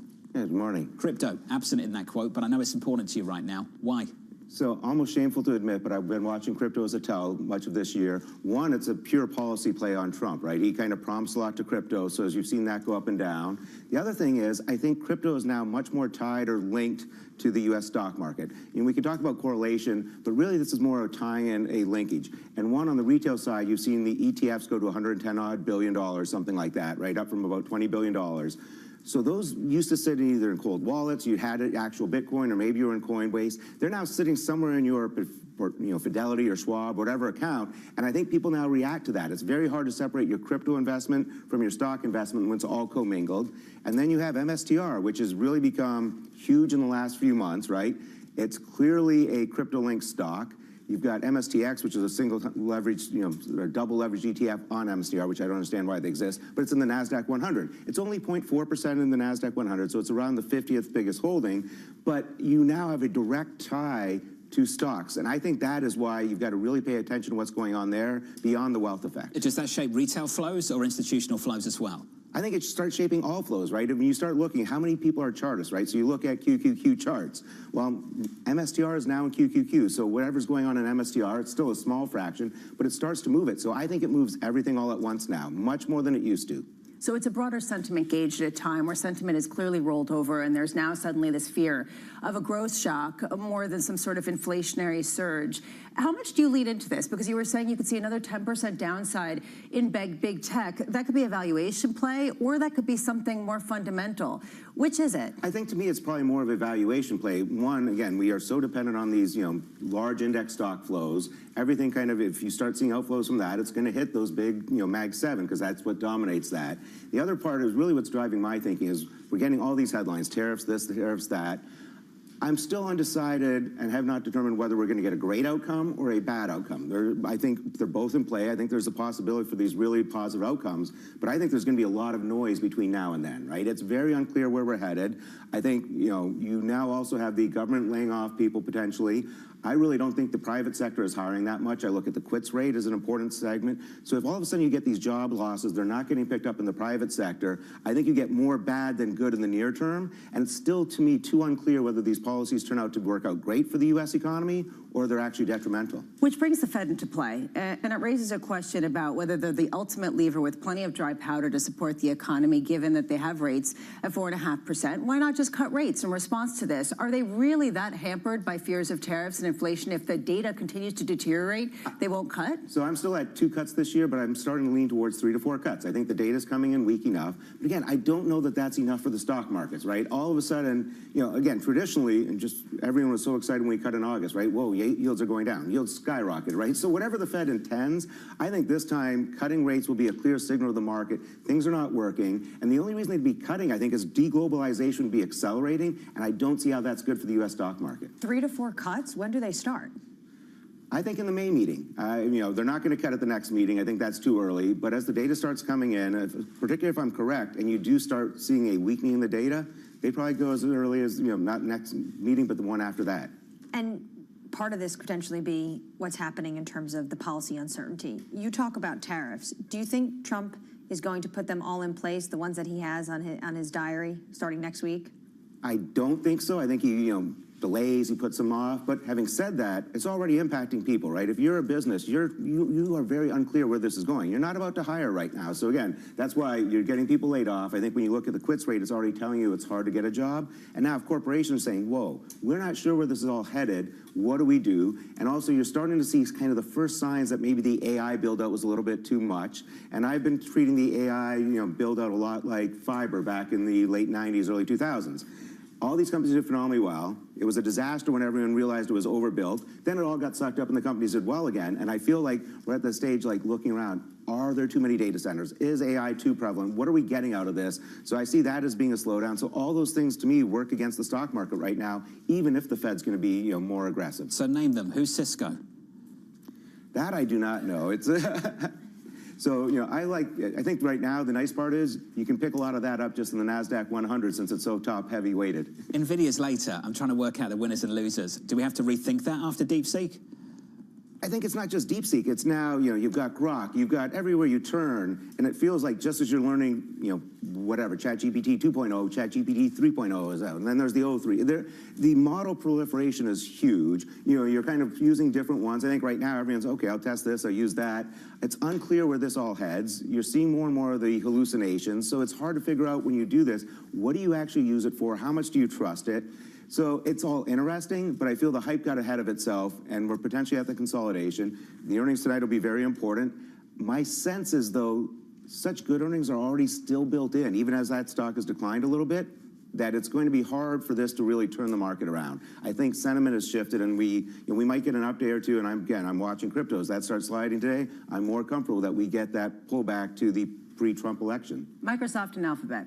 That would be the answer I would give you to your question. And they're both down about 8% since the December 17th high because they are the main spenders on a lot of this. And there's a real question about whether they've spent too much and whether they're able to supply the deliverables to a lot of their companies. So I think at this point, that really is going to be the tell in response to maybe to NVIDIA. Hey, Pete, it's good to see you, as always. And I do like AI. I just feel don't worry, we're not running away with the wrong idea. Pete Cheer of Academy Securities. Pete, appreciate it. Thank you, sir. Let's give you an update on stories elsewhere this morning. Let's cross over to Danny Berger for more with your Bloomberg Brief. Hey, Danny. Hey, John. President Donald Trump signed an executive action for the Commerce Department to explore a levy on copper. Senior administration officials say it's a national security issue that dumping and overcapacity have left U.S. weapon systems and other critical product dependent on foreign copper. Officials say it's too soon to discuss a potential rate for the tariffs. More than 1 million federal workers replied to the Elon Musk's DOGE-led directive that asks for bullet points to justify their positions and productivity or be fired. That is less than half of the roughly 2.4 million civilian federal workers. The White House press secretary said agency heads would determine, quote, best practices regarding the responses to the messages. Apple investors have rejected an outside shareholder proposal to end the iPhone maker's diversity, inclusion, and equity efforts. However, CEO Tim Cook says that the company may make some adjustments to its DEI program. Investors also rejected requests for reports related to AI risks, child sex abuse materials, and charitable giving practices. That's your Bloomberg Brief. John. Danny, thanks. Appreciate it. More from Danny in about 30 minutes' time. I'm next on the program. Striking a deal with Ukraine. I will just reiterate his position. It's critical that this deal is signed. He expects President Zelensky to sign a deal. This is to recoup American tax dollars that have been funding Ukraine's national defense. We'll get the latest on that front. We'll be joined by Monica Guerra of Morgan Stanley in just a moment. Live from New York City this morning. Good morning.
is on the heartbeat of the tech sector. Spread across global markets. The real-time data aspect is going to be important. We're going to bring you expert analysis on that. Sure. Don't miss Bloomberg's interview with the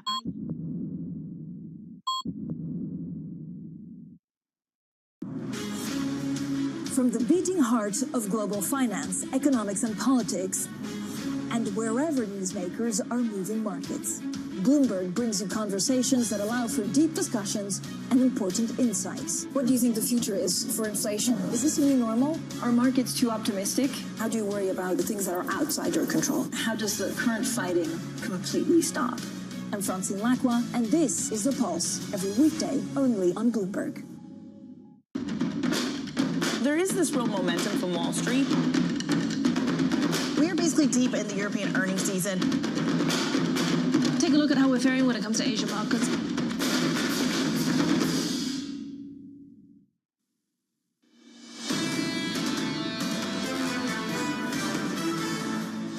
Equity futures on the S&P 500 positive here, bouncing back from 4 days of losses. We'll see if this sticks going into the close. Coming out the other side, earnings from Nvidia later on this evening. This from the president already this morning on auto tariffs.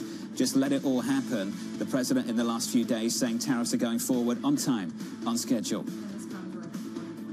And tariffs on Mexico and Canada that were expected to come out. A real question here about how much Donald Trump can sell the idea that all of these tariffs will shift jobs back to the U.S. and boost the economy at a time where there are a lot of questions. We've got to turn to foreign policy as well. Under surveillance this morning, striking a deal with Ukraine. I will just reiterate his position. It's critical that this deal is signed. He expects President Zelensky to sign a deal. This is to recoup American tax dollars that have been funding Ukraine's national defense. And it's also great for the Ukrainian people who have been put through hell because of this war.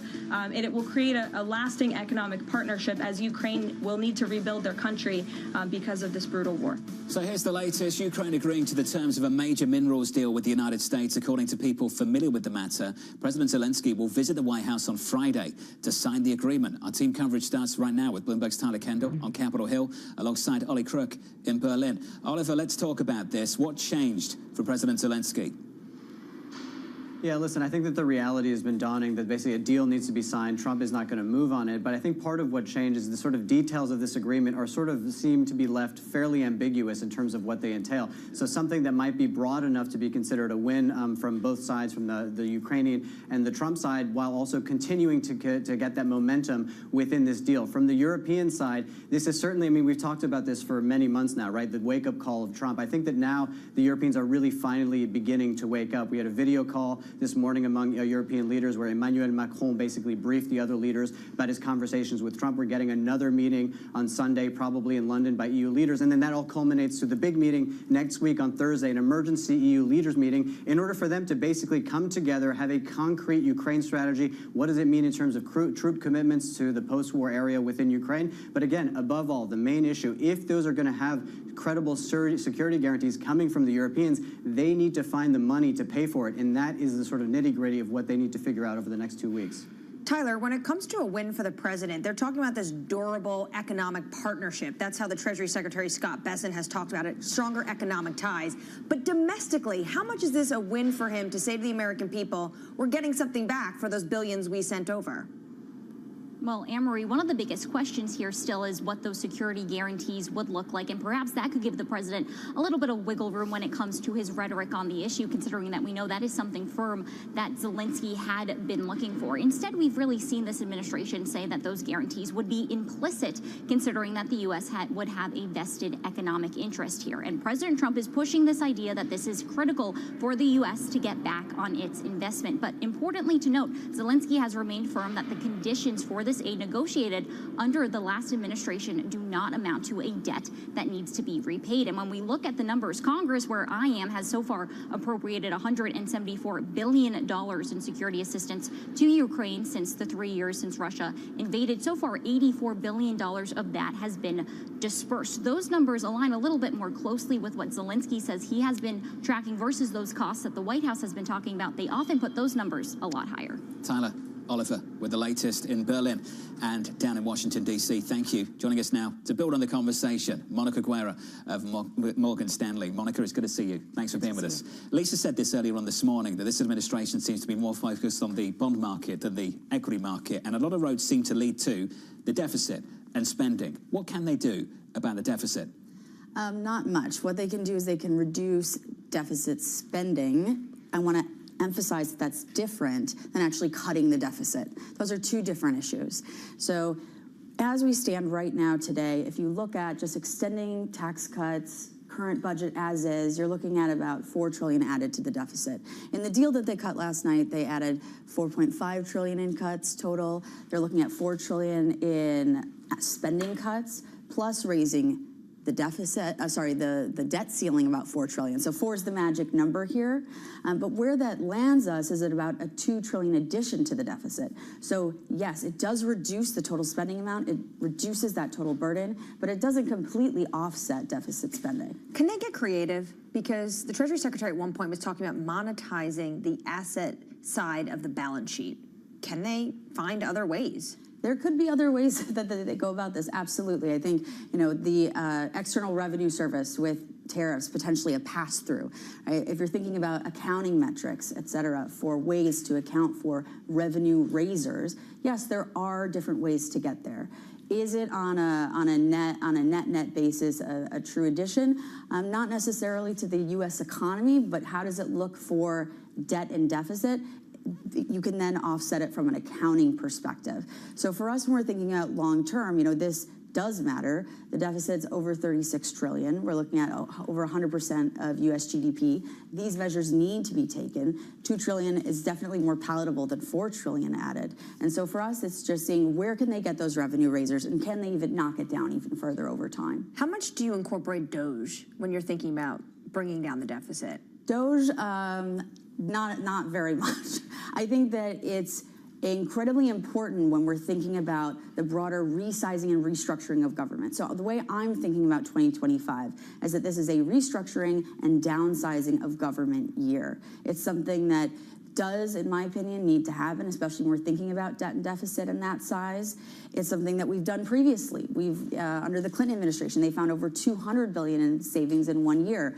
That's what we're talking about right now with this budget bill. So it is palatable by the economy and by the consumer. Where you're going to have risks with DOGE, and specifically, is on the municipal and local level, where there are high concentration of government workers, where local communities could be impacted, but it doesn't necessarily filter into a broader economic downturn. Do you believe the argument that tax cuts ultimately will be revenue drivers down the road?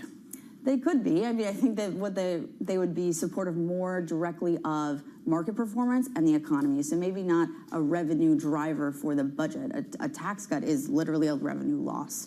And so I think it's important to sort of separate those issues. That if you're looking at tax cuts, they're going to go into effect in 2026.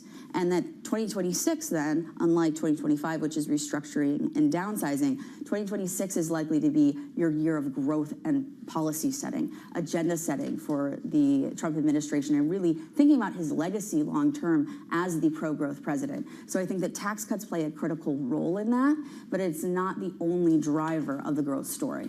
A lot of times when we hear about some of the headlines or the announcements, it feels haphazard. And yet when we talk to policy advisors, it seems like there's a very clear structure of the reordering of global trade and of the U.S. economy and of shrinking the government that isn't chaotic. Which is it? Chaotic or not chaotic, I think that it's important to acknowledge that it's normal to feel overwhelmed by the amount of executive actions that have come out of the White House. So I think that that's where the chaotic maybe piece comes in, is that we've had over 70 executive orders and over 300 executive actions, depending on how you're counting. And that is a flood of information for folks. So that does feel chaotic. But the plan here is actually pretty clear. He's focused on getting that budget bill through. As we were all talking a little bit earlier here, he is even actively involved in whipping Congress, right, and helping get those results. So this is the #1 priority. Then there's going to likely be a pivot on the policy agenda. DOGE actually becomes a little less important once we have a budget. We understand what those cuts are, and then it becomes about what happens with national defense contracting. How do we frame and think about spending in 2026? Because even though we're focused on cutting right now, that doesn't mean we're not going to spend in the future. They've been pretty consistent on a number of things. We talked about this yesterday. A lot of government at the border, a lot less government inside the borders. They want to treat investors well, and they want to hurt people trying to export to the United States. That's kind of the deal. How this works out over the next several years, I don't know, but they're the goals. And that's the reason why Donald Trump's comment on Truth this morning was actually telling, focusing on bringing manufacturing back, which he thinks is a piece that keeps getting lost as people talk about some of these negotiations. Monica, we keep going back to the calendar. We're doing a survey, trying to work out what people think will and will not happen. Of the tariff proposals on deck right now for the next 6 weeks or so, what do you think actually goes on? I think you have to take Mexico and Canada seriously. In our assessment, we found that if we do actually levy those tariffs, it could hit the economy over the long run by about 1%. But again, there's an opportunity to renegotiate with USMCA. So I think that you have to consider the longer run play here. So even if it does go into effect, which again, I don't have a crystal ball, but if it does, there's still an opportunity to revisit and rewrite the economy around that issue. So I'm not as concerned about Mexico and Canada because of the USMCA negotiations. I think that's a piece that people aren't talking about. Now, China, other countries, industry and sector specific, I think those are serious. And so we have to see exactly what comes out on April 2nd when we get the full reassessment of reciprocal tariff issues, et cetera, and we'll go from there. I think that speaks to what a lot of people think right now. When it comes to reciprocal tariffs, you'll see something happen with Europe specifically, maybe more on China. When it comes to steel and aluminum, again, something's going to happen on that front too. When it comes to Canada and Mexico, there's just a huge amount of doubt that they go that far. Because people are realizing it would torpedo certain industries, in particular the car companies. And that's the reason why maybe General Motors this morning had the conviction, the confidence to go do a whole host of share buybacks and dividend increases, because they're saying this can't feasibly go through. At the same time, as Monica just said, you got to take him seriously because he has followed through on a lot of what he's promised. So, you know, let's see. We're less than a week out when it comes to Canada and Mexico. And what do we see? Bloomberg reporting that there's talks with Mexican officials about putting tariffs on Chinese imports into Mexico, bringing those tariffs up. Also, front page of the FT today, Peter Navarro internally trying to get the Trump administration to make sure Canada is no longer part of the Five Eyes, the intelligence services amongst all of these groups of nations. How much is that in right now a negotiating tactic? Hey, Monica, it's good to see you.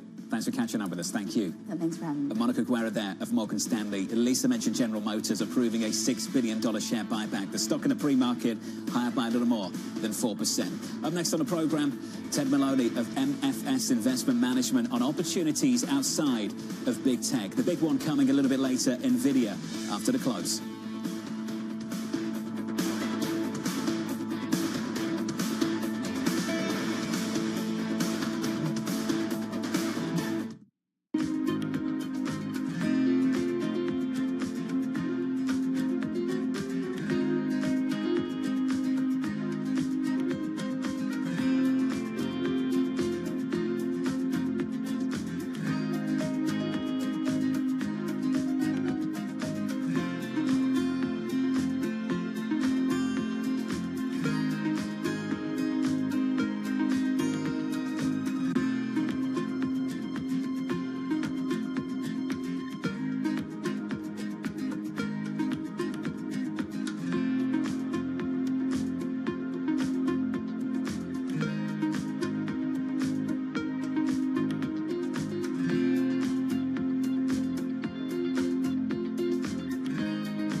Listen carefully.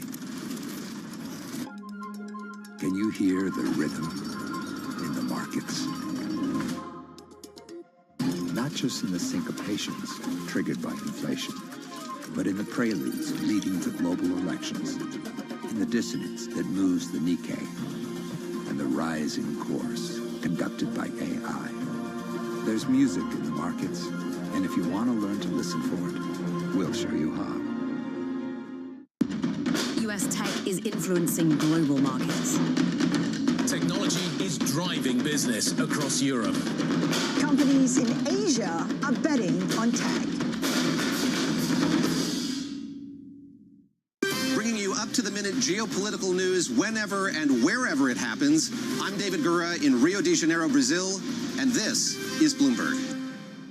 Welcome to the world of decentralized finance. Massive outperformance from Bitcoin. Bloomberg is covering all things crypto, the people. The tectonic shift emanating from Washington. All we're looking for is clear rules and the ability to build in the United States. Crypto shouldn't be partisan. The transactions. Really a record-breaking moment. Crypto VC is back. And the technology. It's really the beginning of a global on-chain economy. And if America doesn't embrace it, we're going to be left behind. Bloomberg Crypto, only on Bloomberg.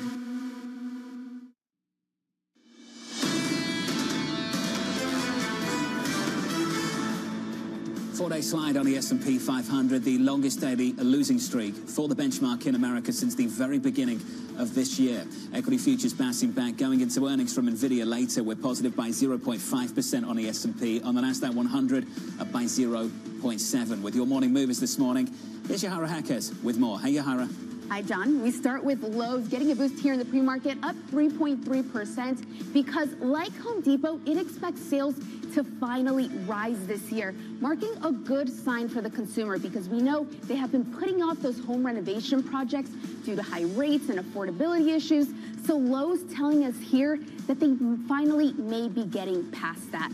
Next up, we have a big mover here in Super Microcomputer. Those shares are up 23%, and that is because the AI server maker finally filed its financial results, which means that it won't be delisted by the NASDAQ. And why did it take so long? Well, it was accused of accounting manipulation last year, and then its auditor resigned 2 months later, so a lot had been weighing on the stock, but not today. And last up, we have GM. Shares are rising here 4%, and that is because just this morning, it announced it's raising its quarterly dividend to 15 cents, and it announced a $6 billion buyback program. And the stock is up because obviously this shows that GM is confident in its balance sheet amid an uncertain time for the auto industry. John? A very uncertain time, that's for sure. Yahara, thanks for that. Thanks for that. On our radar this morning, the United States and Ukraine reach an agreement on a minerals deal. Sources telling us here at Bloomberg, Ukrainian President Volodymyr Zelensky is planning to travel to the United States on Friday to seal the accord. The president alluding to that just yesterday. Just yesterday, he said, I hear that he's coming on Friday. He's like, if you want to be here and sign this, that'll be great. This is critical, really, for Trump for the next phase to try to get both Zelensky and Putin at the negotiating table, or even just to have a summit himself with Vladimir Putin.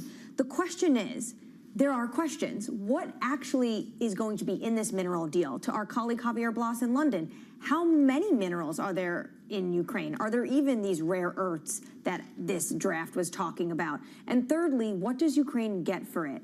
You hear a lot of Ukrainian politicians talk about after the deal is signed, we will get actual military security agreement with the United States or some sort of backing. That remains very unclear. I just want to know if Volodymyr Zelensky and Donald Trump will be in the same room and shake hands and seem cordial, and if that's the case, whether that actually paves the way for people to be more optimistic about some sort of deal again going forward. I mean, really, it's going to be a messaging in terms of body language as much as anything else. Do you think Zelensky might want a golden visa? I think that probably... I don't know, it depends on how this meeting... That was just to set up the next story. President Donald Trump announced a so-called gold card program offering residency and a path to citizenship to investors who pay $5 million. Trump saying the program will launch in 2 weeks' time and proceeds should help pay down the deficit. Now, I assume this is different to the EB-5 visa, which is the investment visa readily available for investing in America. They say this will go directly to the government as opposed to the EB-5 in terms of the investment in America. I'm not clear on the vetting process, and I was looking to try to understand. There were some vague concepts about what kind of vetting would actually happen. But is it basically anyone can pay $5 million? And then who is this targeting? Is it targeting very specific people? And, you know, what are the barriers? I think they're at that stage of concepts of a plan when they're talking about the vetting process. The new Commerce Secretary, Howard Lutnick, talked about we'll have to go through vetting, of course, to make sure they're wonderful, world-class global citizens. So let's see what names come to mind for that. To your point, Jonathan, though, this is similar to the program that Congress developed already in the 90s, but that program was $1 million investing in a business that created at least a dozen jobs or so. This is basically $5 million, bring down the deficit, or maybe this will go to the U.S. Sovereign Wealth Fund they're trying to create. So the Golden Visas are very popular programs around the world. We were talking in the commercial break about Portugal. Very difficult to put a price on these things because they can become very popular. Portugal was around €500,000, and you know the story there, how popular things became. They had to really tighten up the restrictions around that program. Because it increased the housing prices for locals to such a degree. Just taking a step back, though, you have to wonder, are you trying to lure people in or push them out? What is the goal? Are we trying to get rich people to come to the United States to spend their money? Or is this a matter of skilled labor? Is this a matter of vetting process? Like, I'm just looking for some sort of overarching concept of a plan in terms of the ultimate goal. It's a president who made his money and business in real estate. He thinks transactionally in real estate deals, and money talks. Let's turn to this story. Bank of America rolling back workplace representation targets and replacing references to diversity. A person familiar with the matter telling Bloomberg the bank will no longer have, quote, aspirational goals for diversity and inclusion. It's those words where they get themselves into legal trouble, not Bank of America, but for most people in corporate America. They want to avoid quotas. And when you go through the communication we had from Bank of America just yesterday, they stressed the word opportunity. We want to go back to equality of opportunity, not equality of outcome, and that seems to be the shift of the past few months. If you talk to a number of executives, they say the ultimate goal of increasing diversity is there. It's just how you go about doing it in terms of having opportunities for everyone and not necessarily having certain training programs that try to get people to speak in a certain way. And I think that that's sort of the shift rather than some sort of wholesale change away from some of the goals of these programs. These banks and many people working there have been drowning in bureaucracy now for the last 4 or 5 years. We heard one rant in the past week from one big bank on Wall Street about the amount of committees that some people had to attend.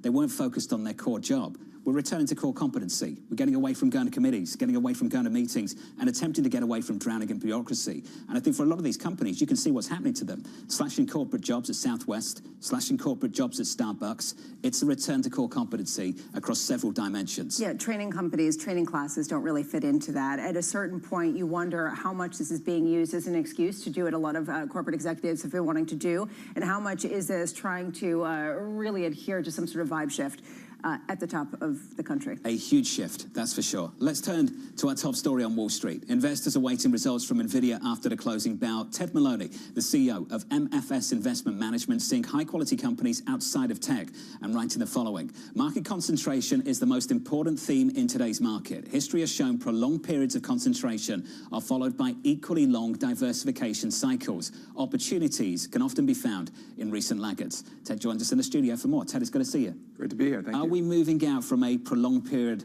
of concentration towards right now beginning a long period of diversification? Well, by its nature, it's almost impossible to think about specific timing around that. So I might have been wrong. I would have been wrong a year or two ago in thinking that the concentration was already at dangerous levels and due to unwind. So while we're not sure if the last couple of months have been the beginning of an unwind, we are reasonably sure that the level of concentration is dangerous. And I want to point out that's not a disparaging comment about any of the companies that make up the concentration. They're wonderful companies, in some cases with reasonable valuations under certain assumptions. But when you put them together, the level of concentration, and you look back in history at times when we've been even remotely close to this, it's ended badly for investors who were over-concentrated in those spaces. When the stock goes up and to the right on the chart, a lot of people don't think it's dangerous. Talk to me about what's dangerous about it. And when you think about diversification, what does that actually mean in practice? Well, what's dangerous about it is if one thing goes wrong for one of those companies, and because they're so interconnected, it would be likely to be a chain reaction across the companies, not just the companies, but the equities that are incredibly highly valued. So diversification is, famously one of the free lunches in investing, and it's interesting. You have moments in time over history where people forget that because, as you say, they get enamored by up and to the right, and it's been really easy to make money in these 7 stocks for the last couple of years, so I'm going to keep doing it. It's very hard to predict what will unwind it. It is a reasonably high confidence bet that it will unwind at some point. Yeah, there's been the sense that you actually are punished if you aren't necessarily heavily weighted in them because they've been the outperformers.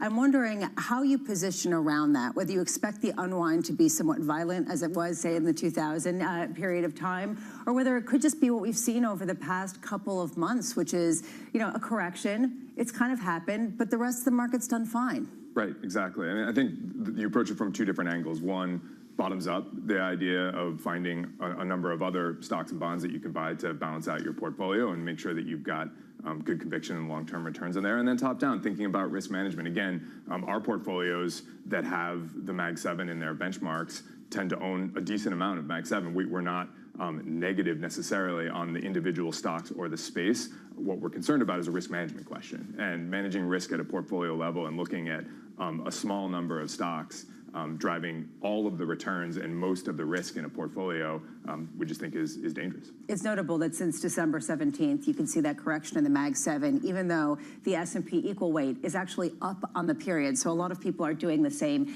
You made another point that I thought was really interesting, which is that liquidity ideas can really shift at a time where everyone's talking about private markets as being, the bastion of hope and returns.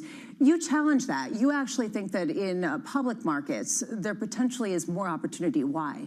Well, we just have this quaint notion that over time, liquidity is a feature, not a bug. And you have moments in time where all the money will chase illiquids because of an appearance of higher returns or a value proposition that looks really compelling until people want to get their money. And we think it also depends on who the investor is, right? So large, very sophisticated institutional investors with large pools of assets should have a meaningful part of their portfolio in privates and alternatives. As it starts to become mass market, we worry about what that means for a mass market investor who might need access to his or her liquidity and might discover at the worst possible time that they don't have it. We talked a lot about the United States and diversifying within the United States across various asset classes. Can you walk us through how you think about things internationally at a time where Europe has really started to outperform to start the year? Yeah, we've always thought that having a global lens is the best way to invest, even if you're just focused on a given region, but certainly if you have the opportunity to invest across the world. We think that U.S. exceptionalism, at this point, regardless of whether or not you believe that it's durable or not, it's priced in. So if you look around the world, you're paying a lot for the U.S. exceptionalism bet to work out. You're paying significantly less in various pockets around the world, and that's across asset class. That's stocks, that's bonds, that's beyond that. So we think there are lots of opportunities outside the U.S., plenty of opportunities inside the U.S. as well, and it's probably never been a better time to be a skilled manager thinking about risk at a portfolio level and being able to make those trade-offs around the world. Ted, this was smart. It's good to catch up with you. Appreciate it. Here. Thank you, sir. Ted Maloney there of MFS Investment Management. Speaking of what's happening here in the United States, lots of retail earnings coming through over the past few weeks. We heard from Walmart, gave a little bit of a softer than expected outlook. Similar thing came from Home Depot just yesterday. Heard from Lowe's already this morning, and TJX, Lisa, just moments ago. Yeah, and you can see that the shares are responding not to the fact that they performed better than expected in the fourth quarter with sales beating expectations, but their forecast for fourth quarter sales actually came in below expectations. So again, it is the forecast that is really the issue. Right now, stocks have turned around. They initially were negative. Question that I have is in the calls. How much conviction do they have in terms of where consumers are going to be going given the uncertainty we've seen? Question I've got for a lot of the retailers beyond TJX, I'm thinking more of Target.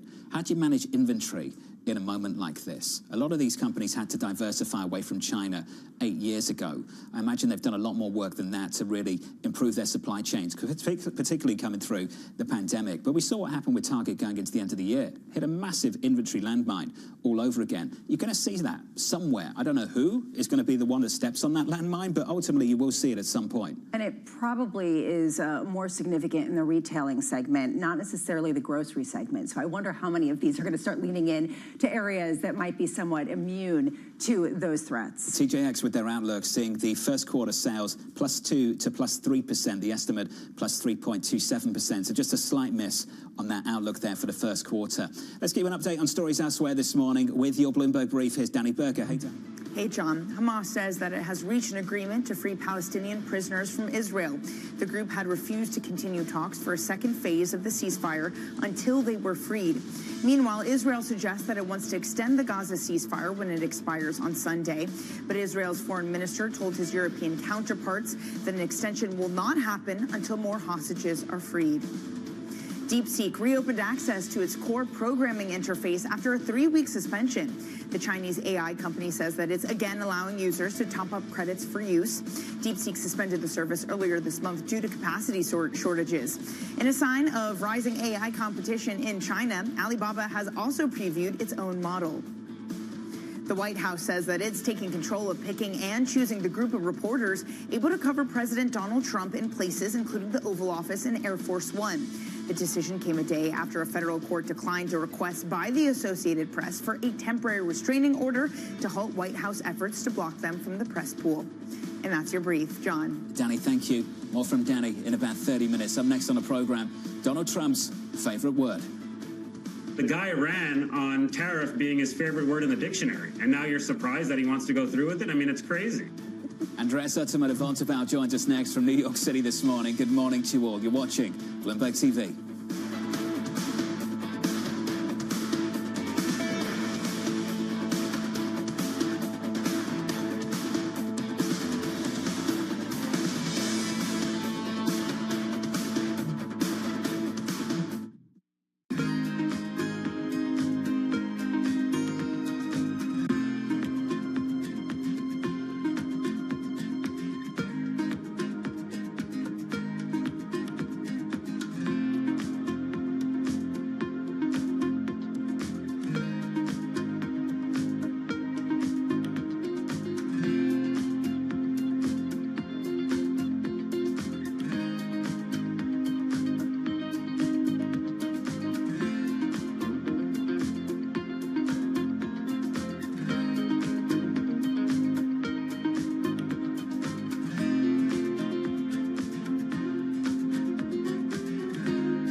In case you missed it, from Bloomberg's coverage at Davos. Do you think there's one particular thing that you'd like Trump to change in terms of what some people see as the over-regulation of banking in America? I don't believe, honestly, that we should have a huge amount of deregulation for larger banks.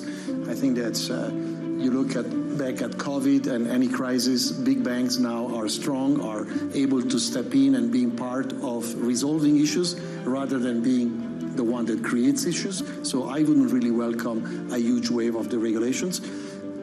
What I can see is that, of course, what happened in the US doesn't mean automatically that you will see in Europe or in Switzerland or in Asia deregulation. So the fact is that US banks may become even more competitive internationally through a more benign environment. Nobody covers Davos like Bloomberg. From our studios in New York and San Francisco, our expert hosts have the data and analysis from the companies you know and the startups to watch, plus the interviews you don't want to miss. Watch Caroline Hyde and Ed Ludlow on Bloomberg Technology, the only daily business show dedicated to tech, right in the middle of the trading action. Live every weekday, only on Bloomberg Television. Context changes everything.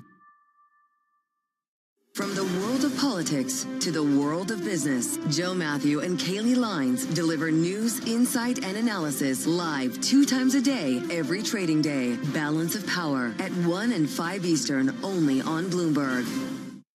Get your fixed income fix. Watch Bloomberg Real Yield around the world right here on Bloomberg. Context changes everything.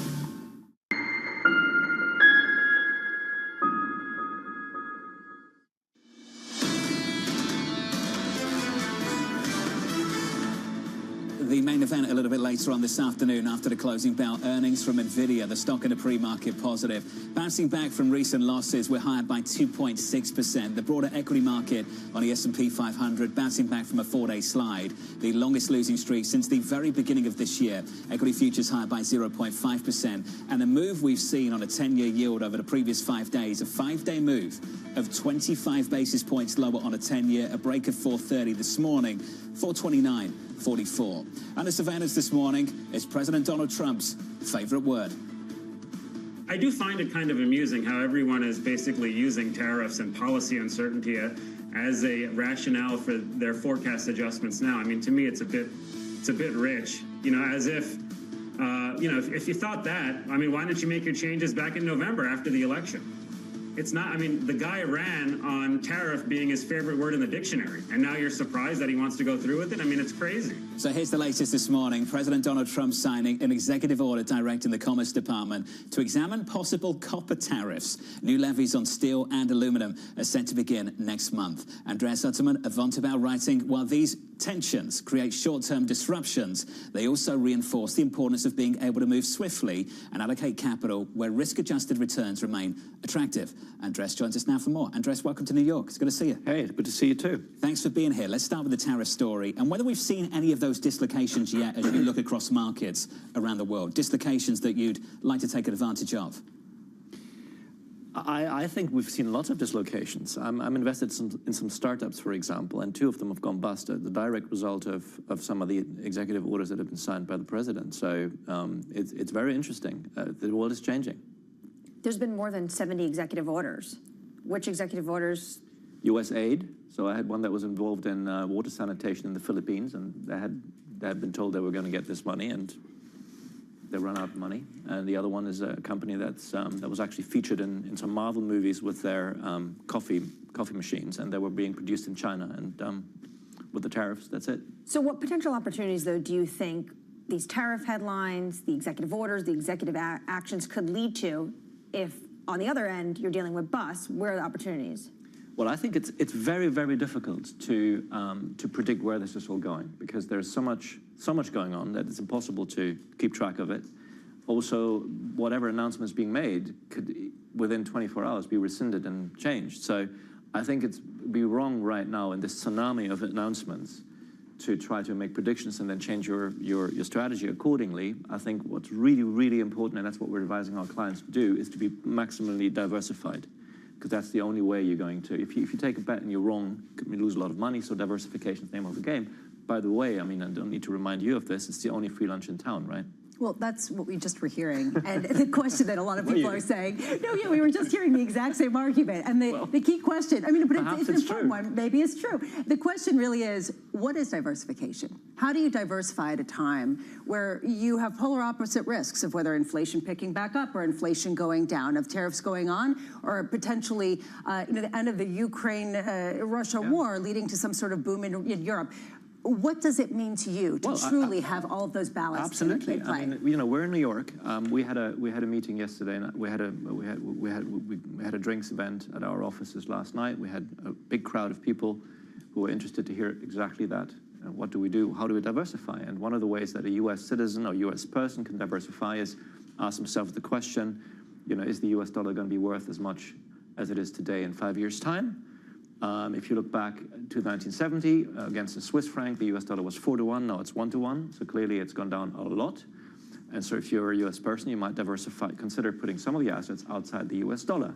Similarly, if the policymakers worldwide are so focused, as they seem to be, on getting the real economy going and getting capital, you know, into the ground, that typically would mean that value shares are going to have some sort of recovery, and they're very cheap compared to the Magnificent Seven, for example.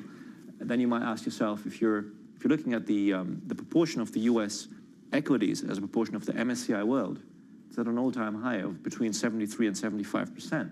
How sustainable is that? Well, unlikely it's going to be sustainable. So you might diversify away from U.S. equities into emerging markets. I don't know. Well, I don't know. We can go there. We can go to emerging markets and your investments there. But in general, that's actually what you're seeing in the market this year.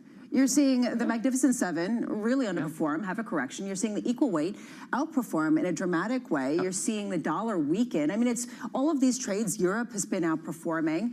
How far is it, right? I mean, has it gone far enough where people are putting their chips on the table, or do you think that those trends are here to stay for the remainder of the year? Well, I mean, trends typically are multi-year in markets. And so if this is indeed the beginning of this trend, which remains to be seen, we could have another 2 or 3 years of what we've seen in the last 10, then that would be interesting. But the question is not so much the timing of getting the trend right. It's once you think the trend, a past trend or an existing trend is coming to an end, is getting a bit long in the tooth, then you need to act and make a change, notwithstanding what might happen in the next 6 to 12 months. So if you're concerned today, act. You might be wrong for 6, 12, 18 months, but ultimately over the longer period, you'll be right. Let's talk about the bond market as well. There were some concerns coming into the year about whether fixed income would be a source of risk, specifically treasury markets. Then all of a sudden, the past 6 weeks or so, yields have just dropped aggressively, 6 consecutive weeks. I talked about the last 5 days, a 25 basis point move. Are bonds going to be a source of risk, or will they provide that risk mitigation that people typically go to bonds for? Well, I mean, bonds, particularly treasuries, but also as we've seen, UK gilts can be a source of risk if policy action is deemed by the markets to be inappropriate. Now, since we don't know exactly where policy is going to end up, difficult to say, but that's always going to be a source of risk. But beyond that, I do believe that inflation is relatively under control, meaning it's not going to go back to 4 to 5 or 6%. If that's the case, then interest rates pretty much in every major bond market are about the right level. And if you're invested in bonds, you'll get the benefit of a roll down. So you'll actually make some good returns. And on a risk-adjusted basis, might look quite good. So I'm bullish on fixed income. This raises a question about credit, because credit has gotten a little bit ahead of its skis as everyone's been searching for income. Yeah. Do you see government debt as actually the best bet here, given how far credit has already rallied around the world and the fact that potentially there could be more wobbles going forward? Yeah, look, I'm the chairman and not the fixed income specialist, but if you're asking me personally, I would agree. I think that government debt in many markets is relatively good value. Not particularly TIPS, I mean, if you look at the real yield on TIPS in the US, it's 2%. If you're worried a little bit about inflation, that's a good real return. Lock it in. Just used to asking you about fixed income. Known you too long. Andreas, appreciate your time. Enjoy your time in New York as well. Thanks for being here. Andreas Sutterman there at Vontobel on the diversification effort coming into a new year. I love it. He's basically saying, look, someone below me does that. I don't do that anymore, but, I'll humor you. I love it. Well, speaking of the 10-year yields, yesterday Scott Bessent was talking about Trump's policies to naturally drop. Trump's policies should make 10-year yields naturally drop. So it's a feature, not a bug. At the moment, it's the weak data driving those lower yields, particularly in Friday's session and in yesterday's session as well. Up next on the programme, we'll catch up with Stephen Orth of Federated Hermes. We'll speak to Chris Caso of Wolfe Research, Lydia Bassor of EY, and Megan Robson of BNP Paribas. The third hour of Bloomberg Surveillance is just around the corner, with equity futures right now on the S&P 500 positive by 0.4%, bouncing back from 4 consecutive days of losses on the benchmark in America. Nvidia in the pre-market, that's going to be the big one later. Nvidia in early trading is positive by 2.4%. The big one reports earnings after the close. From New York, this is Bloomberg.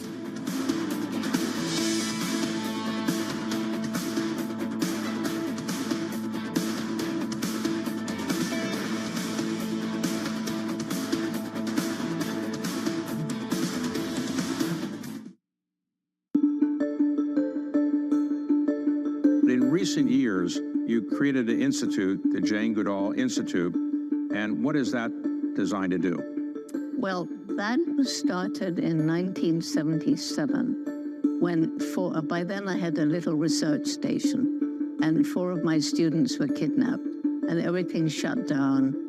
And so some friends of mine said, well, let's start an institute so that this research can carry on. Bless them. So that was 1977, and it was set up to study, conserve chimpanzees and other animals and educate. And it's developed since then. So it's, we've got 27 Jane Goodall Institutes around the world. And then I realized at some point that the African people living in and around chimpanzee habitats right across Africa were struggling to survive. There was crippling poverty, lack of health and education, moving deeper into the forest, being exposed to diseases like Ebola and HIV from the chimpanzees and vice versa. It hit me. If we don't help these people to find ways of making a living without destroying their environment, conservation won't work. The countdown is on. Everything you need to get the edge at the end of the market day. Big tech earnings kick off later this afternoon. Gilead is coming out right now. We have take two numbers. Back to the markets, right? Our bread and butter. NVIDIA is one of the best stories in the tech space. That actually matters a whole lot more. It might shock some of your viewers. You're watching The Close. Get ahead of tomorrow's trading with The Close. Weekdays on Bloomberg. Context changes everything.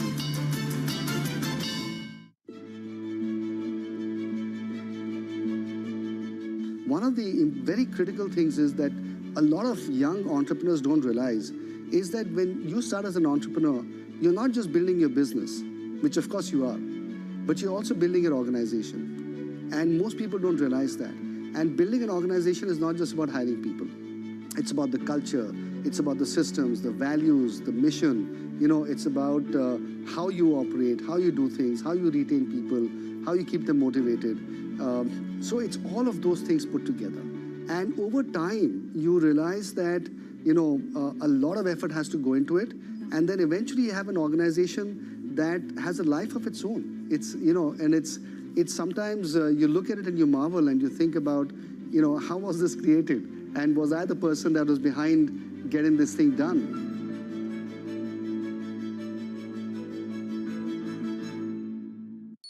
Asia is at the forefront of some of the world's biggest stories. I'm Sherrian in Tokyo.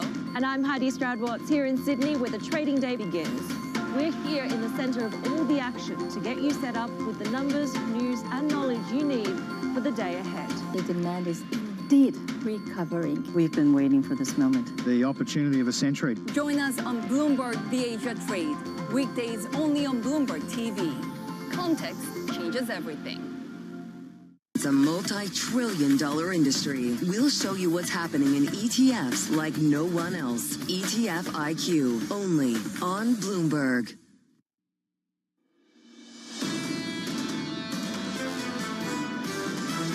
A lot of the reasons why Germany and Europe is rallying, and even China, was because the Mag 7 has really underperformed. It's earnings that's really going to drive the market this year. We think the market's ending around 6,600. The potential for a growth scare is sadly for real. Hard to see the market moving up 10% from here. More and more investors would rather own big tech. Obviously, there's regulatory risk, but that continues to be, I think, at the top of the mountain when it comes to AI revolution. There's still a lot of uncertainty, fear, and doubt for good reason. This is Bloomberg Surveillance with Jonathan Farrow, Lisa Abramowitz, and Anne-Marie Hordern.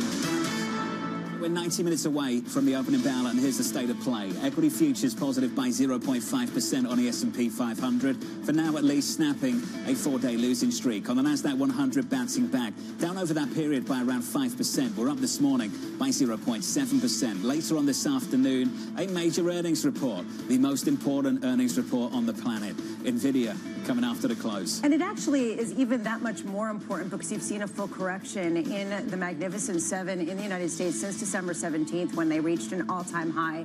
And what we have heard on this show from guest after guest is the importance of diversification. That is what we have seen. So is that correction just diversification, or is it the beginning of a new trend that NVIDIA solidifies by showing that some of the demand in the application is maybe not as exciting as people previously It's interesting because right now driving this equity market hasn't been big earnings stories from the likes of NVIDIA. It's been small data points, things like UMich, consumer confidence. That's where the jitters are at the moment. And the jitters are really around whether it's inflation or growth that should be your main concern. And right now it seems like it's growth. And that's the reason why you're seeing yields go lower. At the same time, it's not consistent. Try to get a consistent narrative in this market. Good luck. Please let me know if you find one, because I'm not finding one. The equal weight still outperforming. So it doesn't make sense that this is truly a growth shock as much as people that are taking an opportunity to diversify ahead of a great degree of uncertainty. Jonathan Krinsky of BTIG has written about this over the past week or so. If you look at the internals of the equity markets, cyclicals versus defensives, discretionary versus staples within equities, that growth is slowly coming to the surface. See the same thing in the bond markets, 6 consecutive weeks of declining yields. Talked about the last 5 days. 5 days of decline of 25 basis points. There is some nervousness out there, some inertia. People are pausing. They're waiting to see what happens with policy. The president couldn't be clearer. He's already said this morning tariffs are going on. He said just let it all happen when it comes to the auto tariffs, basically a rebuke to the Washington Journal, the Wall Street Journal's editorial board this morning. But you see this in the survey data, what individuals are saying. They're concerned about inflation, prices going up. We heard it from Lowe's this morning. How many consumers are just waiting on the sideline to get that certainty out of Washington where prices may be going because of tariffs? But what's the uncertainty, to Jonathan's point, when the president said it's happening? What's it about Canada? What happened with Canada? I don't understand. So I'm serious. I heard from some Canadians over the weekend who are actually very upset. I've gotten a lot of hate mail. And I mean, you see the booing, but it goes beyond that. There's a feeling of betrayal. And I guess I'm trying to understand what the end game is also, and whether I should cancel my trip to Montreal. So I won't get into the feelings. I respect the feelings. I'll get into the policy. 25% tariffs on Canada and Mexico. It's a week away. It is literally just around the corner. That's on Tuesday, and then coming down the pipeline is 25% on aluminum. Last night we got also a memorandum on how the Commerce Secretary needs to look into copper. April 1st, though, I think is really important because that's when everyone needs to report back to the president. And by the way, we're going to have a cabinet meeting today, so maybe we'll get some preliminary data into what we might find out on April 1st. This is going to be across the board where this administration sees trade practices that are unfair and want reciprocity. Executive orders coming later on this afternoon as well, so look out for that. Equity futures right now on the S&P positive by 0.4%. Coming up this hour, we'll catch up with Stephen Orth of Federated with stocks bouncing back. Chris Kosa of Wolf Research with a preview of NVIDIA earnings, and Lydia Bassor of EY on why she's still constructive on the US consumer. We begin this hour with stocks looking to end a 4-day losing streak ahead of NVIDIA earnings after the closing bell. Stephen Orth of Federated Hermes writing, the data is far from conclusive. The intermediate term picture remains so promising that we are unlikely to be steered out of our overweight stocks position, and we haven't changed our 7K year-end target on the S&P. A good friend of this program, Stephen, joins us now for more. Steve, it's good to see you. Likewise. I said earlier this morning you've got to skate to where the policy puck will be 12 months out. Where will we be a year from now? That's what we're trying to keep people focused on. I wrote a piece a few weeks ago called Strapped to the Mast, this idea of, Ulysses trying to navigate the Straits of the Sirens, and no one had ever successfully done it. He figured out how to. He put wax in the ears of all his sailors, tied himself to the mast, and he sailed through. He's the only guy to ever hear the sirens, And I think that's kind of where we are. We're seeing the siren calling to the rocks here on all fronts right now, and we think we're heading into a soft patch. Our take from the earnings season was, the beats were great. NVIDIA tonight, by the way, it's going to be a beat and raise. Everyone knows that. The issue is they're not going to be able to decrease uncertainty about the out years because of DeepSeek. And in general, the takeaway from the earnings season was the CFOs are saying, we really can't give you much guidance here. We have too much policy uncertainty in the near term between, we don't know what the regulations are going to be. We don't know the tariffs are going to be. We don't know what the taxes are going to be. So there's a slowdown on the business side happening right now. The consumer is starting to run out of gas. We've seen that. And then you got a kind of systemic job cut going on, not because of a banking system problem, but because of the Dodge tax cuts. But I'm always sensitive to anything that's systemic because it can have a more powerful impact than just the sheer number of it. Steve Cohen talked about this as well, that maybe Doge's austerity, think of tariffs as a tax hike. I want to understand from your perspective whether you look at the complete policy mix as still pro-risk, pro-growth. Because at the moment, I think we're only focused on maybe 1 or 2 dimensions of a much, much bigger policy mix from this administration. Is it still pro-risk, pro-growth? It's pro-growth, right? And that's sort of the thing we're strapped to here. So we've got near term, we're heading into a soft patch. But on the other hand, intermediate term, even within 3 months, a lot of these uncertainties are going to be lifted. We'll pretty much know the tariff thing. The tax thing will be further along. a lot of the Dodge activity will be over. And, you know, there will be a burst of enthusiasm, we think, on all those fronts and get us through to higher earnings by the end of the year, and next year, even higher still. So, you know, we're at $300 in earnings in 26. We think go to $350 in 27. We got economic growth accelerating. So we're coming into a soft patch here. We're barbelled. We have overweight stocks, mostly the everything else trade. We're overweight cash. We've got an emerging markets play on here. Those are very undervalued markets. We think, we talked about in the break how Trump goes global here, right? He's having a very powerful effect in Europe and even in Asia of people either imitating him in terms of deregulation and tax cuts, which is something Europe, I mean, talk about a dry desert that could use just anything. Well, hold on a second.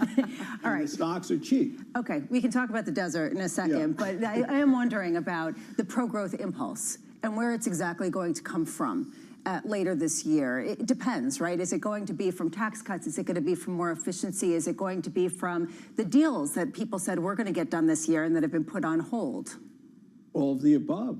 You just made the whole list out there, Lisa, right? I mean, what did I forget? Yeah, and that's the power of the thing.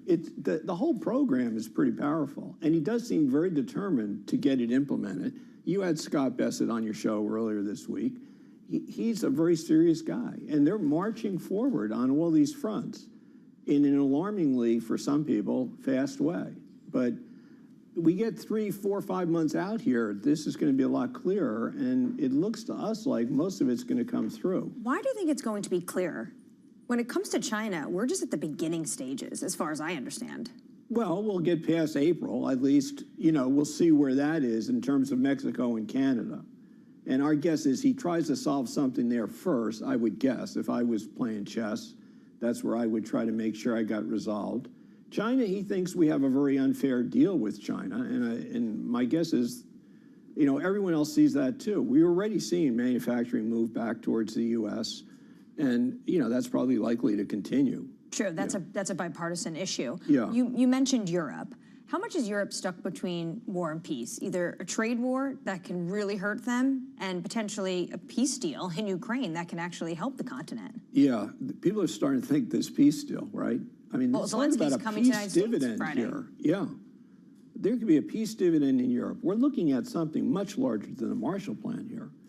Our estimates are like $500 billion worth of costs to rebuild Ukraine. And, you know, that's going to stimulate a lot of activity in Europe. Where's all that stuff going to come from? Some from the U.S., but a lot from Germany, which has been dead in the water.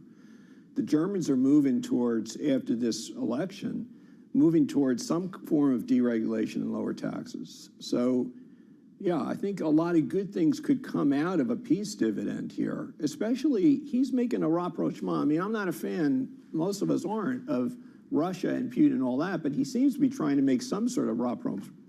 Did I say that right, John? I'm not going to correct you.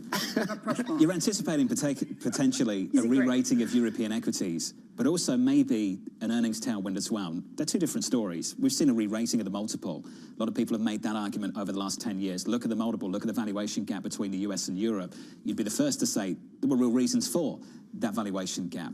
Do you really see earnings picking up on the continent anytime soon? Do you see good reason for that? Well, it's a cyclical economy.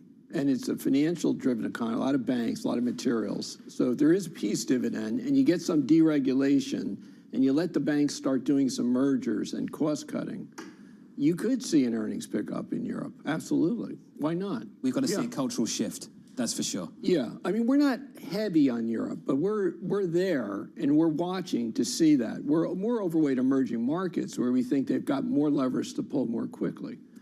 And those markets are even cheaper. In EM. What do you like about EM? What are the policy levers they can pull? Well, China, for one, which is the biggest leader in GM, they've got more money than God, frankly. And they've been holding back to stimulate, I think, because they're kind of waiting to see what Trump does. And that's going to be their counter. So you've got the cheapest market in the world there. You've got a lot of tech companies there. He's also pulling back the press down on the tech sector. You know, Jack Ma has resurrected. It's quite a statement. It's a big statement, and that means a lot to people in China. So there's some good things going on there that, you know, probably aren't fully discounted yet. Some good things going on in your life as well, just to wrap things up. New book coming out. Do you want to promote it? Got a new book, Visions of the Divine. You can get it on any bookseller near you in 3 weeks. Any market lessons in there? Certainly pre-order on Amazon. Any market wisdom? Humility at the highs, confidence at the lows. There we go. Looking forward to getting a copy of it. Steve, appreciate your time. Yeah, thank you. You're a gent. Stephen North there at Federated Hermes. Let's get you an update on stories elsewhere this morning with your Bloomberg Brief. Here's Danny Berger. Hey, Danny. Hey, John. President Donald Trump signed an executive action for the Commerce Department to explore a levy on copper. Senior administration officials say it's a national security issue, that dumping and overcapacity have left U.S. weapon systems and other critical products dependent on foreign copper. The officials say it's too soon to discuss a potential rate for the tariffs.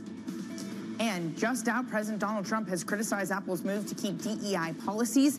Trump posting on Truth Social that the company should get rid of rules, not make adjustments. Apple investors had rejected an outside shareholder proposal to end the iPhone maker's diversity, equity, and inclusion efforts. However, CEO Tim Cook does say that the company may make some adjustments to its DEI program. After 20 seasons, 3 titles, and 6 Olympic gold medals, WNBA superstar Diana Taurasi has officially announced her retirement. The 42-year-old joined the league back in 2004 as the #1 overall draft pick after leading UConn to 3 straight national titles. Taurasi ends her WNBA career as the league's leading scorer with over 10,000 points. John. Hey, Danny, thank you. Appreciate it. Up next on the program, the Morning Calls Plus. We'll catch up with Chris Queso of Wolf Research. Looking ahead to NVIDIA earnings next from New York City. This is Bloomberg.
Good morning. This is Bloomberg Surveillance. Welcome back to the opening trade.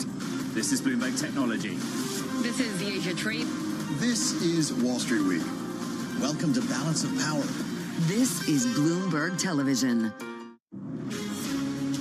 From the beating heart of global finance, economics, and politics, and wherever newsmakers are moving markets, Bloomberg brings you conversations that allow for deep discussions and important insights. What do you think the future is for inflation? Is this a new normal? Are markets too optimistic? How do you worry about the things that are outside your control? How does the current fighting completely stop? I'm Francine Lacqua, and this is The Pulse, every weekday only on Bloomberg. Bloomberg brings you breaking news 24 hours a day, powered by 2,900 journalists and analysts in more than 150 offices across the globe. Bloomberg Television. Context changes everything.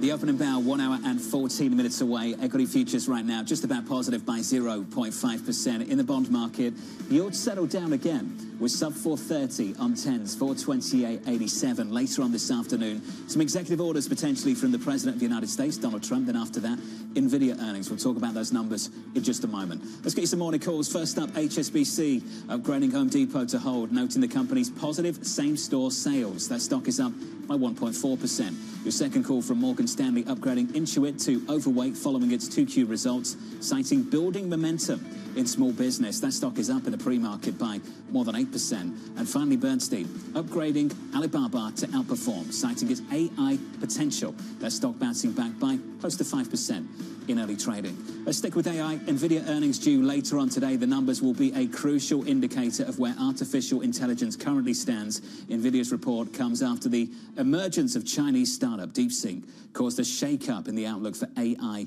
infrastructure. Chris Casso of Wolf Research joins us now for more. Chris, welcome back to the program, sir. It's good to get your thoughts as always. Walk me through what you're expecting to see after the close. Yeah, so for this quarter, we're actually expecting an inline report, inline guidance, which is a little bit departure what we've come to expect from NVIDIA with pretty significant beats and raises. And we came to this view after being in Asia in early December. We got some indication of what's happening with the supply chain.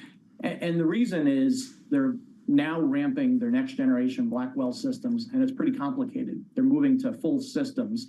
And I think it's going to take a little time for that to go. We don't think it has anything to do with demand. And what makes us feel good about the year, and the reason why we're still positive on the stock, is that you're seeing the very strong CapEx budgets that were announced by most of the cloud providers earlier this year. That money's going to be spent somewhere. We think a lot of it's going to be spent with NVIDIA. But is demand still insane, Chris? And I know that sounds sort of tongue-in-cheek, but that's sort of what Jensen Huang was talking about, that it's so insane that you can't get enough. Is it the same, or are there some questions that might be reflected in NVIDIA's earnings about just how long the spending can go on without some more significant gains? Yeah, and they're good questions, right? And that's why the stock reacted, and all their stocks reacted to DeepSeek as they were, because things are growing so fast. Any kind of speed bump along the road is important. But again, what really kind of gets us is those CapEx budgets, and at least what you're seeing over at least for this year is there is still a race to be first with the most innovative AI features. And you really need NVIDIA to do that. Over time, and this is not for this year, but beyond, the question is going to be, are you getting enough return on investment on the massive money that you're spending? And that's a good question, an open question. It's frankly not been answered yet. But, that's going to determine CapEx budget 26, 27. But, based on the data right now, people are still spending. Well, Chris, that's exactly where I wanted to go, the sort of game-changing developments that a lot of people have been looking for in artificial intelligence. ChatGPT is writing homework, it's grading homework. I can look at a Google search and get a lot more results more efficiently. Are you seeing any signs that there have been any game-changing technologies or uses to artificial intelligence that can prolong this in a way that can overwhelm some of the concerns about being more efficient, i.e. DeepSeek? Yeah, and in many cases, yes. And, some examples, for example, in software, a lot of code is now written by AI as opposed to humans right now. It's been massive productivity gains. In things like drug discovery, you've opened markets that just weren't able to be opened before. And that's why there's another important event coming the third week of March in NVIDIA's GTC, the developer event. There'll be some investor events around then. We think that a big portion of that event is going to be dedicated to showing people what can be done with AI, what's kind of the next step for driving ROI, because this isn't just an NVIDIA event, it's an overall AI event. And perhaps it helps to answer some of those questions and also to address the concerns that came around DeepSeek. Chris, what is this company's exposure to China currently? Well, it's a lot less than what it was. And, as you know, that they're restricted in what they can sell to China to one product, the H20. So it's much smaller than it had been in the past because they can't sell everything to China. And what they can sell, the H20, which is a reduced version of the leading edge chip, the ASPs in that are just lower because of the lower capabilities of that chip. So that's why the revenue is down. One of the concerns is, and this came around DeepSeek as well, are some of those chips coming into China, by a back door? And that's one of the things that's also, kind of one of the concerns in the stock is, if some of these loopholes or such are closed, could that have an effect going forward? But right now, China is not the biggest part. It's a very small part of revenue right now because of those restrictions. So, Chris, if that headline crossed, and I just want to do a little bit of scenario analysis for people that hold the name, you know the name far better than I ever will. If the headline crossed and this administration did everything it possibly could to make sure that anything that NVIDIA sells does not go to China, what would it do to this name? Well, the stock would be initially down on that for sure. But here's the point, though. And right now, the H20, the product that they are able to sell in China, was designed specifically to make the capabilities that NVIDIA chip equal to what China could do locally, the Huawei chip, because Huawei can do an AI chip, they just can't do leading edge. So the problem is, if you reduce the capabilities of the H20, or if you tell NVIDIA they can't sell anything into China, well, you're just going to drive all the business to Huawei, and that doesn't advance anyone's interest either. So I think the way the controls have been set up already, which is NVIDIA can ship into China at an equal capability to what China can do on their own, it is the right approach at this point. How do you view Huawei right now when it comes to where they mark up in their, most high-tech version compared to NVIDIA? Well, again, it's orders of magnitude less than what NVIDIA can do. And the reason is because of the export controls on semiconductor equipment that goes into China. So Huawei can't use TSMC to produce chips, and the local suppliers in China can't get access to leading-edge manufacturing equipment.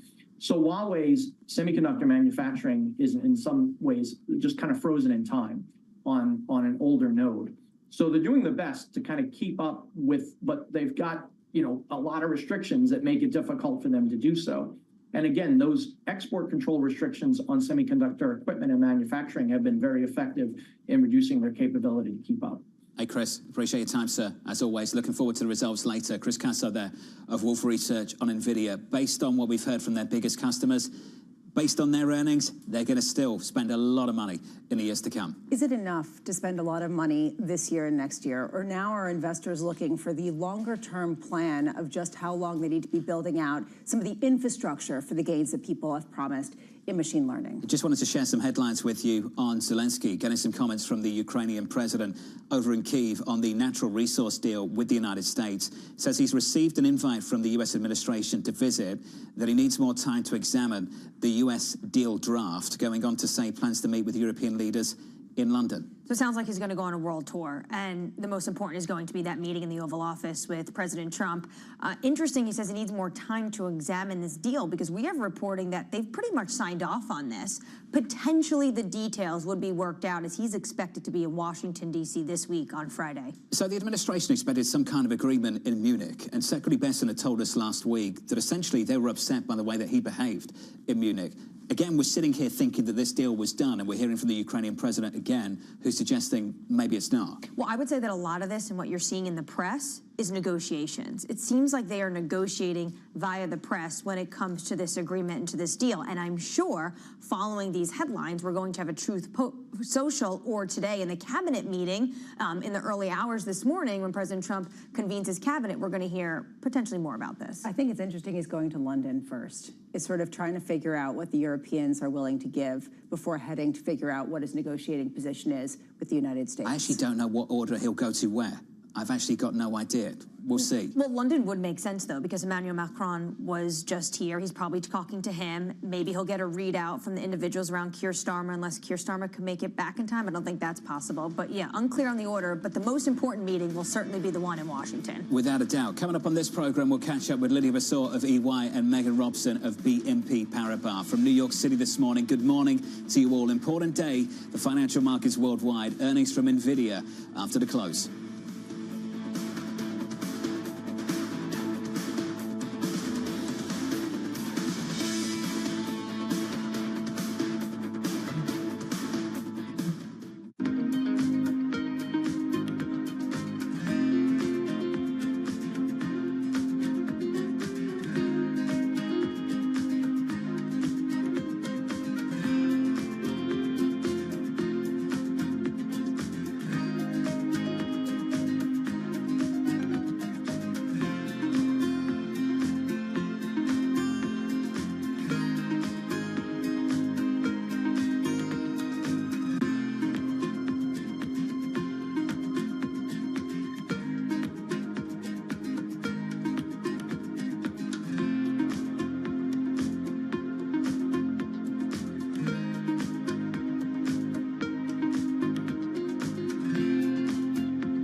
Listen carefully. Can you hear the rhythm in the markets? Not just in the syncopations triggered by inflation, but in the preludes leading to global elections, in the dissonance that moves the Nikkei, and the rising course conducted by AI. There's music in the markets, and if you want to learn to listen for it, we'll show you how. Middle East and Africa, vibrant resources and high-yield investment opportunities abound. Join me on Horizons Middle East and Africa for the stories, newsmakers, and insight from this exciting region. Now weekdays, only on Bloomberg. U.S. jobs numbers are released. Bloomberg has the report under surveillance with crucial data and expert analysis at terminal speed. Nobody covers Jobs Day like Bloomberg. Welcome to the world of decentralized finance. Massive outperformance from Bitcoin. Bloomberg is covering all things crypto, the people. The tectonic shift emanating from Washington. All we're looking for is clear rules and an ability to build in the United States. Crypto shouldn't be partisan. The transactions. Really a record-breaking moment. Crypto VC is back. And the technology. It's really the beginning of a global on-chain economy. And if America doesn't embrace it, we're going to be left behind. Bloomberg Crypto, only on Bloomberg.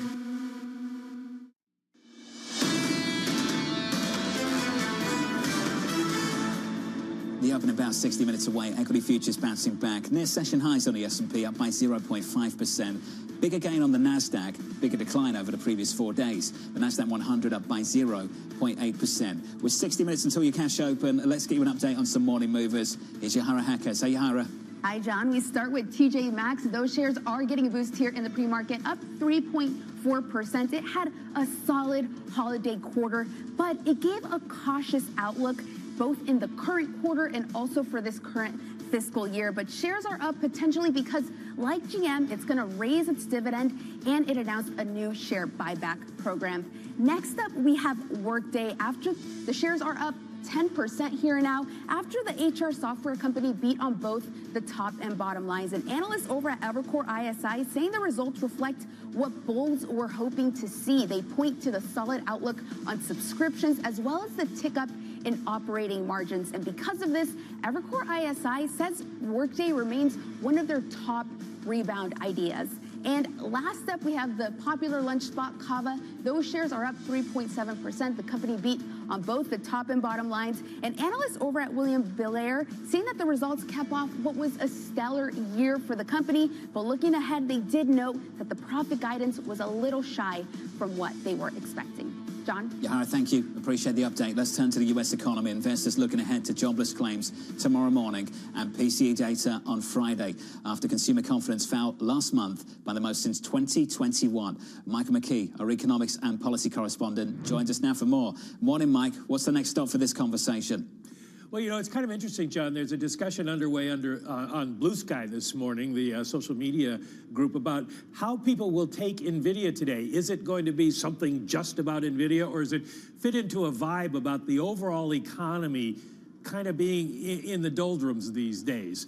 We look at the confidence numbers. Consumer confidence fell by almost 7 points, and as you mentioned, the biggest since 2021. And the expectations index 6 months from now goes below 80, and that's usually a signal, the conference board says, that there's a possibility of recession ahead. How close are we to that? That's going to be kind of the question that we're looking to answer in the data that comes out over the next week. We're getting to the end of January data. Now it's going to be February, which will be reflecting what's happened since Donald Trump came to office. And we'll see next week, obviously, with payrolls. That's going to be a big one. And with ISM, what's manufacturing doing? But before we get there, we get the PCE numbers on Friday. People are going to want to know if people are spending. The forecast is spending dropped back a lot during the month of January. We had some indications from, say, TJX and from Home Depot yesterday that people are still spending. Are they? That's going to be a key factor for the vibe feeling. But then the good news is we're supposed to see a decline in inflation in PCE. And if people start to focus on the Fed and maybe they can cut rates again, then might turn the markets around. Mike McKee, things are changing quickly. Appreciate the update. Thank you. Can I just say there's no blue sky over on Blue Sky? It's a very dark place when it comes to the economy and the outlook for the United States of America. I haven't spent a lot of time there. I haven't Very merged dark over place. there either. It's darker than Bramo's outlook for markets, let's put it that way. Wait. Super bearish Maybe I stuff. need to work on that. Lydia Bassot of EY writes the following. Looking through the noise, the consumer picture still looks fundamentally healthy, though we expect spending momentum will cool further. Lydia joins us now for more. Lydia, welcome to the program. A warm welcome, because we're getting a lot of noise, so to speak. We've had New Mitch. We had the Conference Board consumer sentiment data yesterday. Confidence, not great. We've seen it in retail sales. We've seen it in several outlooks from several retailers. Lydia, where do you get the signal from? Yeah, good morning. So yes, we get a lot of noise in the data, and that typically happens at the beginning of the year, looking at the retail sales number, which were quite weak as well. But there are some signs that the consumer is downshifting from that strong momentum that we've seen at the end of last year. We look at the soft data, so the consumer survey data, as an indication of where things are heading. I think it's important to also keep in mind that how consumers are feeling is not necessarily always a gauge of what they are doing and how they're spending. But when we look at the consumer fundamentals, the labor market is cooling. We've seen a slowdown in real disposable income growth, which is really key in terms of spending trends. And that means more moderation in spending ahead. And of course, we have some risk on the horizon. Trade policy uncertainty has risen, and that can lead consumers to really adopt more of a wait-and-see approach. I keep thinking about what Neil Dutta over at Renaissance Macro is saying, which is this was the trajectory for a while. It didn't have to do as much with tariff fears and some of the other headline risks that people were talking about. Do you agree with that? That this is just sort of the trajectory of the economy that a lot of people were looking past at the end of last year? I do. If you look at the labor market, which really has been the key pillar of strength for the economy, it's been on that cooling trend for the past 2 years. So the economy has been moderating, but it's been quite robust. If you look at, overall GDP growth, the economy has been really outperforming its peers across advanced economies. But we've seen some moderation. When we look at the consumer on aggregate, we've seen consumer spending continuing to move forward at a solid pace. But we still have high interest rates. We still have elevated prices, and that's putting downward pressure on consumers' willingness to spend, especially for consumers in the lower income brackets that are feeling more of the pinch from these elevated interest rates and still high prices. Lydia, in response to John's question, you were talking about how sometimes consumer sentiment doesn't match consumer spending. Sometimes what they say and what they do are two different things. How has that changed over time, the usefulness of some of these consumer sentiment surveys that right now are whipsawing the market, as we saw yesterday? I think they're complementary. We look at the soft data to really get a sense of, what business sentiment is, how consumers are feeling, how they're reading the economic backdrop. The consumer confidence data has an important gauge on the labor market and the labor market differential, which is a gauge of, how they're seeing labor market opportunities. So we do get some good indication of what, how things are evolving in the economy. When we think about consumer sentiment, we have inflation expectations, which are really an important gauge that the Fed is also looking at. It's been moving up, so it does tell you that consumers are looking at these tariffs and they're thinking about the potential inflationary impact. So the soft data is important, but the totality of data is really what we're looking at and really the fundamentals for the economy. One point that stood out to me from yesterday's survey was the share of consumers planning to take a vacation the next 6 months declined to the lowest level since April of 2021. Do you think service inflation could potentially start to come down quicker than maybe even some were expecting? So, when we look at the inflation picture, our view has always been that this economic environment we've been in, this cooling trend we've seen in the economy is disinflationary. In that, consumer demand has been moderating, pricing power has also decreased from, 2 years ago. And when we look at housing inflation, it's also come down. So when we look at services inflation overall, it's been on that moderating trend. Now, if you look ahead at, the next few quarters, we're expecting the economy to ease back towards that 2% trend pace. And that means that, inflation should remain on a moderating trend, at least in the near term. But as you've been talking about, we have tariffs that are looming, and they are going to have an impact on inflation. So inflation is likely to remain somewhat sticky on the back of these tariffs. But really, looking at the economy, the fundamentals are still disinflationary. It's just that we have those upside risk to the inflation picture and that stickiness that we've seen in recent months that are really leading the Fed to be on the sidelines for the moment. They might be brought back in before they know it. Lydia, thank you. Lydia Bassor there of EY on the latest. This administration is moving so quickly at the moment that everybody else is hitting pause. And we heard that from Bank of America yesterday. We heard it from BMO as well. I'll share the quote from BMO CEO, Darryl White, who said, we're seeing some clients effectively hit the pause button on some of their commercial activity. The head of global markets over at Bank of America, Jim DeMare, a listener and follower of this program, I know. Jim, good morning to you. People are, I would say, waiting to get more information to make further adjustments to their portfolios. A lot of people are hitting pause, and a consumer to some extent is as well. Which is a reason why there has been some modicum of caution by some of these executives.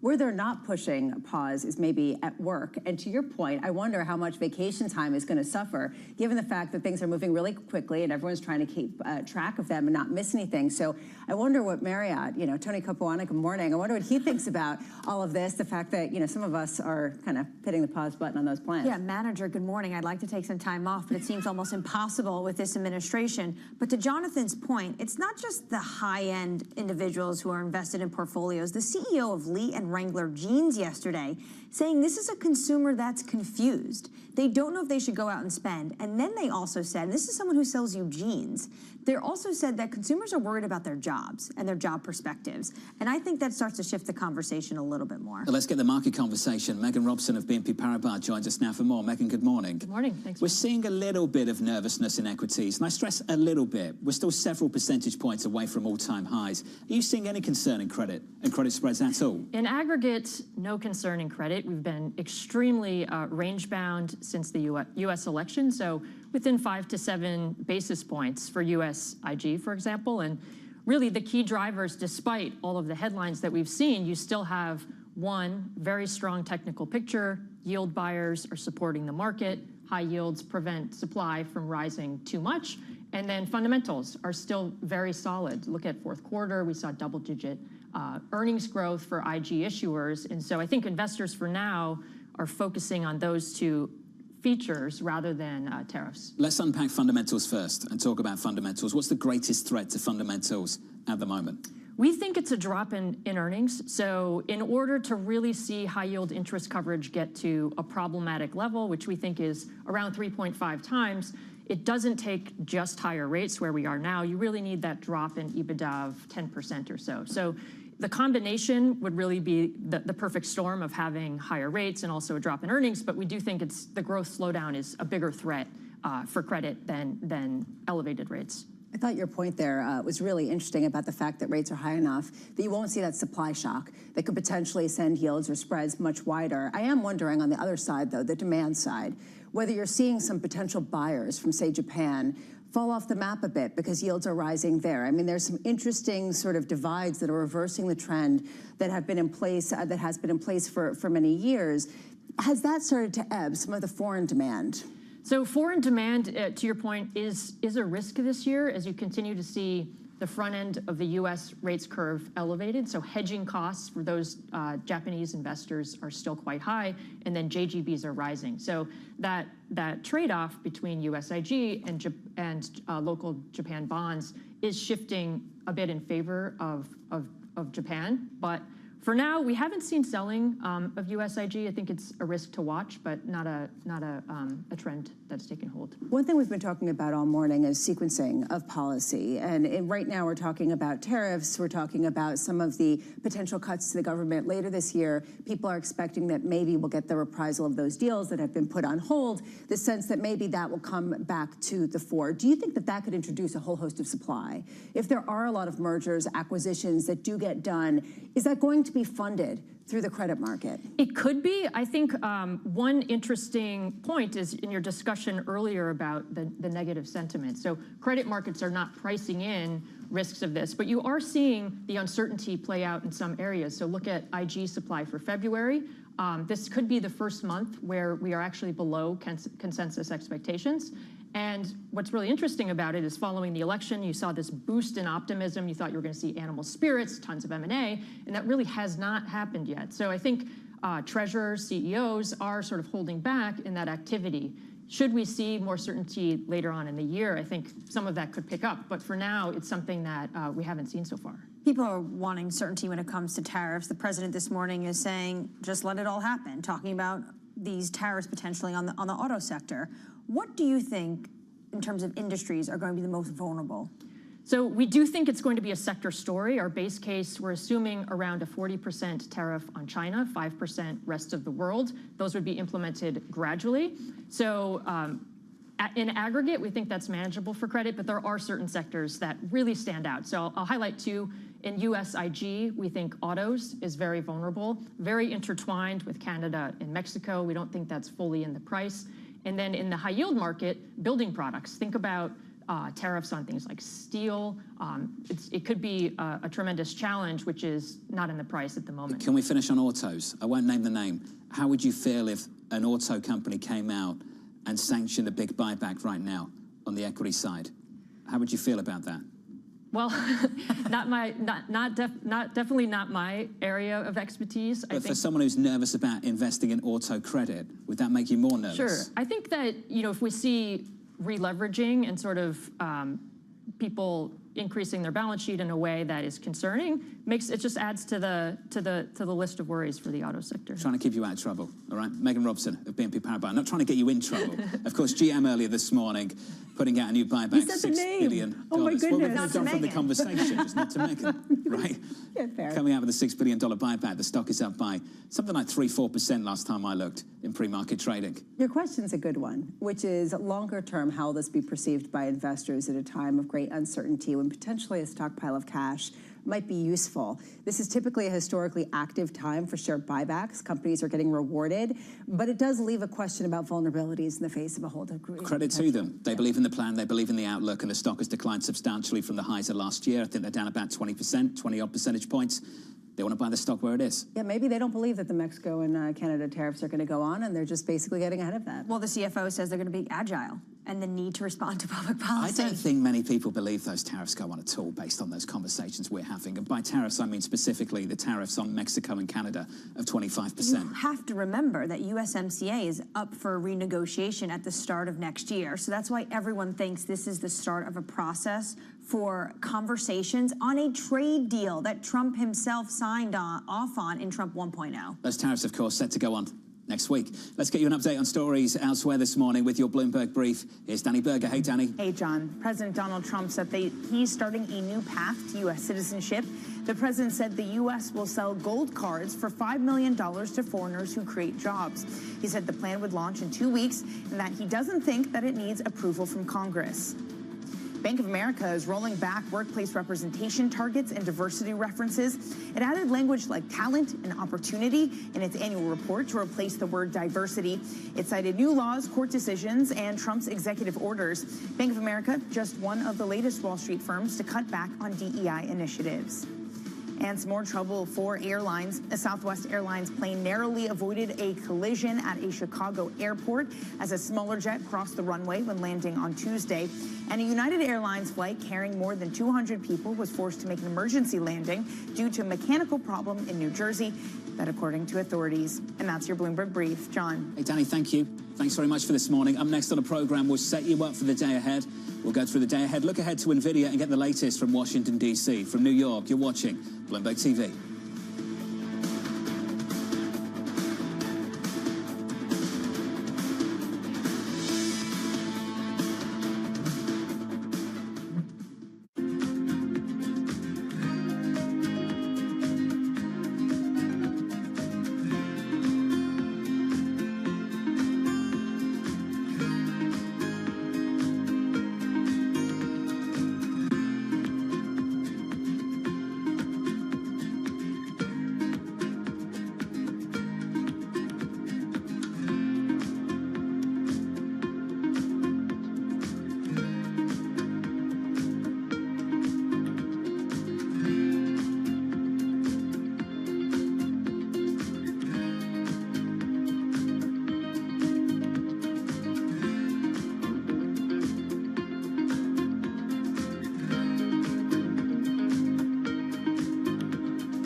the Vivian Tom clientele.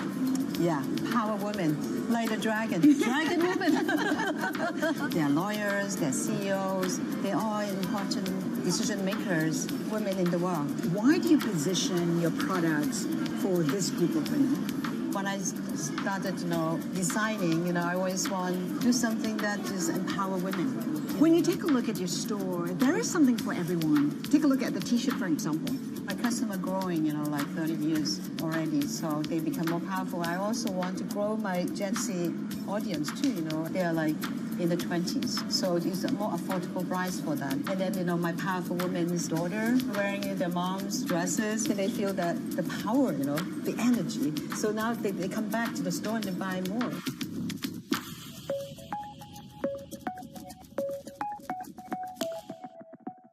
From our studios in New York and San Francisco, our expert hosts have the data and analysis from the companies you know and the startups to watch, plus the interviews you don't want to miss. Watch Caroline Hyde and Ed Ludlow on Bloomberg Technology, the only daily business show dedicated to tech, right in the middle of the trading action. Live every weekday, only on Bloomberg Television. Context changes everything. Key investors, top executives, global innovators. Join me for in-depth conversations with the biggest newsmakers on the day's top stories. Insight with Haslinda Anand, only on Bloomberg. Bloomberg loves earnings. I know it's like your Super Bowl, right? I can't wait. It's like opening presents in the morning. All right, it will be exciting. Nobody covers earnings like Bloomberg.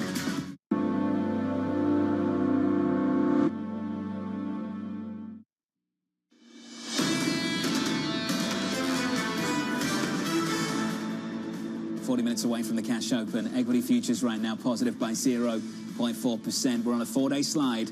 Let's see if we can snap that a little bit later at the close. Here's the trading day.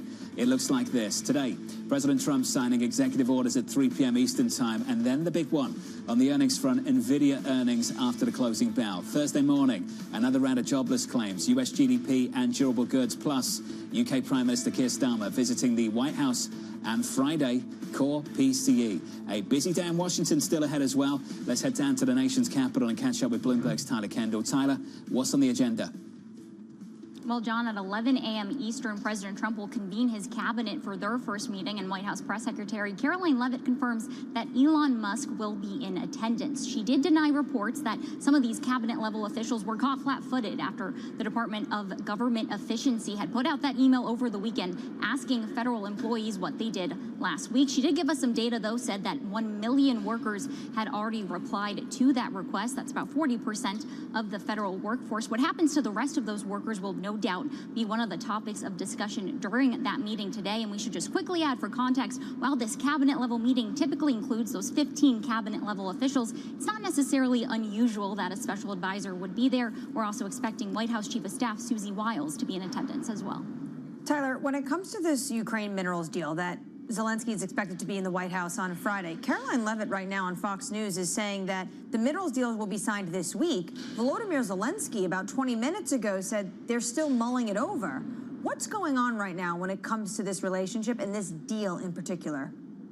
Right, well, we know that negotiations are still coming. Our Bloomberg News reporting saying that sources familiar say that Ukraine really looked at this original framework kind of as that first step, and we know something that they are looking for are more concrete security guarantees. And it kind of pitches forward to tomorrow when we are expecting UK Prime Minister Keir Starmer to also come to the White House, considering that we know that Europe would also like to see some sort of guarantees from the US, particularly as they put forward their own plan for a framework when it comes to European peacekeepers on the ground. So still a lot of different negotiations happening here as these two sides try to come together on a deal. You're in the Capitol right now. How challenging has it been for some members of Congress, particularly Republicans, who were so staunchly backing Ukraine and really calling Putin an aggressor, to now deal with a Trump administration that really wants to try to push Putin to the negotiating table? You're exactly right. And when we've seen some of these more defense policy hawks criticize this, they're not necessarily criticizing this White House. They're trying to criticize Vladimir Putin. We're seeing them walk this really careful tightrope here. But we have to remember that Ukraine aid has long divided the House conference here on Capitol Hill. And mainly this past year, it was really spearheaded by President Trump's now vice president, then Senator J.D. Vance, who's one of the staunchest opponents to supplemental security assistance to Ukraine when that debate was happening about 1 year ago today. Tyler, appreciate the update. Tyler Kendall down in Washington, D.C. Thank you. This market very focused on the economic data at the moment, from you, Mitch, to the Conference Board consumer sentiment. Those kind of data points don't typically move this bond market around in the way this bond market has been moved around in Friday's session and again in yesterday's session. Jobless claims tomorrow morning, 8:30 Eastern time, really, really important. Are we seeing any weakness there whatsoever? Because so far, it's been pretty decent still. So the noise is going to be about parsing through which counties got particularly hit from some of the layoffs. The signal is going to be if there is a material creep upward.